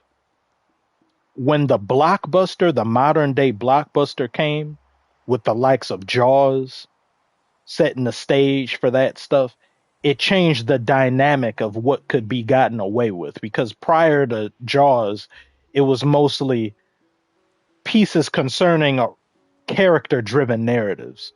You had Dog Day Afternoon with Al Pacino, and you had the.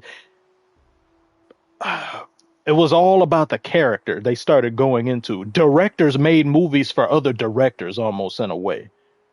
And then the blockbuster opened the door to a bunch of other venues, but then it's like the golden age of the blockbuster was so like late 70s when it first got created, kind of with Jaws, and 80s with Star Wars, and you had this. Then things kind of leveled off a bit in the 90s, where it kind of returned back to some things because you had some really great movies at the time. Where I say, oh yeah, and Spielberg is the greatest director of all time. Spielberg is the GOAT. There's some people who may not agree, and I can understand why you may not, because there's some other directors. There's like Stanley Kubrick. There's people like Martin Scorsese. There's people like Tennessee Williams, all that stuff. But that Spielberg has the most versatile filmography of all time, and he has a feat that really no other director can say. The man in 1 year made Schindler's List and Jurassic Park. Those two movies have nothing to do with each other. Completely different lanes, completely different genres and themes. And those were some of the two of the defining moments in cinema history, both of which chosen by the Library of Congress because they are aesthetically and culturally significant to the human collective unconsciousness. To have two of those movies released in the same year, that is ridiculous. And he also had Close Encounters of the Third Kind. He also has like the hit. He has Poltergeist. He has rings in every genre. How can you argue that? Nobody has that feat. Just the Jurassic Park and Schindler's List alone. He doesn't even have directing tropes in a way as some other directors do, where you can kind of tell, oh yeah, this movie was directed by Michael Bay. This movie was directed by Snyder. What? Can you give me your charger? I mean, can I borrow your charger, little Timmy?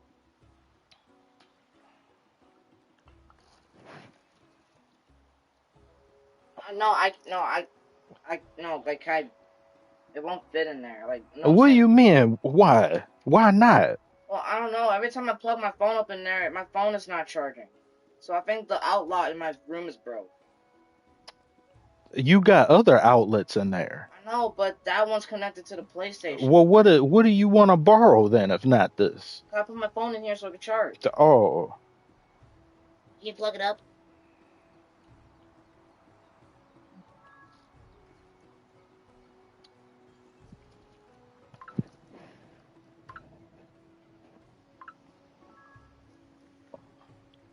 Can you put it down? Good boy. Where else would I put it? Yo, Chad, did you hear me say good boy? Yo, Chad. Oh, guys, guess what? I don't have to go to my dad's house tonight. When did he say that? Oh, a second ago.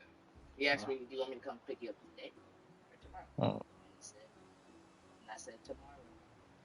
So I don't have to. Oh, great.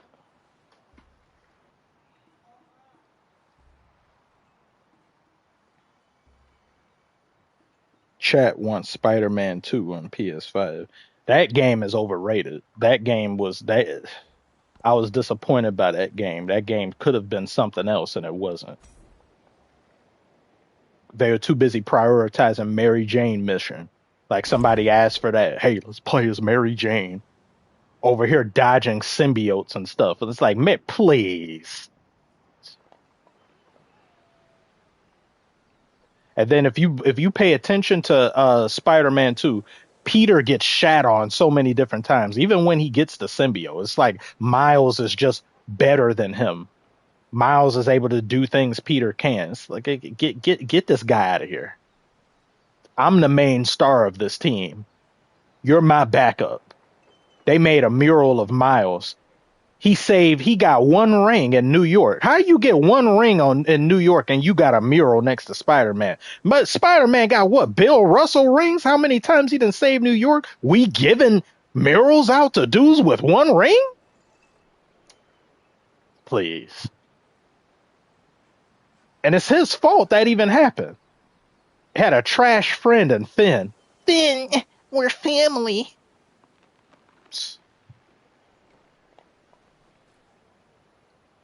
You got James Cameron. I don't put James Cameron up there.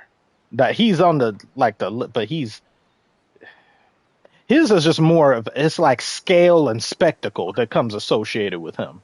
Yeah, I give him Terminator and all that, but like Titanic and Avatar, I mean, that is a feat. No other director can say they have the highest grossing movie of all time and then replace themselves. It's highest grossing movie of all time, but it's not. His works aren't looked on for in the same way as some others are, like a Scorsese and all that story and all that.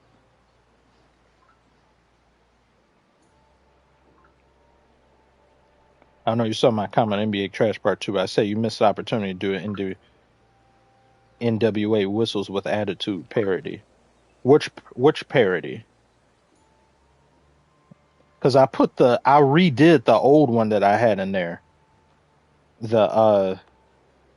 What you mean? Just have the image, or just had to what? Because I just voiced it. Yeah, I know. Technically, Gone with the Wind is, but that's not what people don't be paying attention to. Adjusted for inflation. Well, what time is it? It's 8:18.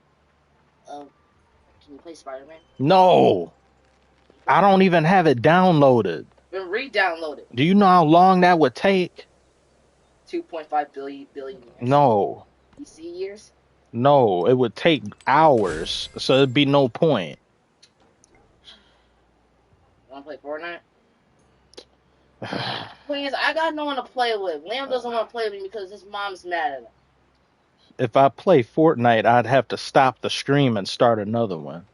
You can't stay on the same stream. No, that stupid PlayStation doesn't let you switch games and keeping the stream up. You'd have to stop it. Wow. Hey, Chad, write PS6 and wait for it to come out. Because I'm pretty sure PS6 might be better. Your little brother is tweaking right now. Man, shut up. I ain't tweaking. I'm giving my brother facts. Because if he would have gotten an A+ in school, I wouldn't be giving him facts right What now. are you talking about? When have you gotten an A+? And in what subject? What do you specialize in? Math. I got an A+ last year. I got an A-. And math. Last year, and yes. Do you don't understand any of the material that you be reading? I forgot. It was last year. I forgot what subject, or I mean, what thing it was.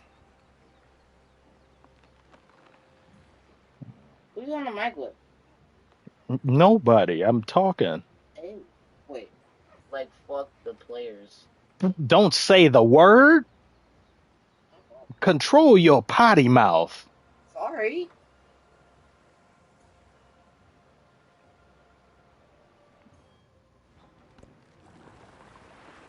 But you can't stay on. But if you leave this app, the stream will get, Yeah, up. and I may not be able to press it again because I have technical difficulties starting this for whatever reason. Guess I'm playing by myself for tonight.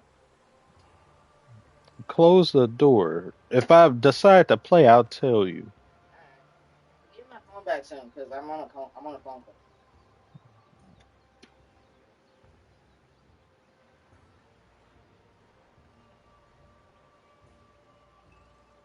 Straight out of text. I meant the NWA parody song, but Whistles with Attitude.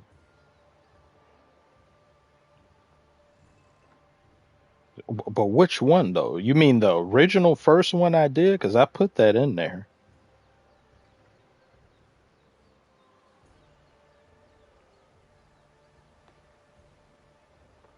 Or you mean a new one? I still have to do that album in general. There's two. The first original one that I did, where it's Drake's Major Distribution instrumental, was a National Basketball Association is my bitch for real. That one. I put that in there. I didn't put the second half in there of where it goes into John Morant rapping. It's like, beat switch more than Kevin Durant. Hot as Van Gundy when he's in a rant. Like, I didn't put that in there just because I wanted the main focus. That section is about the refs. I will make a full-on album thing of that, though. I have. So, yeah, the first one, The Flagrant 2. Then the second one, The Ejection. And then The Suspension. What? You remember I used to watch Bobby Playtime? Yeah. They got Huggy Wuggy on there? Yes. They added Wednesday Addams, Art the Clown, Pennywise, Chucky. They added all of the Halloween stuff in the game. You're missing out, man. That game is past my time of playing it now. They mainly cater to babies like you. I am not a baby. Mm. Are you serious? You're missing out.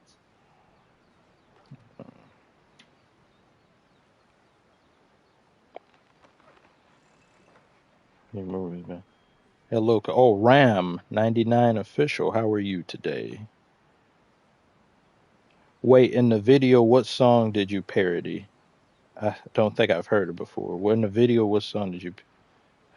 That one was more of an original. Well, I mean, it is a pair. If it's the instrumental, and then I just do over. But yeah, it was major distribution. It's just that one is more of an original work because the lyrics are all that. Some of the other ones though is like if it's the flow, or the flow was similar with this too, but yeah, it was my very first original outing with that got demonetized back then, where it said if NBA refs were rappers, because that was the first whistles with attitude mention. I still have to do some merch for that. I want see if people would be interested in that, but I need a designer, competent artist. The other one, he's been AWOL on me. I don't know what happened to him. Hope he's all right though. DGBE, how are you this fine evening slash night?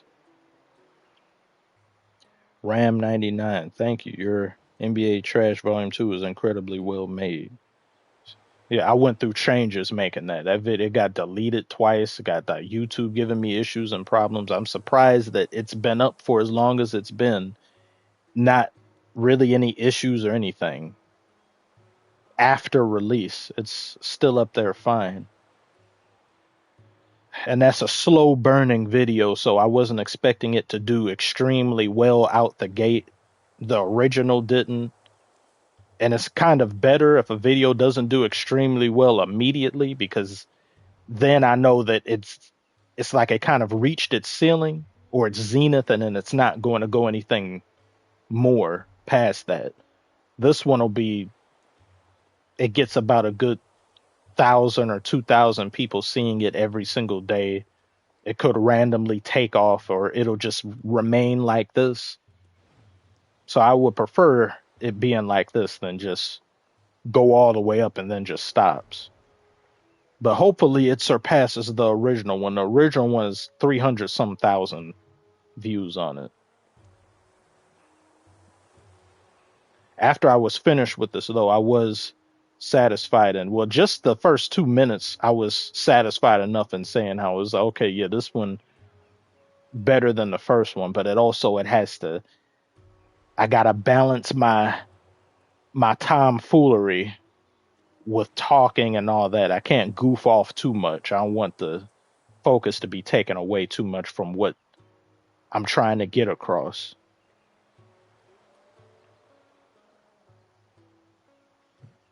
Do you watch Chris PG? I accidentally clicked on a video of his. I don't watch him. I know of him though. I think the one I did was a Wimbenyama. I was like Wimbenyama. So yeah, but I don't actively watch him.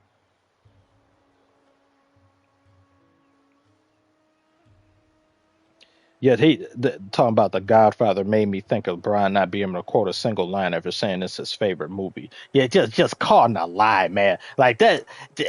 Ugh. And I'm all about the arts. I'm all about that. It's like, if anything, it make me be irritated with your presence, it's that. You couldn't name one line from Godfather. You couldn't name the most obvious ones. Keep your friends close and your enemies closer. I'm gonna make him an offer he can't refuse. Couldn't name nothing. I mean, there's just so many. I mean, is any quote that you whatever any quote. He ain't watched that movie. He ain't watched that movie. He ain't read that book. He knows what he ain't doing. He just be lying to lie.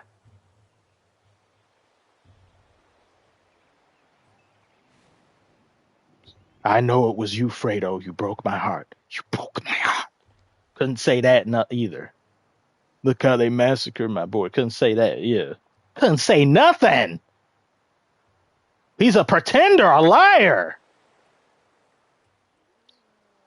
You want to talk about the game of basketball, what he does or doesn't? You want to have a GOAT debate between him and Jordan? Okay, fine. But the arts, I'm passionate about the arts.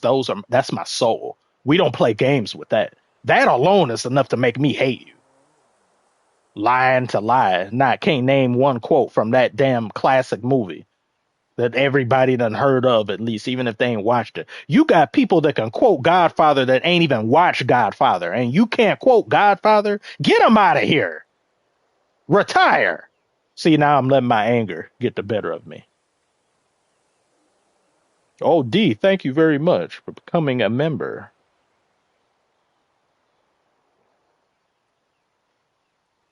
Autobiography of Malcolm X. That man ain't made it past page 2 in 8 years. He ain't never gonna read the rest of it. Bronny be done retired by, well, no, Bronny may be retiring in a year or two from now, so I don't know. But yeah, he ain't gonna read the rest of that. Steph Curry's kid will be in the NBA before he makes it to like chapter 2 or 3.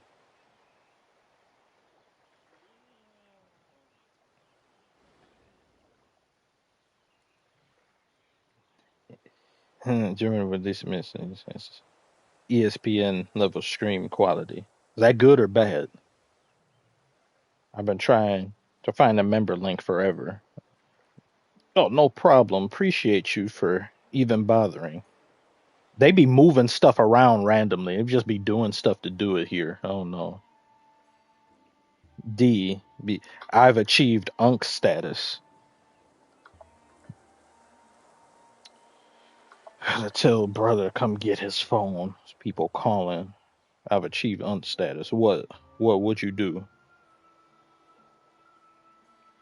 Brown won't finish that book before I finish One Piece.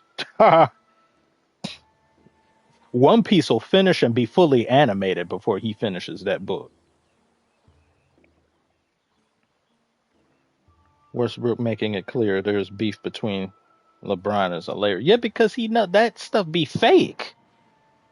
That stuff, like, you be around somebody that's like that, like LeBron. He's a diva. He's a media-esque adjacent diva. He's like a fabricator. He's closer to Taylor Swift than he is somebody that's like a Derrick Rose or Kyrie Irving. And those types, when I made the allusion earlier, if you ever face something in your life or get hit with an allegation that you know isn't true and is 100% not true, but in nowadays it's guilty until proven innocent, if he's a friend of yours, he will throw you under the bus and distance you. He's not going to stick by and get flack for supporting you. Taylor Swift would do the same thing. Someone called you just now. Hello? Come here. Come here. Come here. Yeah, man, you know that ooh-ee-ah, that spinning cat? No. You know the cat that ooh-ee-ah, that spinning cat thing this video? No. Oh yeah, chameleon is a good word. That's what you... What? Well, they made a CD record playing on Fortnite about it. Like a loft music video. I don't know what that is. Look, that spinning cat that ooh-ee-ah, ooh-ee-ah, ooh-ee-ah. I don't know what that is. That's... How do you not know what it is? Cause I'm not 14 years old. That's why. Baby, you've been around longer than me. How do you not know that? Spinning cat? Yes, and that's music in it. It's a meme. How do you not know? You've been around a lot longer than me. I don't know what that is. How do you not know that meme, bro? Yeah, you know that. Because that was a song before that got turned into a meme.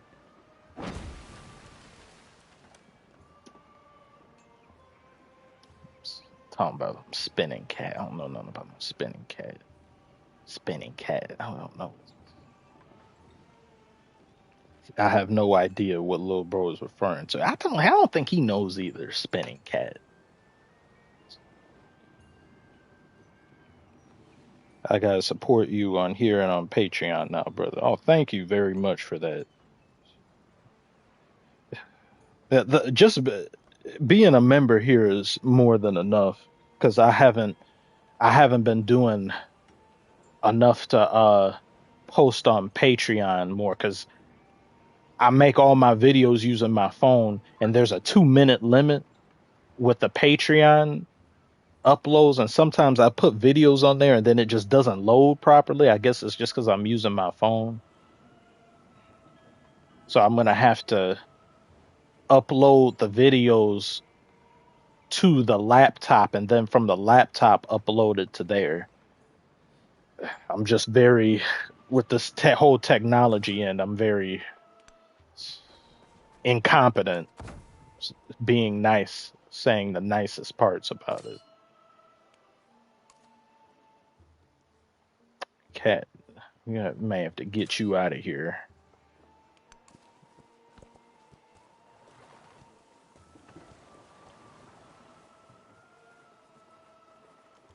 The administration is in the hands of the many, and not of the few. See, that's who Spot copied off of right here. Even a great carpenter does not abandon his string.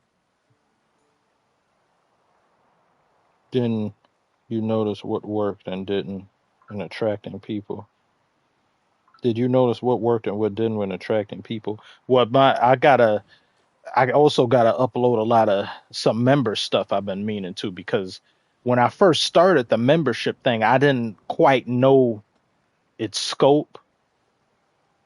So I wasn't just aware of everything that it can do, and I wasn't giving people enough value for it, because it was saying several different people canceled their subscription. One of them bothered to leave a reason why, and then they said value wise they felt that it just wasn't enough here, and I said, oh, okay, that under, because it was mainly if you were a member, then you would get to see videos early, like the NBA rant sequel.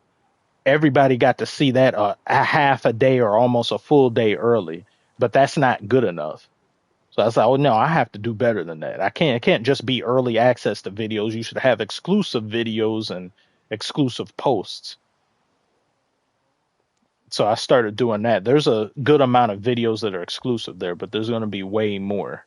There'll be some more longer form ones too that I'll put there, and I'll also have to move to Patreon. And my and my 38th birthday was last week, so officially Unc now. Psst, have you heard what they call an Unc now? If you're 25, they calling you Unc. You got people that was calling people Unc who are 22, and they were calling people 25 Unc, and now they turned 25, and people, they can't even get to 25. They 24, and people's like, hey, Unc, and he's like, but wait. I was like, yeah. How does it feel? How does it feel? This generation, they be age shaming, but then in our generation, they were just fat shaming. They're like body shaming.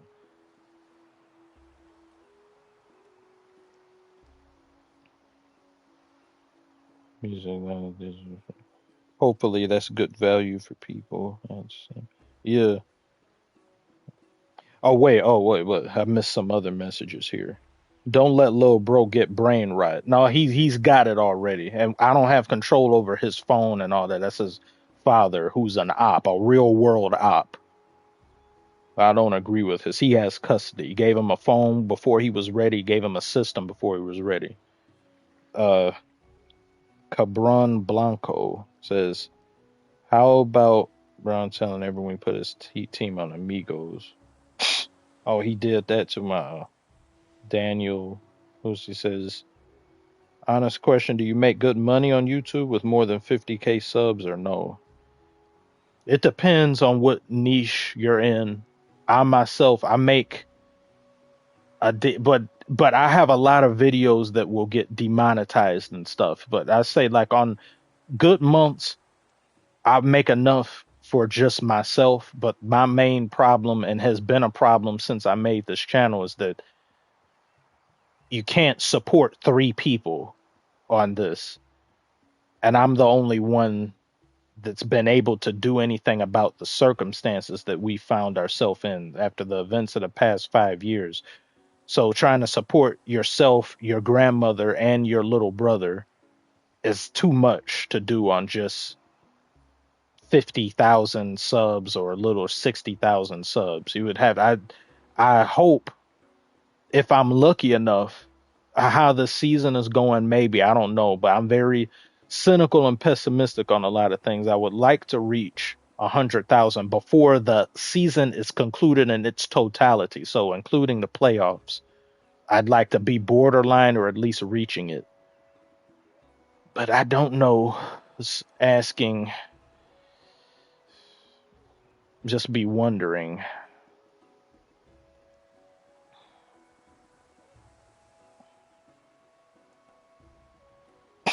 Silent, you're being called Unc in your 20s. Is crazy.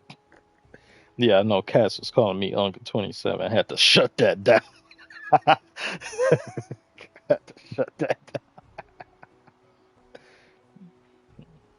Yeah, the term Unc it's overrated. Same thing as mid. Everything is mid now. It used to be this is trash, but no, now it's mid, which in ways mid is worse than trash. Because trash, people will memorize. They'll remember something being bad. Mid, forgettable, lackluster, lukewarm, room temperature.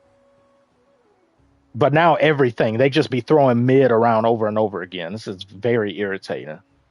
It's like people now on social media, and this is one of the many negatives of social media, in my opinion. People are afraid to like something. They're afraid to be caught caring about something and feeling passionate about something, because if it gets shit on or some people don't agree, then they'll be like, "Oh no, I'm not with the hive mind. I have an opinion that's different than everyone else's. I have to adjust." Which is why people go by Rotten Tomato scores instead of going to see the movie for themselves. They'll let that sway them before. If they were hyped to see a movie, now they're not, because, oh, it's not fresh. If an album comes out, I'm not going to listen to it because Anthony Fantano said don't do it, or he doesn't like it. If Anthony Fantano doesn't like it, I don't like it either. Anthony Fantano, who gave My Beautiful Dark Twisted Fantasy a 6. Foolish.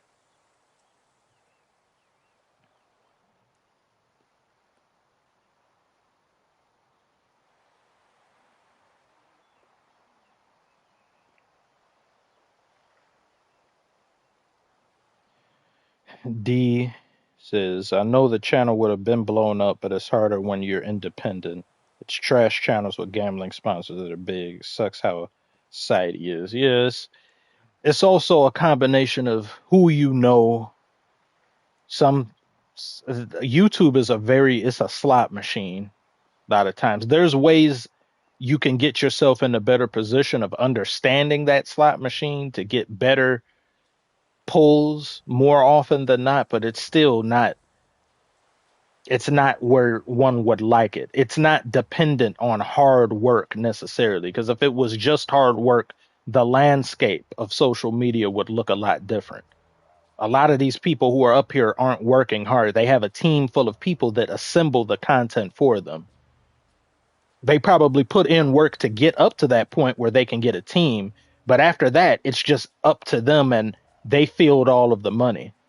No matter how successful this channel may ever be, I wasn't going to have that. If I ever did have somebody working on something, it would just be some thumbnails, just because I don't consider myself too good with thumbnails.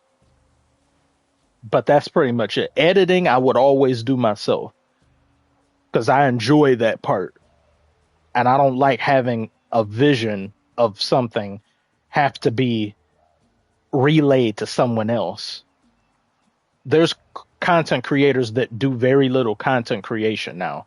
Someone edits all their videos, they write the script for them. I don't even write scripts. I just talk like I'm doing right now. And if I mess up, I just redo that part. But most of the time, it's just me talking into the phone as I'm saying right now. It's like, oh, look at him. He had 20 points, 10 rebounds, 10 assists. And oh, he was a killer out there. Blah, blah, blah, blah, blah, blah. Record. If I mess up, I just redo it. Writing a script it limits me, because then what's being said doesn't sound as real or organic. It sounds as though you're reading something, and a lot of people sound as though they're reading. I can tell you've got this type transcript that you made. You say, so and so was one of the most transformative players in NBA history. From early on when he was drafted, you sound like you're reading.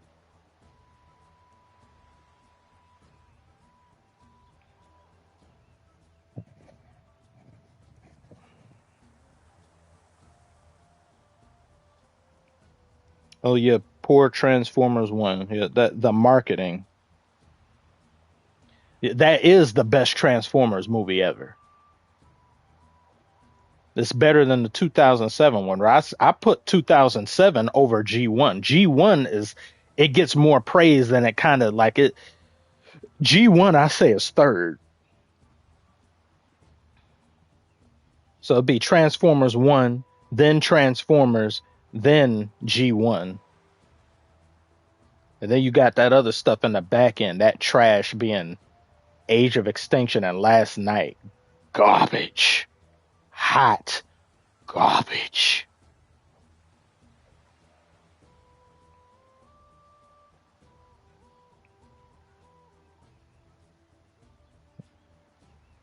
People give G1 that credit because it's the first and the music that goes, you got the touch, you got the power. Yeah, that's amazing and stuff. But that the movie itself is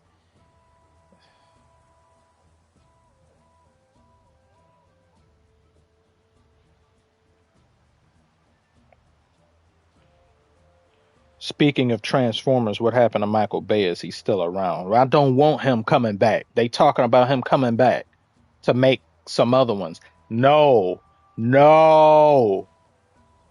That man was never good for crafting a story. Ever. Never. He's just amazing at special effects. He should have an Oscar for special effect or something, but he doesn't. That's a shame, but do not bring him back. He did irreparable damage to Transformers. Near irreparable damage. That license and that whole medium hasn't been the same after him. He left it nearly in a worse place than he was when he found it. Yeah, I don't nobody want him back here. I don't want him back here. There's some delusional people that want him back to do what? Enemy scrotum again? To have that Romeo and Juliet law that he had in there that he kind of shoehorned in there? Who wants that? Why was that even something he thought needed to be in there? To have another dog humping another dog? To have a Transformer hump Megan Fox's leg? To have another Transformer that turns into a baddie then back into a Transformer? Don't nobody want that.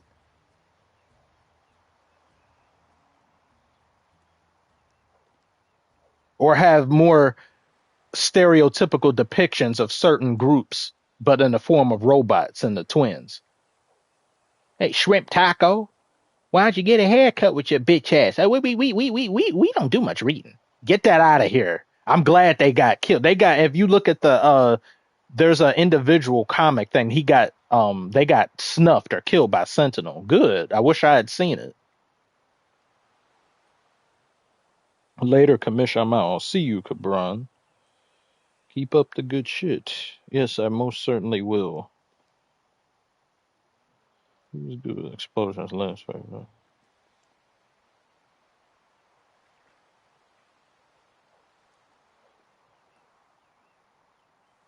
They want a Bumblebee to pee on someone again. Bumblebee, stop lubricating the man. I kind of let that slide a little bit just because of how I knew jokes like that were going to, but some of the other ones are just no. And remember, people, this is the same man. They don't care about the story of Transformers. They never have, they never will. When under the umbrella of Michael Bay. Because remember when Optimus was Nemesis Prime, he said, Bumblebee, I haven't heard your voice since Cybertron fell. In the first movie, Bumblebee talks. At the end of the first movie, they're so stupid and inept. They don't want people to realize that. You ask too many questions. Then they go talk about how there's Transformers around during the medieval times, during night, around with what were you even turning into? The first wheel? You were turning into a wagon?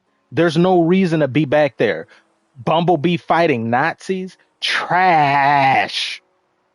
Just making any old thing up now. The Witwickians, remember that? Didn't they have Martin Luther King and some other people up there? And a Witwick? It's like, don't dare disrespect him. Bring him into this filth.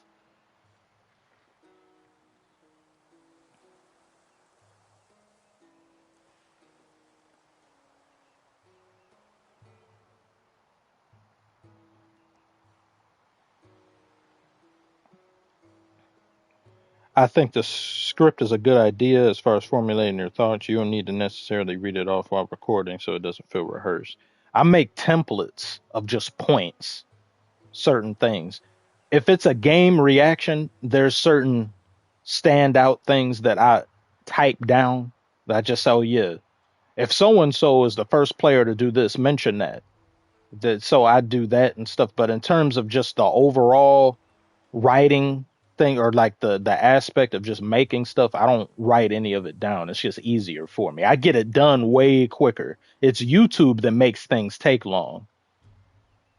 I could make a vid if I was making a video right now, I could have it done in 30 minutes or less. An 8 to 10 minute video in 30 minutes or less. It's just YouTube.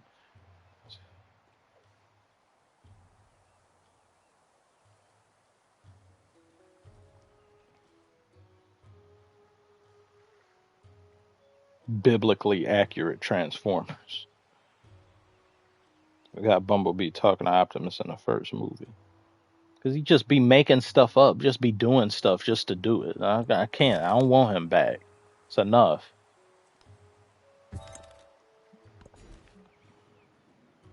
Having Starscream get killed by Sam and them, man, like how you go out like that?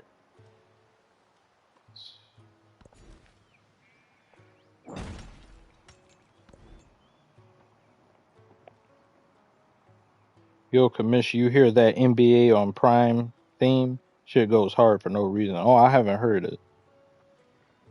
I'll look that up. I think writing everything ruins the joy for some people making a video. Yeah, it's just for me. I don't. It's more like I approach it more like like Lil Wayne doesn't write his raps. He just goes in there and do it. Like he punches in. He says a line and he may stop, go somewhere, then he say something else. It's kind of like that. But then I do it. I wouldn't mind it. I'd rather it be like a Jay-Z because Jay-Z can do both. But then you have others that's kind of like an Eminem that he mainly writes all of his. There's no right way to go about it. It just depends on what type of creator you are and what works best for you.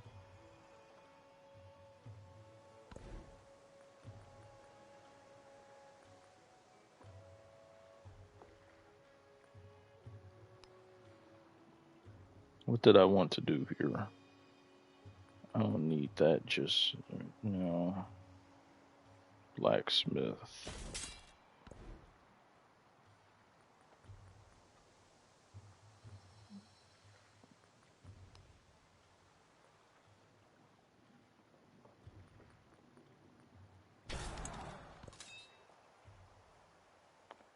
We need to get.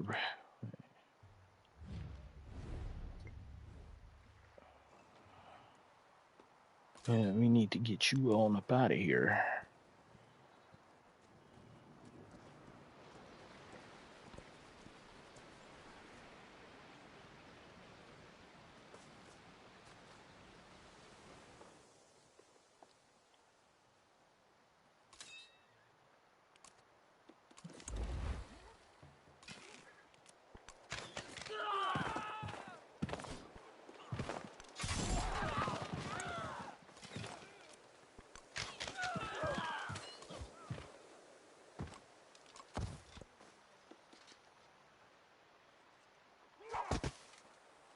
Bastards.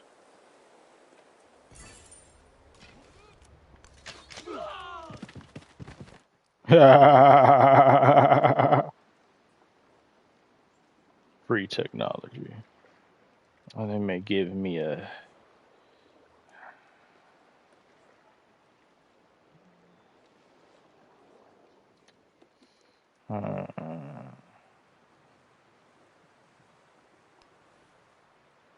For every scientific city-state.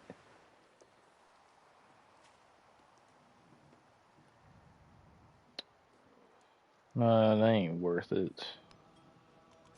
The truly brave. Good.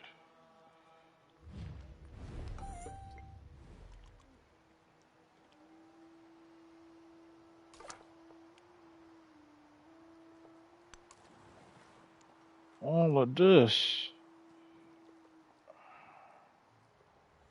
This can all be mine. It should be mine.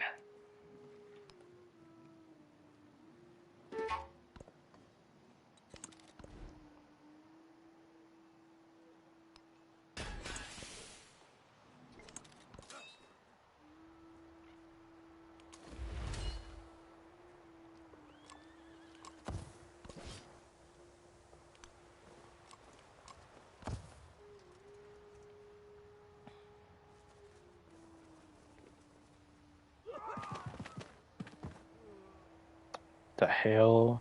Is that a come on? What right, honestly, the tornado comes right directly over here. Hating ass tornado. Nowhere else you can go. Nowhere else to be. You come right here in the middle of where I'm standing. No, you bastard. Then go and damage my units.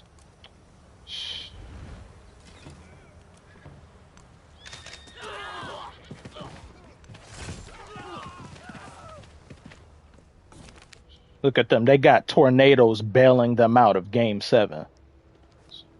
It must be a ref-created tornado.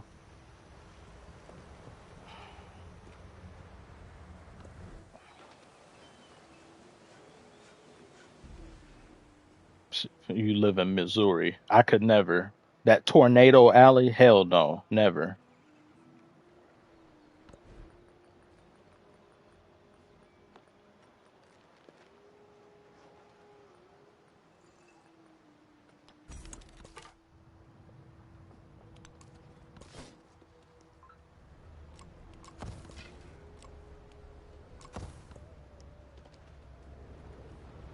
Go somewhere. Go somewhere else. Yeah, dissipate. Get out of here.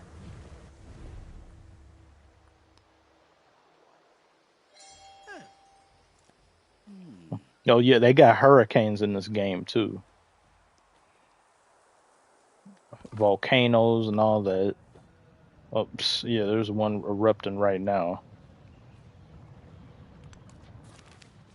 Foragers have discovered an unknown type of mushroom, but such morsels warrant caution. They should not be eaten until they are studied. Examine the fungi. Test if they can be eaten safely. A note de science.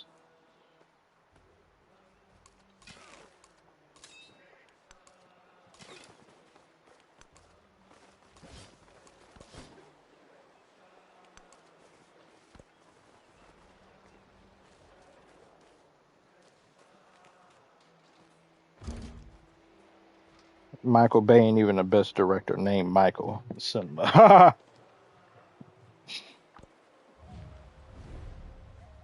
そなたが来ることは骨の占いによれば知っておる。Himiko always have problems with her. She be annoying for no reason.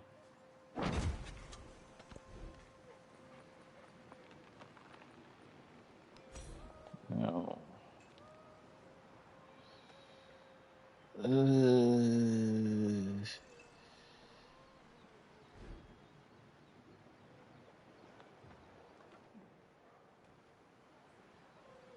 Can you whip a nene? Can I and would I? Can I? Yeah. Would I? Hell no. He locked up or something. Like he in jail for. Would have never thought. 24-hour stream incoming. If I was to warrant doing something like that, I'd have to like it'd make more sense. I had like I don't know. Maybe I'd do it if I'm on borderline 100K or something. If that happens, that's hard for me to fantasize about at the moment. Markets.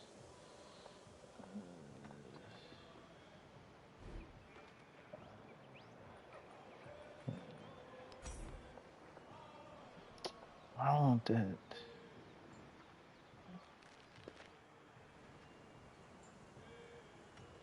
I wouldn't want that right next to that anyway.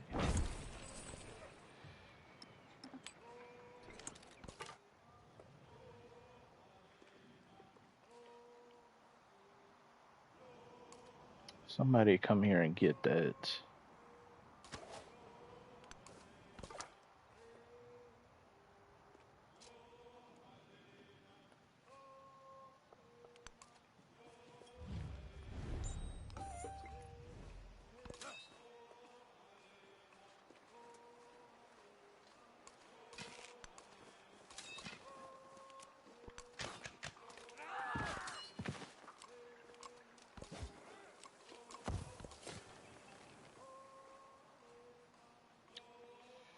Where should we go?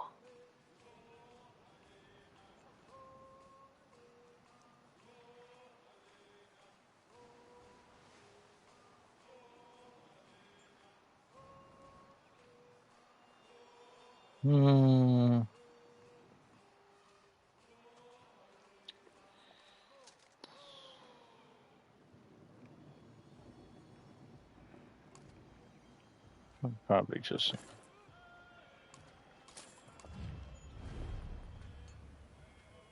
incorporate, assimilate.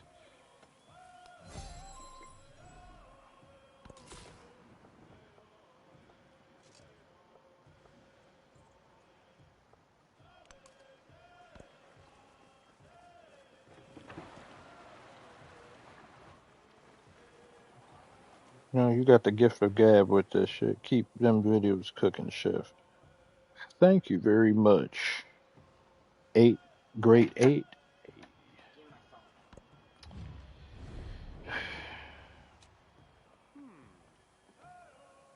Good boy.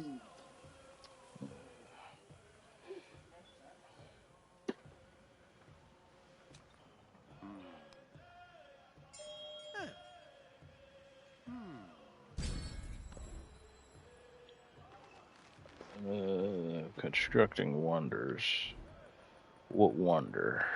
I wonder what I want to wonder. Where is that gonna be? Yeah, that could be over there.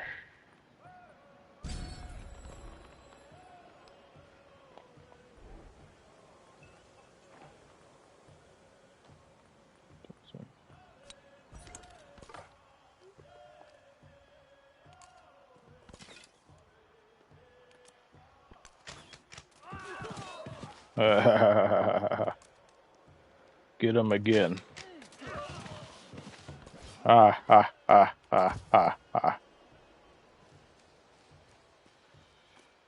Your meager efforts to test my strength have gone fruitless.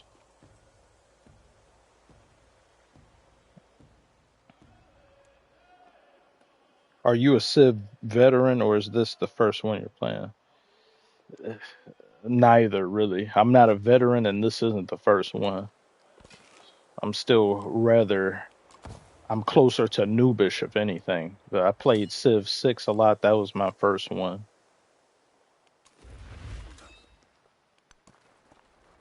Ugh. All the scum.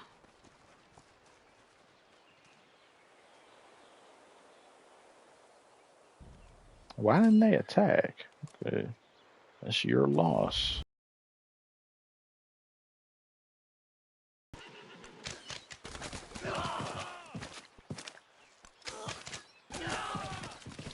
A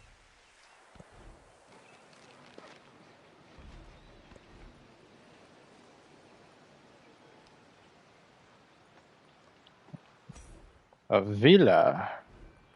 No, no, no, no, no. I have to build the oracle.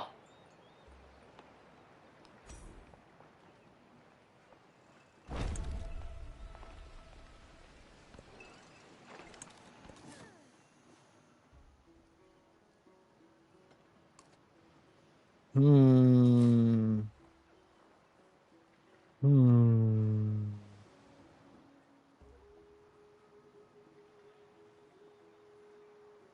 Yeah, yeah, yeah.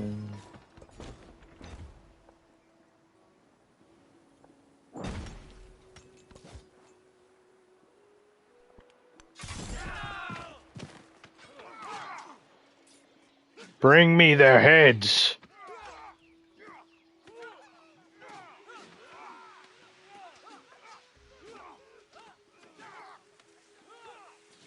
Lions are looking like the best team in the NFC.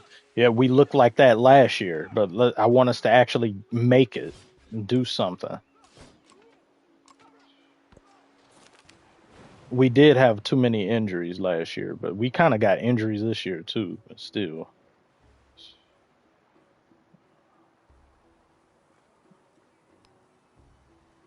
Forget that.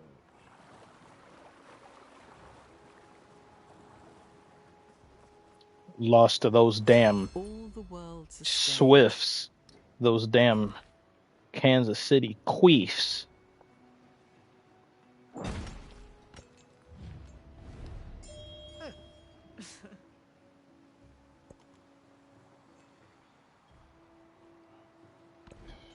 Yeah, I hope we don't. We could have definitely had. The year before last, though, there was no excuse. Then Dan Campbell with his Dan Gamble, or some of his choices was something. I didn't think that was the best course of action.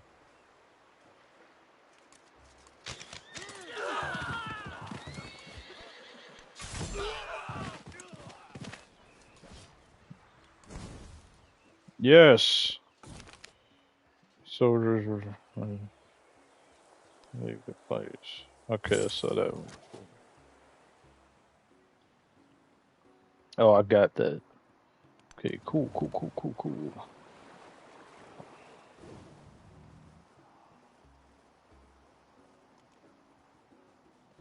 I was praying for a Hershey game. Japan 12 years ago. Now that it's finally happened, I don't even want to try it. Yeah, they knew where they went wrong with that. I'm not going to debate what happened and took place and the merits of history, but when they announce a game like that, I know it was two different assassins you could pick from, but still, I would feel some type of way if I was Japanese, thinking that, oh, it's going to be a game of this and no. Haven't felt the same way about Assassin's Creed in a long time, but that's also their fault.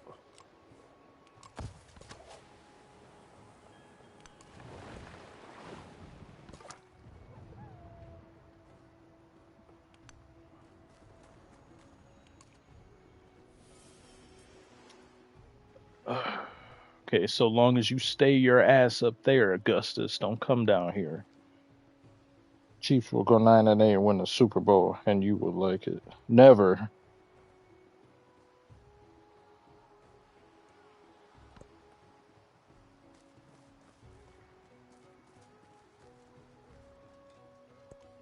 If you think that I rely on numbers, then all Greece is not sufficient.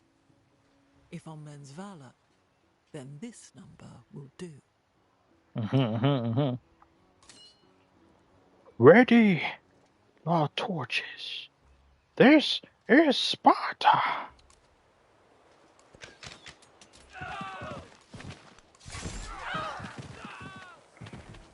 You're gone.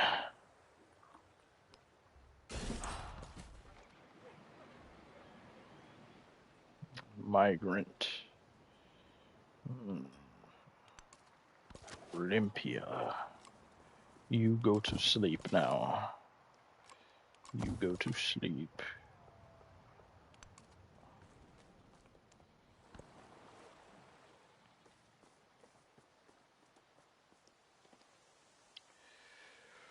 Oh.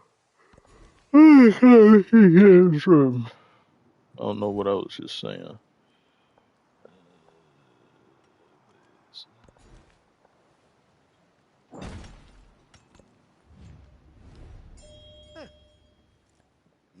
Ubisoft with their damn Uplay crap. Tired of that.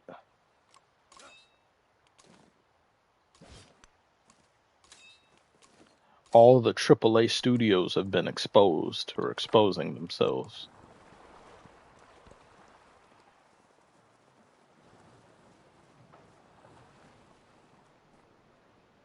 I count the grains of sand on the beach and measure the sea.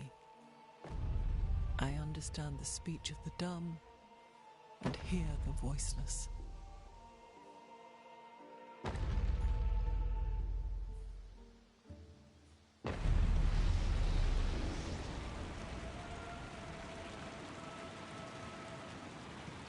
Beautiful,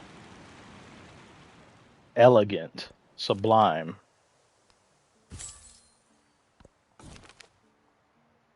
Good oversized not to be the mouth of gods themselves.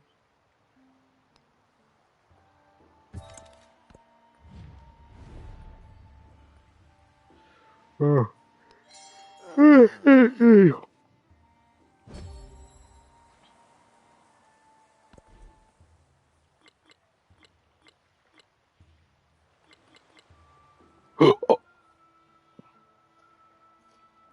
wait, which one? We'll do that one.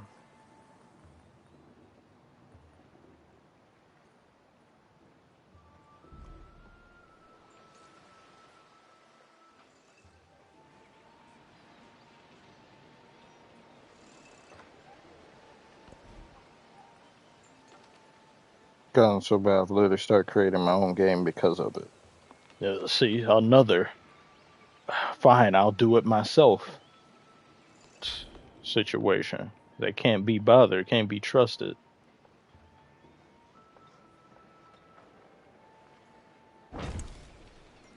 What do y'all think of the Wolverine game that was shown off?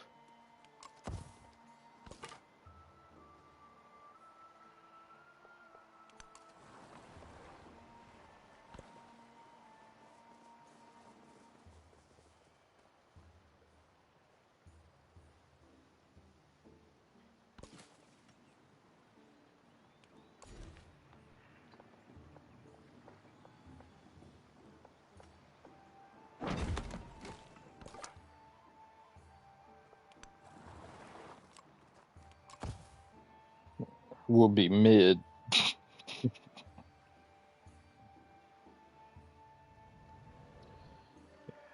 After what they did with Spider-Man 2, I wouldn't be surprised if it is. How about Jay's tying game too? Oh, they tied it, An eye for an eye. I picked the Dodgers thinking they would win, not wanting them to necessarily, but just saying, probably will.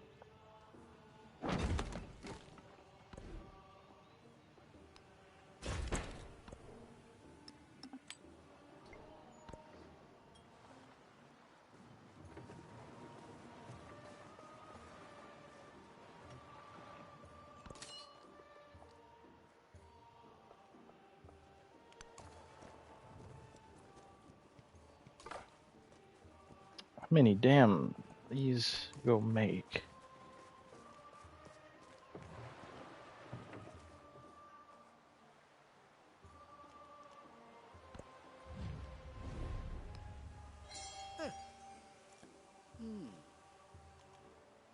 Machiavelli look like he plotting something.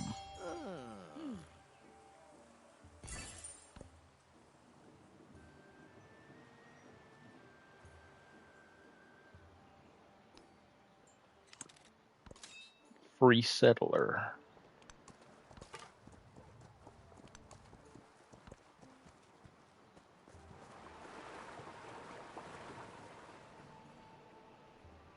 Ugh, that'd be a horrible spot. Okay, I don't even let you do that. Good.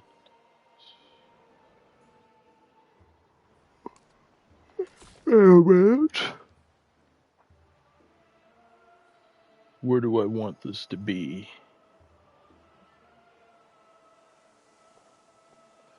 I'd say. Wait.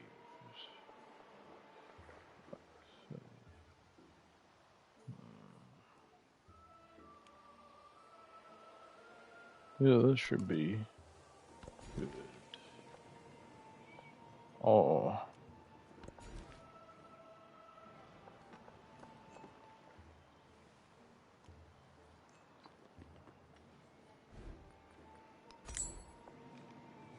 Okay, you don't need that right there.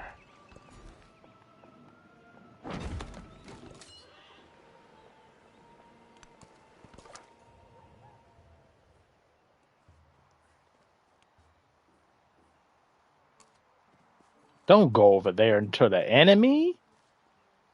Pick auto exploration for you to not.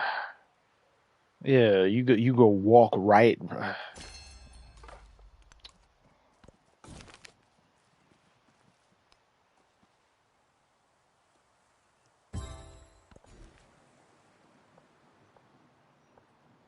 I'll still be hearing sounds I ain't never heard in this game because of how broken the game was. I was like, I didn't know they made a sound.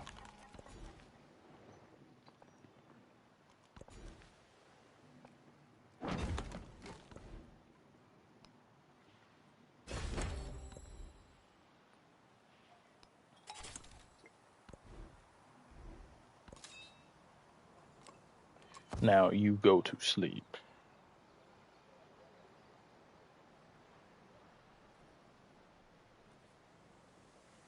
And an Avatar Last Airbender AAA game will apparently come out in the coming years. I used to dream of this. Better not F it up. I hope I have memories of playing that other one that was on. That's such an easy game to get right on just an average level. A game that should have already been so many different possibilities with that. Same as a One Piece game, a One Piece RPG One Piece game, that too.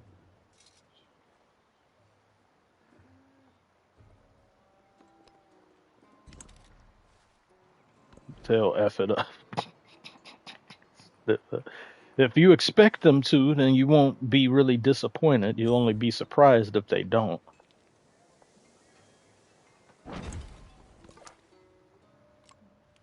It'll be a nice surprise.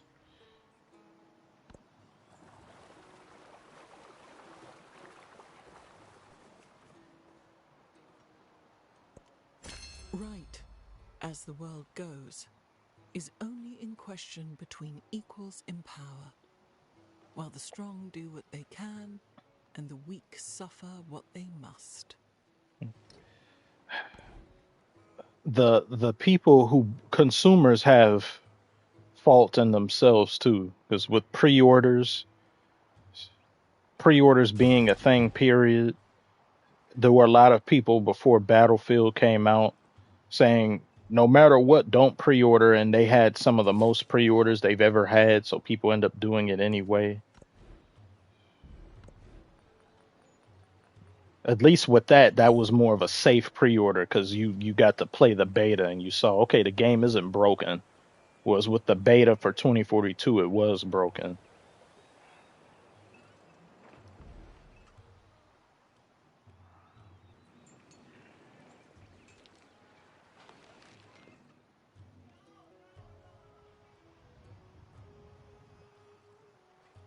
Very, this is a peculiar ma- land mass. What the hell? This the placement of cities by the computer pisses me off. Why would you come across the river and put that there? Like you come across a whole body of water to put this here in a dumb spot too.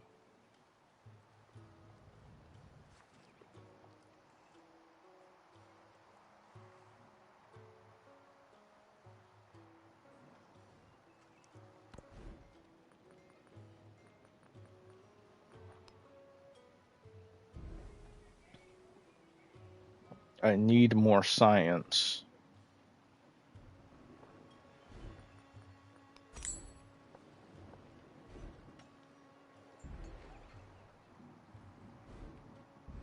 It's 300.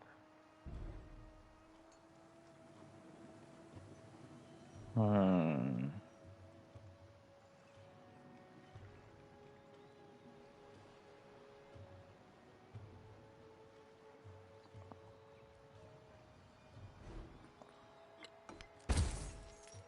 But you will be then that 20 damn turns.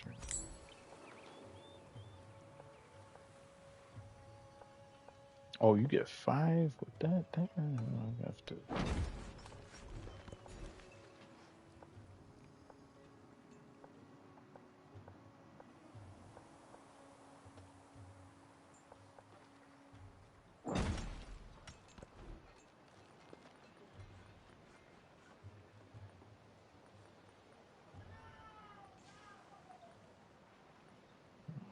Garden. Granary.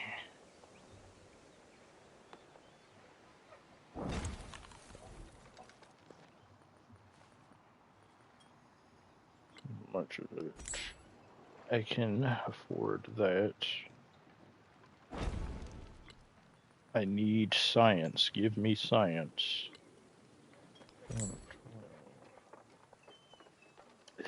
A lot of losses.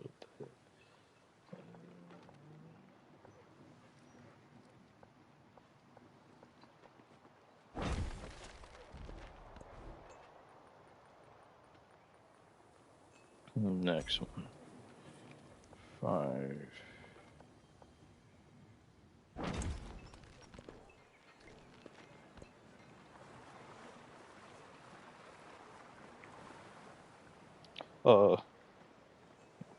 A Civ inquiry.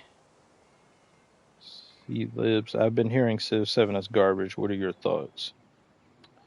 It released garbage, or it released the state that it was in unplayable with certain, mainly for people on console. But they've done a lot of great quality of life updates. I still don't think this game is as fun as Civ 6 is, because Civ 6 is still the better game, but we have to remember we're comparing it to a game that's been out multitudes of years with multiple expansions, tons of updates. So even if the game released proper, it would still fall short of that, but I still think it has tons of potential, and it looks gorgeous. A lot of the mechanics that it has in here and stuff too. It's just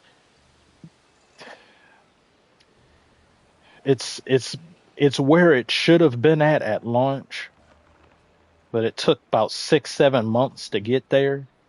They knew better and they did it anyway.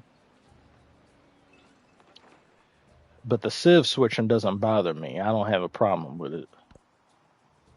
But Civ 6 was my first one, so my opinion may not hold much weight as opposed to a veteran of the genre who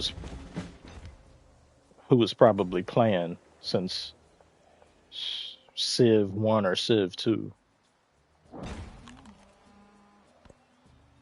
Can't expect games to be finished at launch anymore, which is a shame. It's a damn shame that's the case. Why am I still being attacked? Find something to do.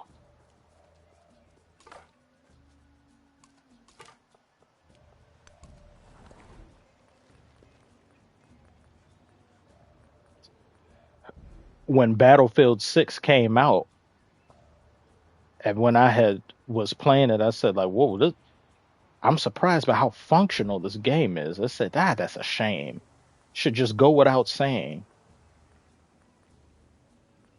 Or the Colosseum. I got to do that. Okay.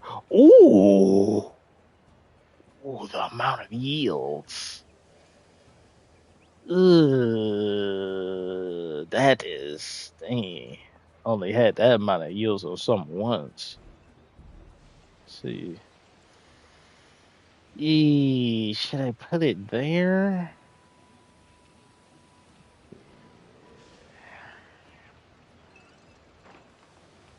Coping right now, yeah. So that whole, all of that is coming to an end.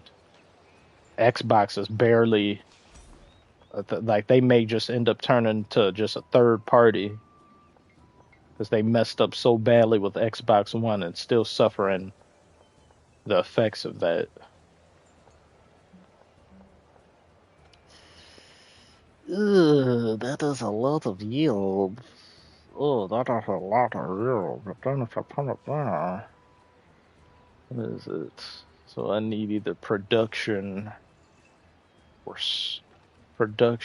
gold. Production or gold. Do you have barracks?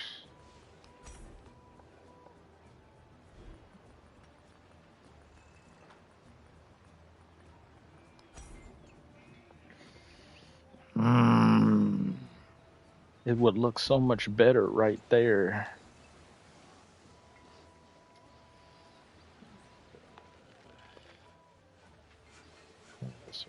here.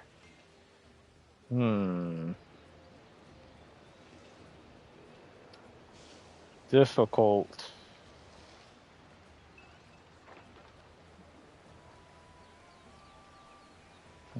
Oh, thank you very much, Frank. I'm tapping out Commish. Great stream. Peace, chat.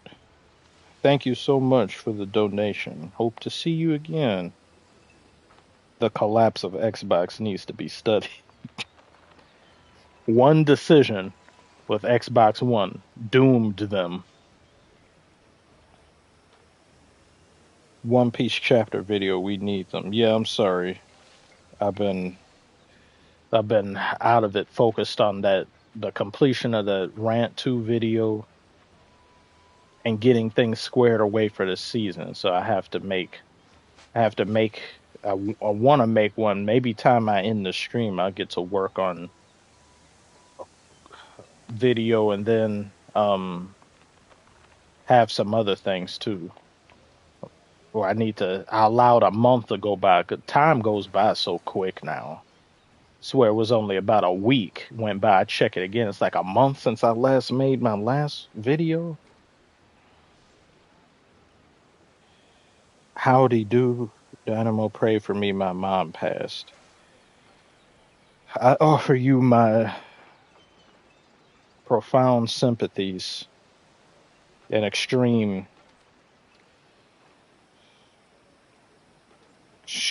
prayers and everything else for you. Howdy do. I definitely know what that's like.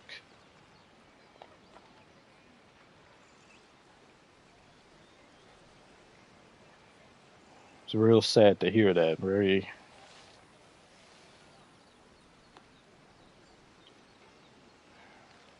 My condolences to you and your family. The world stops when something like that happens. It's never the same either. I especially appreciate you for showing up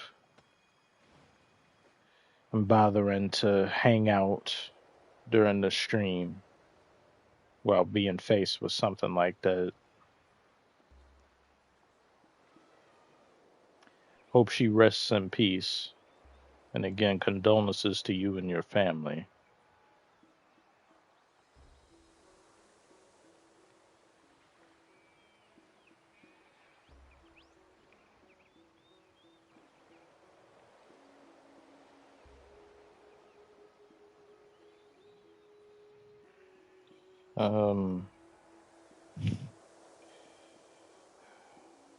Battlefield 6. Yeah, I have it, but it's just since before the season started and me focus on the video, I just haven't been playing much of anything. The work has to be done first and foremost.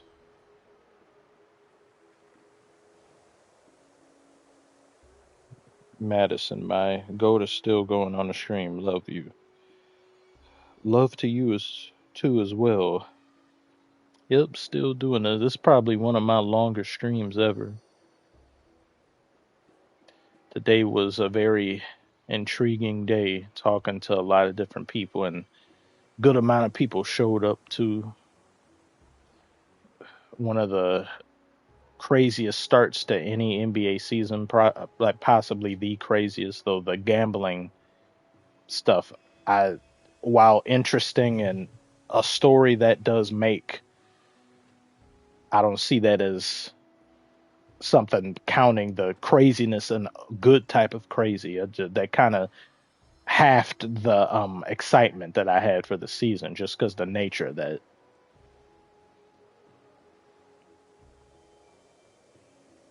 How the hell are the Straw Hats gonna beat Emu? It must be just due to Luffy's fruit, some other things, since the previous Joy Boy had that fruit, so he must be a combination of hockey along with something with that fruit. Was Rocks mentioned something needing two fruits. That was possibly one of them. And being able to do anything to Eam. But that was a glorious panel, seeing them all attacking. And all it did was just inconvenience him, really. Him or her.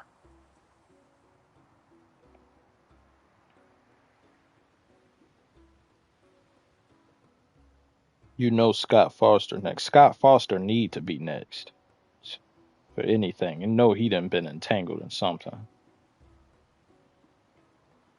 Thank you again, Howdy Do. He said, thank you, bro. Keep being you, wishing you all the success. I wish you very well in the tribulations you are now faced with and are going to be dealing with for quite some time. My condolences. Today is literally my mother's 20th anniversary. Keep your head up. My condolences to you as well, Benjamin.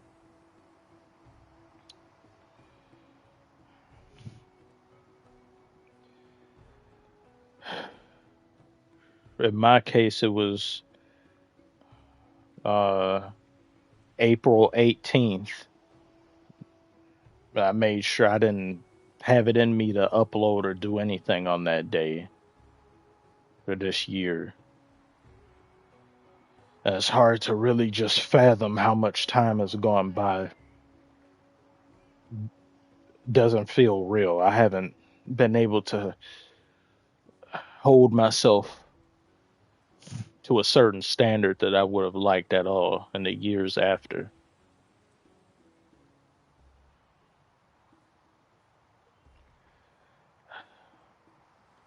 And hearing others go through it, it also makes me reflect on my own situation.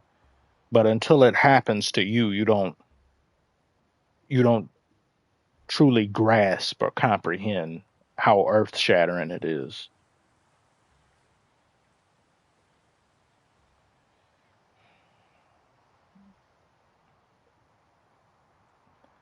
I feel the worst, of course, for my little brother because he didn't get to grow up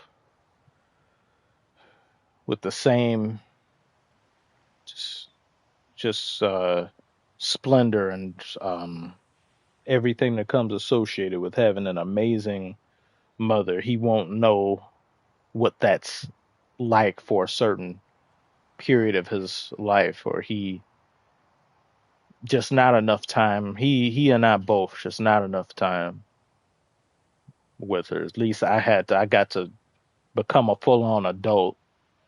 Wish he had the same, but he's in a bad situation with his father having custody over him and how it affects him day to day, because a lot of days his mood and everything else is bad. His father chastises him, verbally abuses him, mentally, and has physically sometimes done stuff. So that's something else I've been dealing with in the background, where we're trying to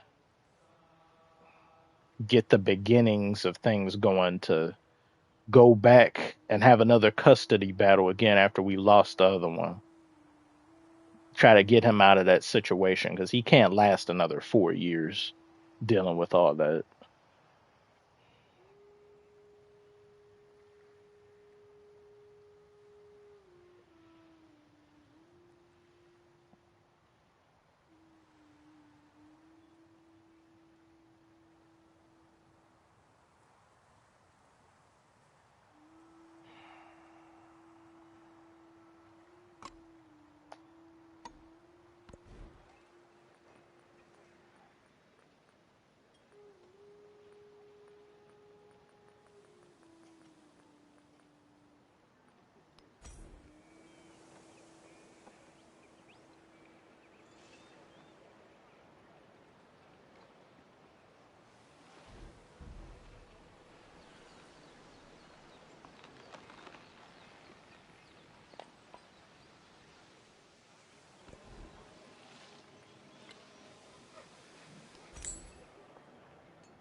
Those who delight to attack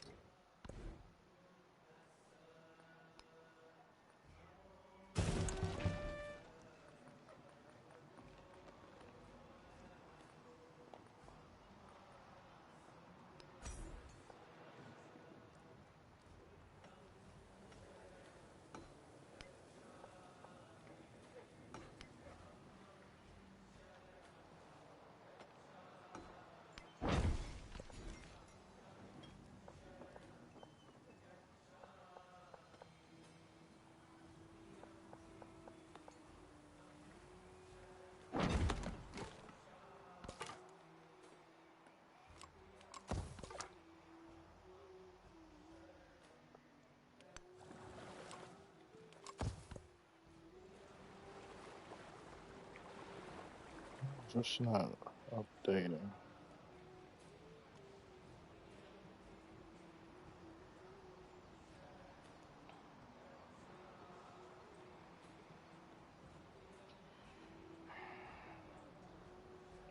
And condolences back to you as well for the loss of your grandmother.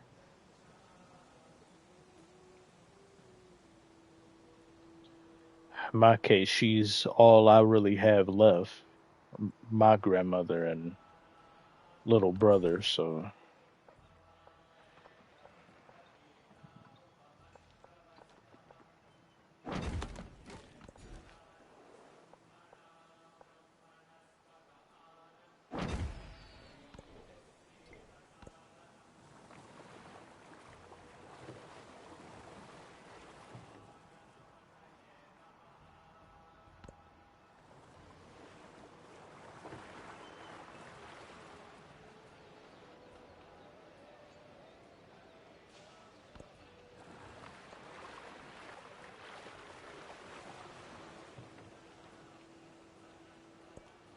Iron made this promise. yeah, there's rumors of KG being involved too. Kevin Garnett.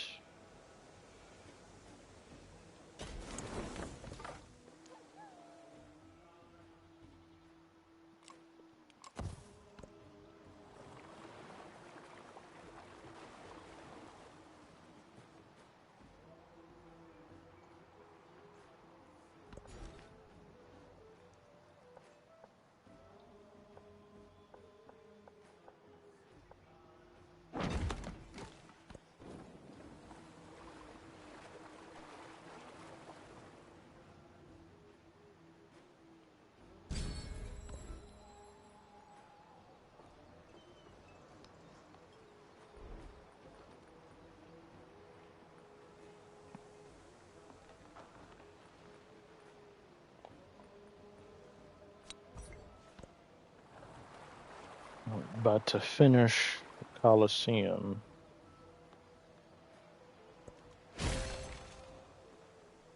While stands the Colosseum, Rome shall stand. When falls the Colosseum, Rome shall fall. And when Rome falls, with it shall fall the world.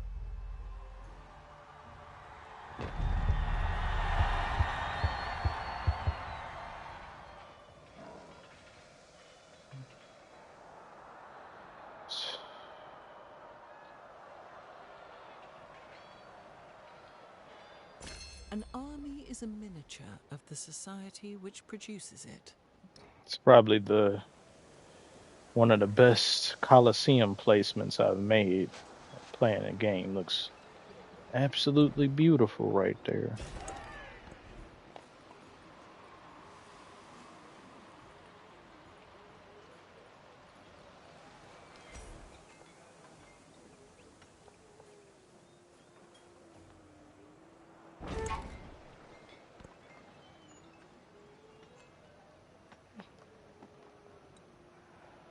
Hmm.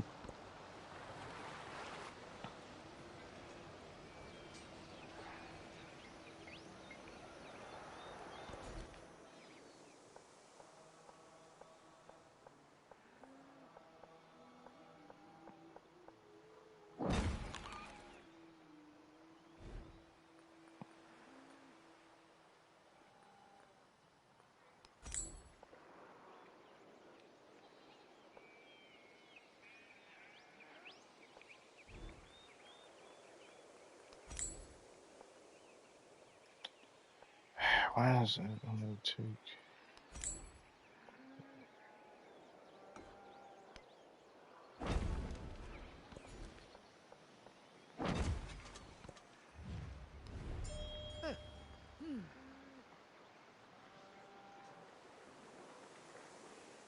Hey, Commissioner Logan says, "Hey, Commissioner, best of luck going forward, and hope my Bucks play your Pistons in the playoffs this year." Well, yeah, that would be the ultimate revenge opportunity for us. So I get to see what that said. Unlocked another Civ. Yeah, Isaiah Store's been there. Rename your cities. Names of NBA players. I have such an importance.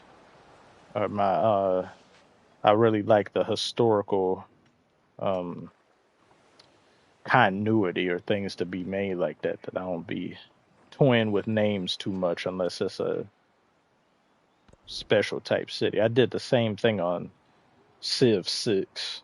Changed it a couple times. If I were, so I'd probably name this the capital either Cade or Curryton. These other ones would be one B Giannis, then Jokic and all that.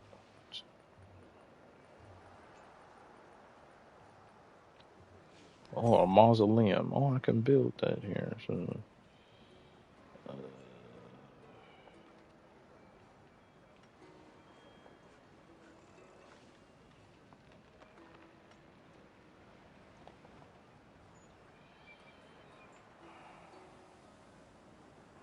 name one of your cities, Joseph Quinn. See, Silent G here. See, some people need to go to prison for things they say and how they say it. The the the damage that does to one spiritually, mentally.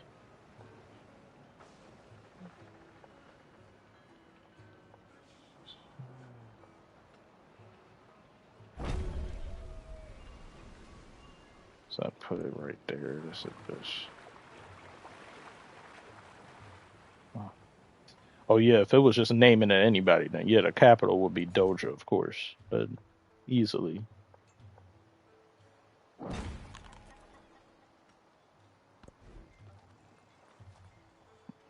Called her name. Her real name is Amala, so that'd be the capital name.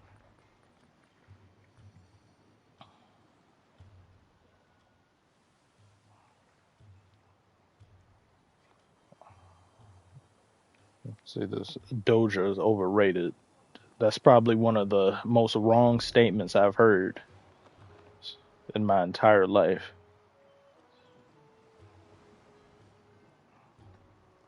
Doja can sing, she can dance, and she can act. These other female rappers are overrated. They can't do one of those things properly, let alone rap.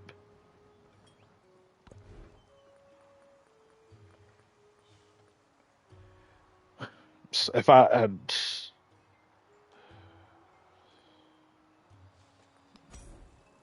I were able to obtain a Doja, you would never see me again. So I would disappear off the face of the earth.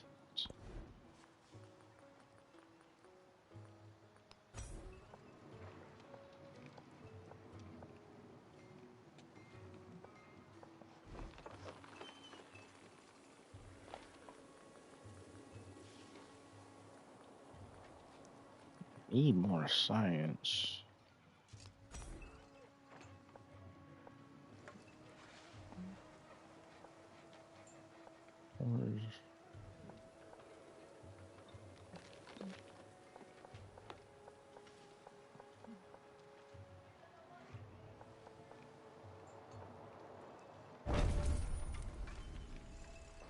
I don't like that right there. Like that right there.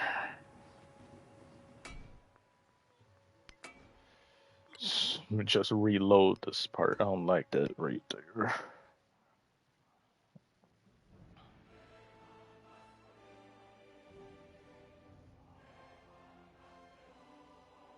Out of many sources, militaristic Sparta, erudite Athens, Did you see that clip wealthy of when they were Corinth, talking about the comes Chauncey the rich situation on bounty of ESPN? Greece. They quietly took the Wielding poetry ESPN bet off the sharper than bottom. the Yeah, I put upland that in the spear, video. the writers and thinkers of Greece The describe most the recent beauty video I and did. nature of the world, even as the phalanx begins D, its who is march. Joseph Quinn? We don't Guide need to them know in who their he is. quest for glory and fame. Just know he ain't good in the hood. He's not good from state to state.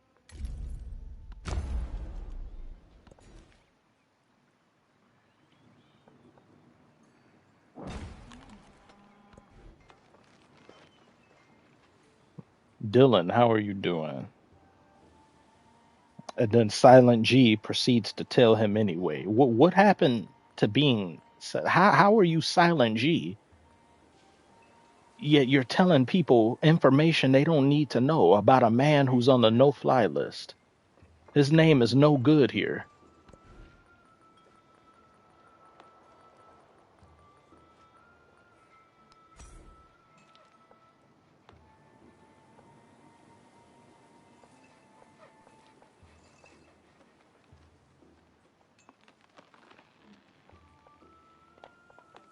Oh, this is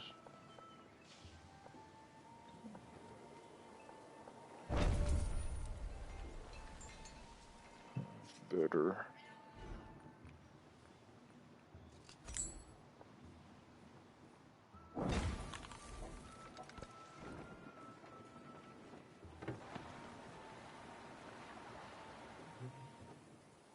He's Doja's boy toy.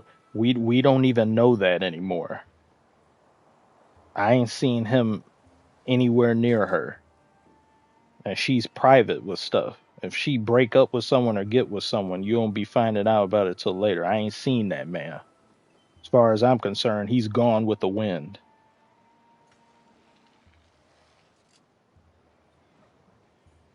Are we gonna cover the Pistons this year? It's not in the cards.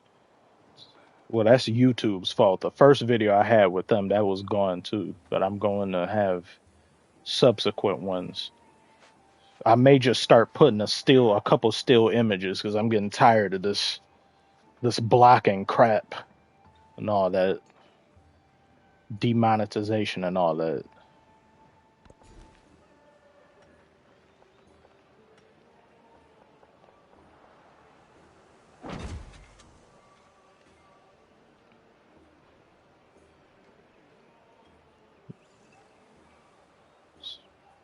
Yeah, that's why he's there. And the fact that she sought after him, she went and pursued him.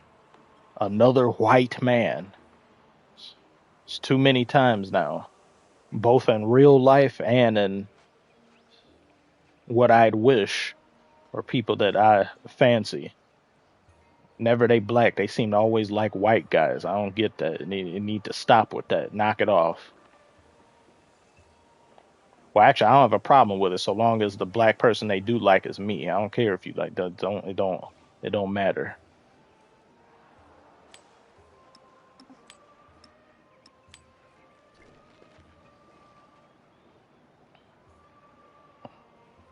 She has a type. I won't admit nothing. She just hasn't met the right one.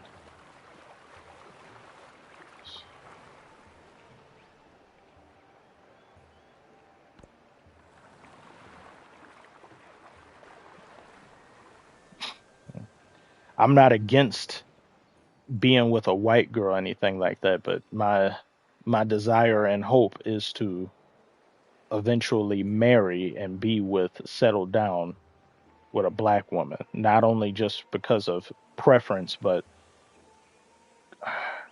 raising kids and all of that. There's things that go into play. Because if it was with a white girl, that white girl wouldn't be able to braid her hair. That white girl wouldn't be able to tell her anything that would matter to her long term. That white girl or the white woman wouldn't be able to relate with her properly.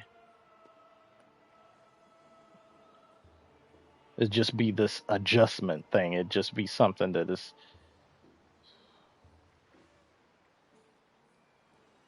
Now, if it's some true love scenario, then yeah, of course. I'm not gonna say no just because that woman is white. but at the same time, I very much prefer it to be a black woman.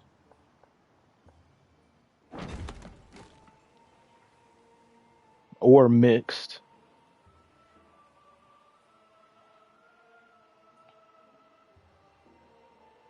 Logan says, glad you're sticking your nose to the grindstone, making authentic and raw content, which is hard to find these days. Take as much time as you need, quality over quantity. Thank you very much. I'll rush myself a lot. It's hard for me to relax anymore because I want to get to where I want to get to.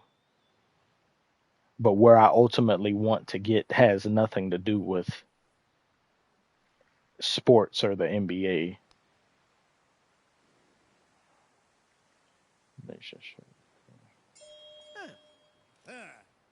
Yeah.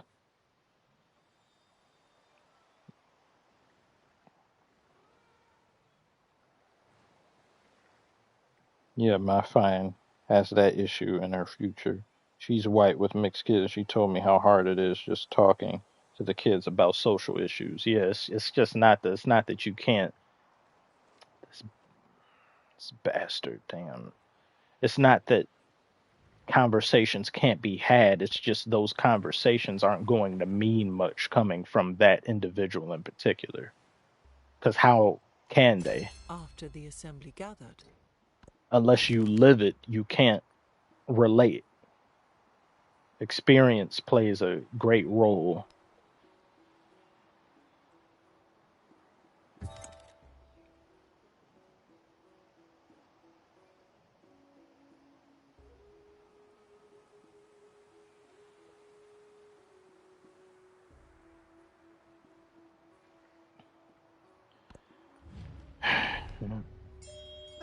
We'll just have to see what happens. But as for right now, I am going to end things here. I started this. This was what? Almost 5 hours. after the assembly Easily gathered, probably the longest stream I've ever done. I have to double check. But I will bring an end to things here. I got pretty, and I'm still pretty sad about just some news and hear about some people who've lost someone so close to them, and it also made me feel and think about my own situation. So it's been difficult. My other stream was 6 hours. Oh, okay, never mind. Close enough, though. Close enough. I'll try to eventually one day. I won't even be really thinking about it. It may one day get up to 8 hours or something. Thanks for keeping me company. My night shift is about to be over. It's 3 a.m. here. I am happy to be of service to you. It's the least I could do. Thank you for tuning in and all of you for being here. ships at a distance have every Silent G is in the doghouse, though. That's a more Doja slander and more Joseph Quinn, his name being brought up. We don't talk about that man. We don't say his name. We don't acknowledge him. His family and everything having to do with him is foobar.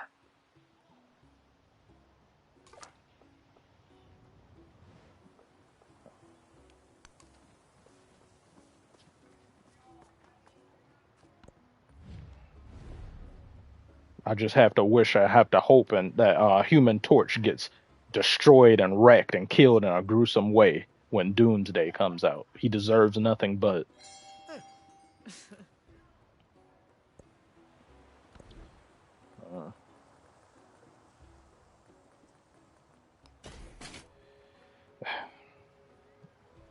See, that's what happens. We have to, those who say these things, we have to punish.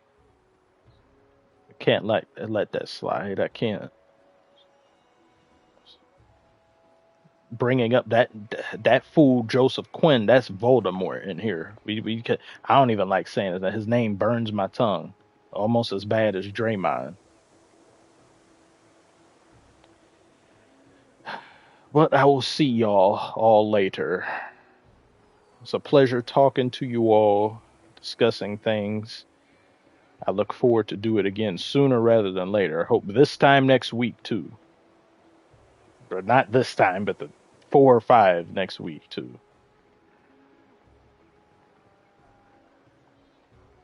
Bye-bye. For realsies this time. Bye-bye. Bye-bye.